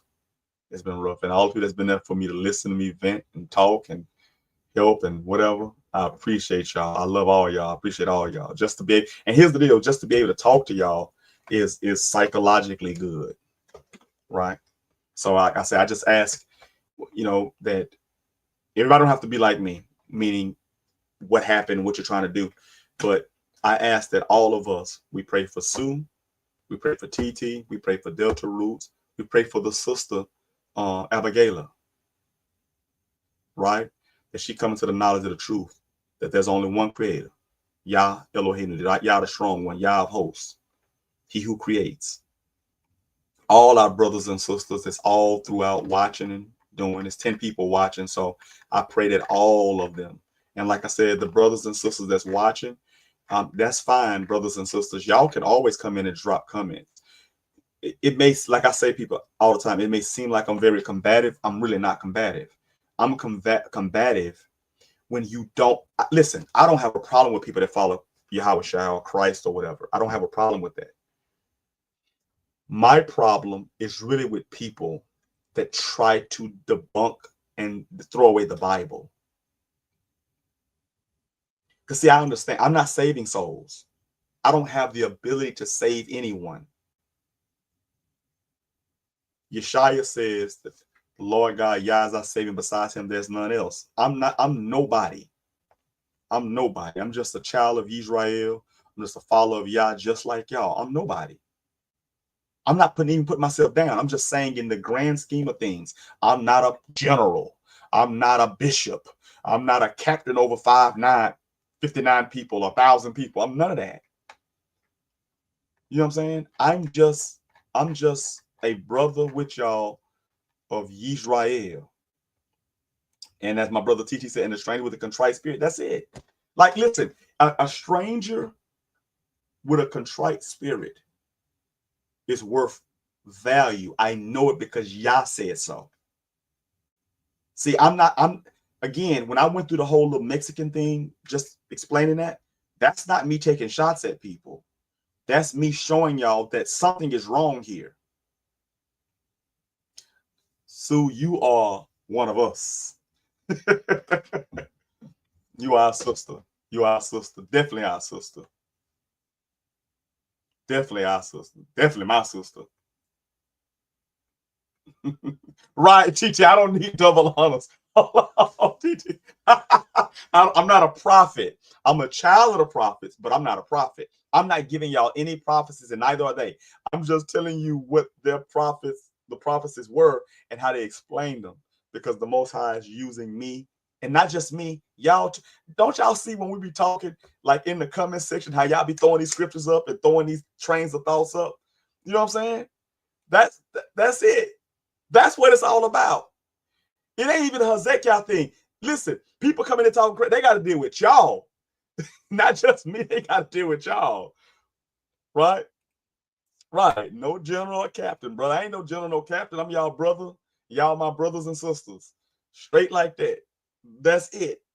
I don't take tithes. I don't baptize people. Let me see what else I don't do. And I give people their flowers. I'm a very prideful man in that aspect. Like, I don't like to ask people things, but I'm gonna show you how my spirit is. When I was going through tough times, my sister Sue really helped me. See, most people can't say that. Most people can't tell you that at one time they were in idolatry. Y'all heard me tell y'all that. I used to follow Yahushua like years upon years ago. Wasn't even Yahushua, Yahushua, Yeshua, you know, whatever. But you see that. Like, I can tell you guys that. Why? Because I'm still learning too. They're not learning because they don't have the truth. This is not the home of the truth. This is where the people that love truth live. Now, if you want to call that the home of the truth, yes, that's what we are. TT said, no holy water for sale. No holy water, bro. No holy water. I don't cast out demons. You know, if you got some physical ailments, I can kind of, you know, depending on what you got, I can kind of lead you in the direction with certain remedies, natural remedies, herbs and things like that. I don't cast out. I'm not speaking in hashalagal. I'm not speaking in tongues. I'm not doing any of that. And as TT just said, this is an ever learning journey. And we're going to learn to the day we pass away, as all things pass away. We're going to learn until that day is over with. And that's how Yah designed it. And then everything we take, we put it embedded in the ones that have contrite spirits, that are our friends, that are our family. And then we teach them. And then they're supposed to take what we have and elevate it even further. Oh, my brother, Delta Roots, you are in, I don't even want to say look, you just hit the jackpot. Let me ask you a question. Are you asking me about migraines? Do you suffer from migraines, Delta Roots? Is that what you're telling me?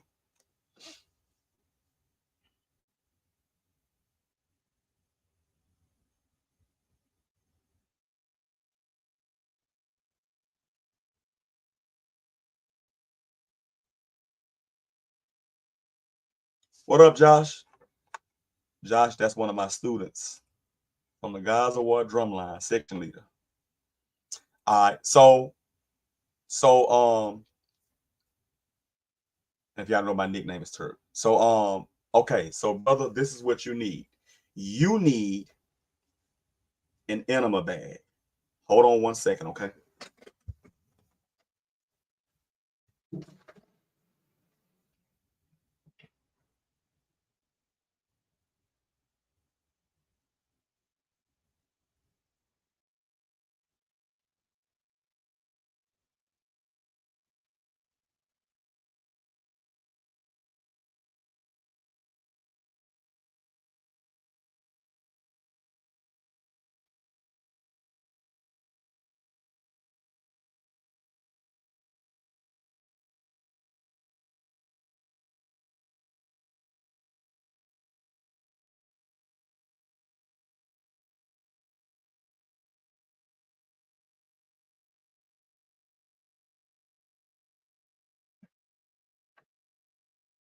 All right. So this is what you need, brother. You need one of these, an enema bag. Okay. And I'm going to tell you why. Because I was suffering from migraine headaches from the, close the door for me, Noah, Israel. Thank you. I was suffering from migraine headaches from the 6th grade to as recently as 5 years ago. I went to the doctors. They was always trying to give me Zithromax and all kinds of different pain, Loratabs, and I don't take none of that crap. And let me show you an example. Yeah, but that's not, so the reason you have migraine headaches is because of your gut health. It's your gut. It's your gut health. So you have a lot of old feces. So you'll take one of these enema bags, clean spring water. You buy one of these like $9, $10 from Walmart. Clean spring water, right? Fill it up. And then you set this bag inside of some hot water in a sink, and it'll warm the water up on the inside. You don't want to put hot water inside of this. You don't want to use tap water inside of this, because this is going to go with this piece into your rectum. And once this goes into your rectum, you're going to hang it up like this. It's going to drip all this bag full of water into you. You try to hold it. You try to hold it as long as possible. You lubricate this piece with olive oil or coconut oil. Okay? Olive oil or coconut oil. Now, people sit there and say, oh man, this is, no, listen. You can do this now, or you can have another man looking inside you when you have colon cancer, because your colon is your large intestines. Okay? So you have to clear that out, and you probably have never cleared it out in your entire life. I didn't know this. I actually heard this from and I was just telling my brother Joshua Rhodes this last night. There was a video. I was so desperate. I was on YouTube just listening to stuff, and I was cleaning up, and I heard an interview called Interview with the Devil. And on it, it's a guy talking to the devil, right? And he was like, And people have headaches and bad headaches and don't realize all they have to do is take care of their gut health. They're so lazy.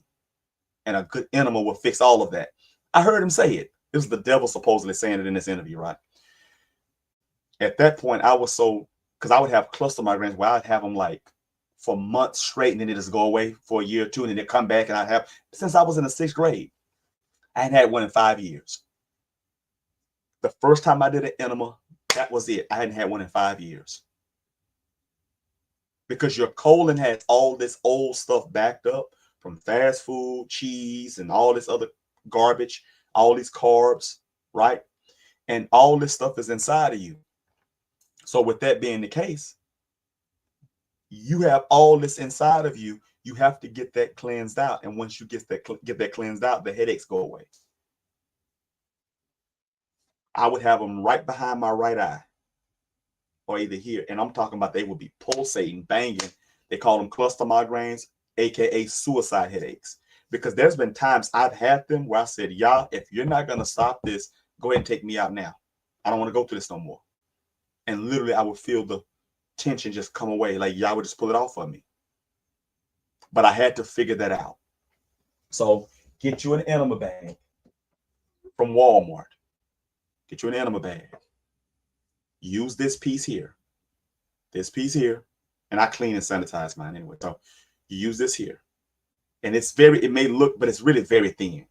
So it ain't like, you know, you're going to hurt yourself or nothing like that. And this is not a homosexual act or anything like that. This is proper maintenance and health. So you take this piece, fill this with water. Gravity is going to play its toll when you hold it up and you get on your knees in the bathroom. Trust me, the first time I did it, I was at home by myself. Of course, you know, we're men. We don't want nobody walking in on us, right? And back then, my other house, I had a 2-bedroom house. I mean, I'm sorry, 4-bedroom house, but 2 bathrooms. So when you came in on this side, it was a bathroom. And then there was a bathroom on by the master bedroom on the other side of the house.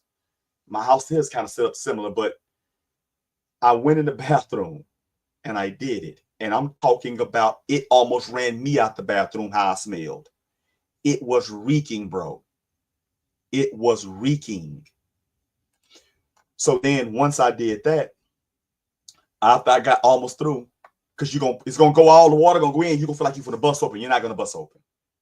Then you're gonna stand up and you're gonna try to massage your stomach around your large intestines, and you're gonna jump, you jumping jacks, but keep your sphincter tight, right?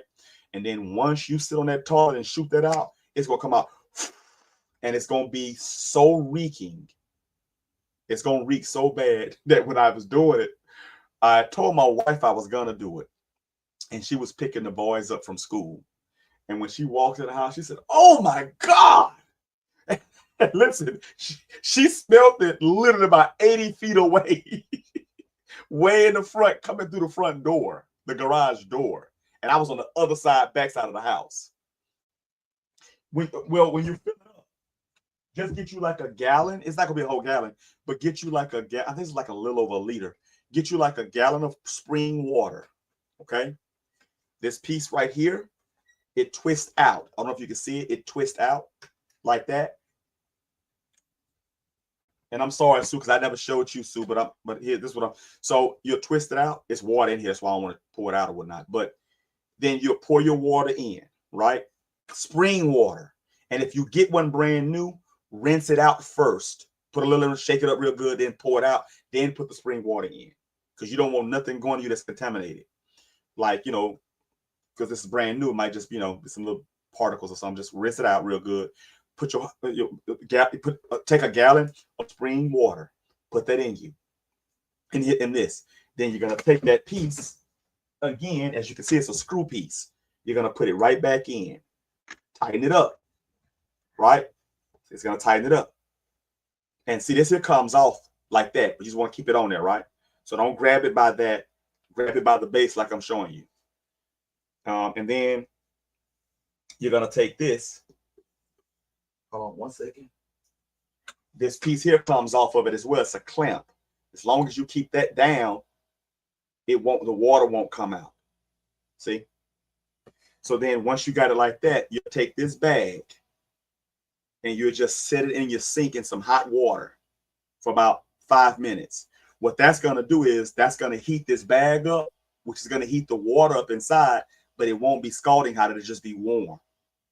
And then when you go in the bathroom, you're going to hang this up on the shower, whatever, get on the floor on your knees, buttocks in the air, head down, and then you're going to have some coconut oil or olive oil on your anus and on this. And then you insert this, and then when you hit that clamp, it's going to push that water in, and you're going to feel it coming in. You're going to want to get up and run, but no, just hold it.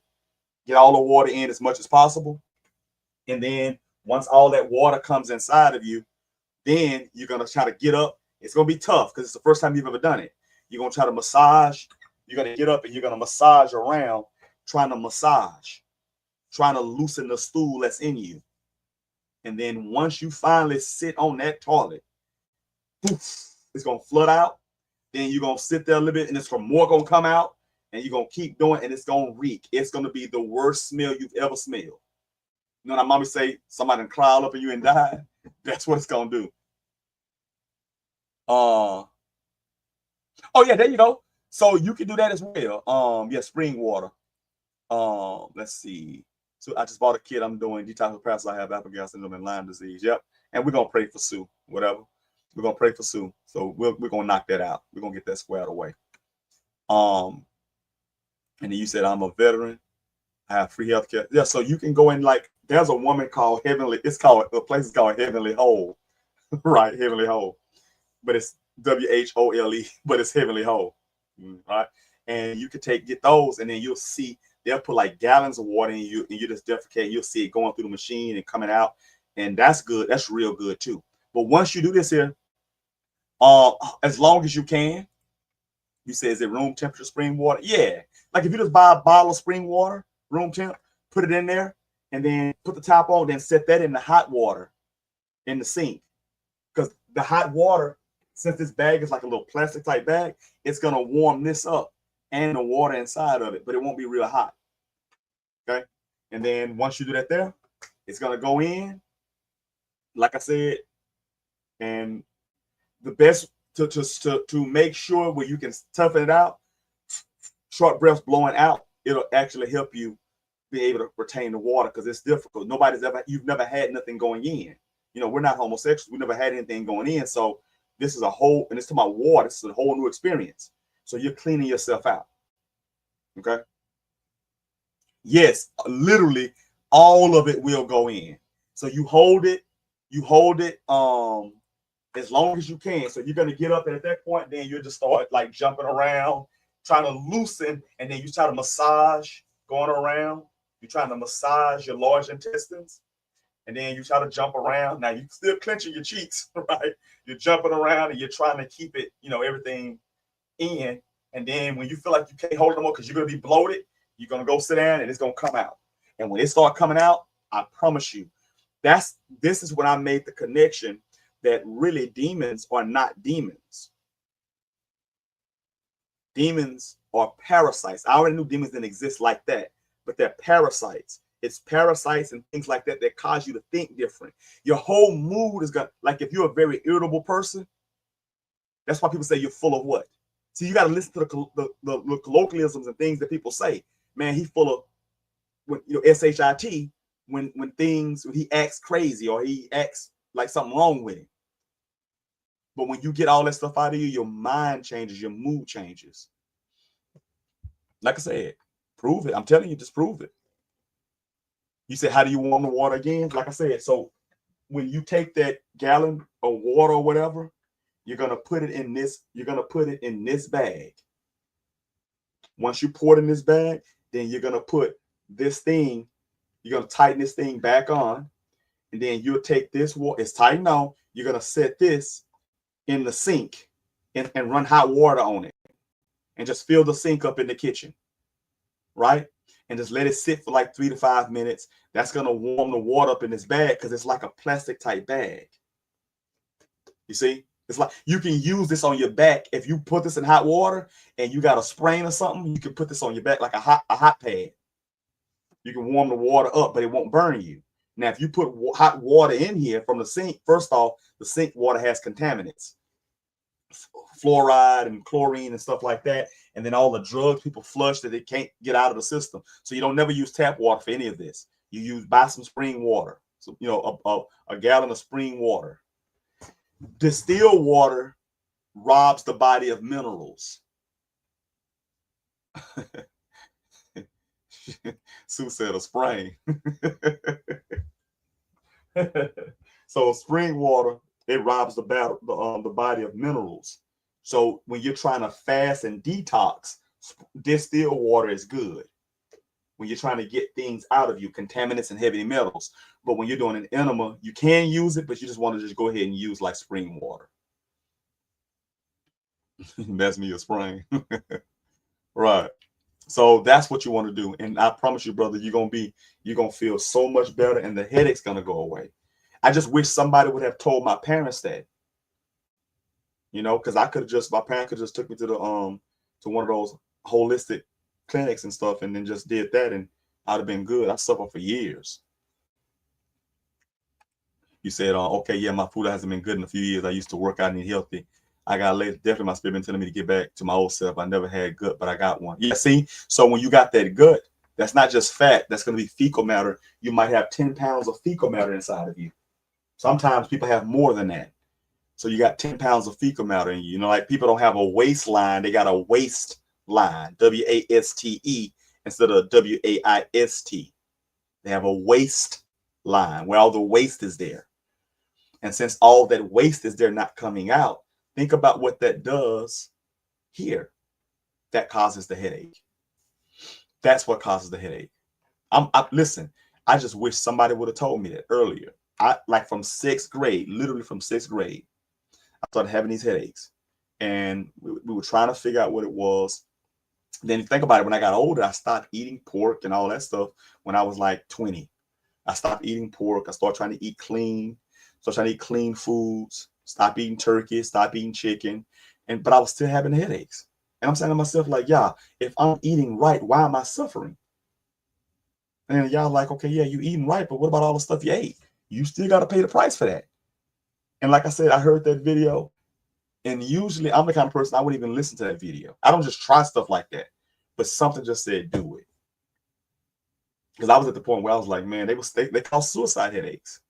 For a reason. People really kill themselves having these migraine, unallow themselves having these migraine headaches. So I did it, and that was it, bro. In 5 years, I hadn't had a headache from the age of 12 to 39. I had headaches, and I hadn't had a headache from 39 to 44. I'm 44 years old, and I hadn't had a headache since. So I'm telling you what I definitely know. And soon I was talking about this a couple of weeks ago.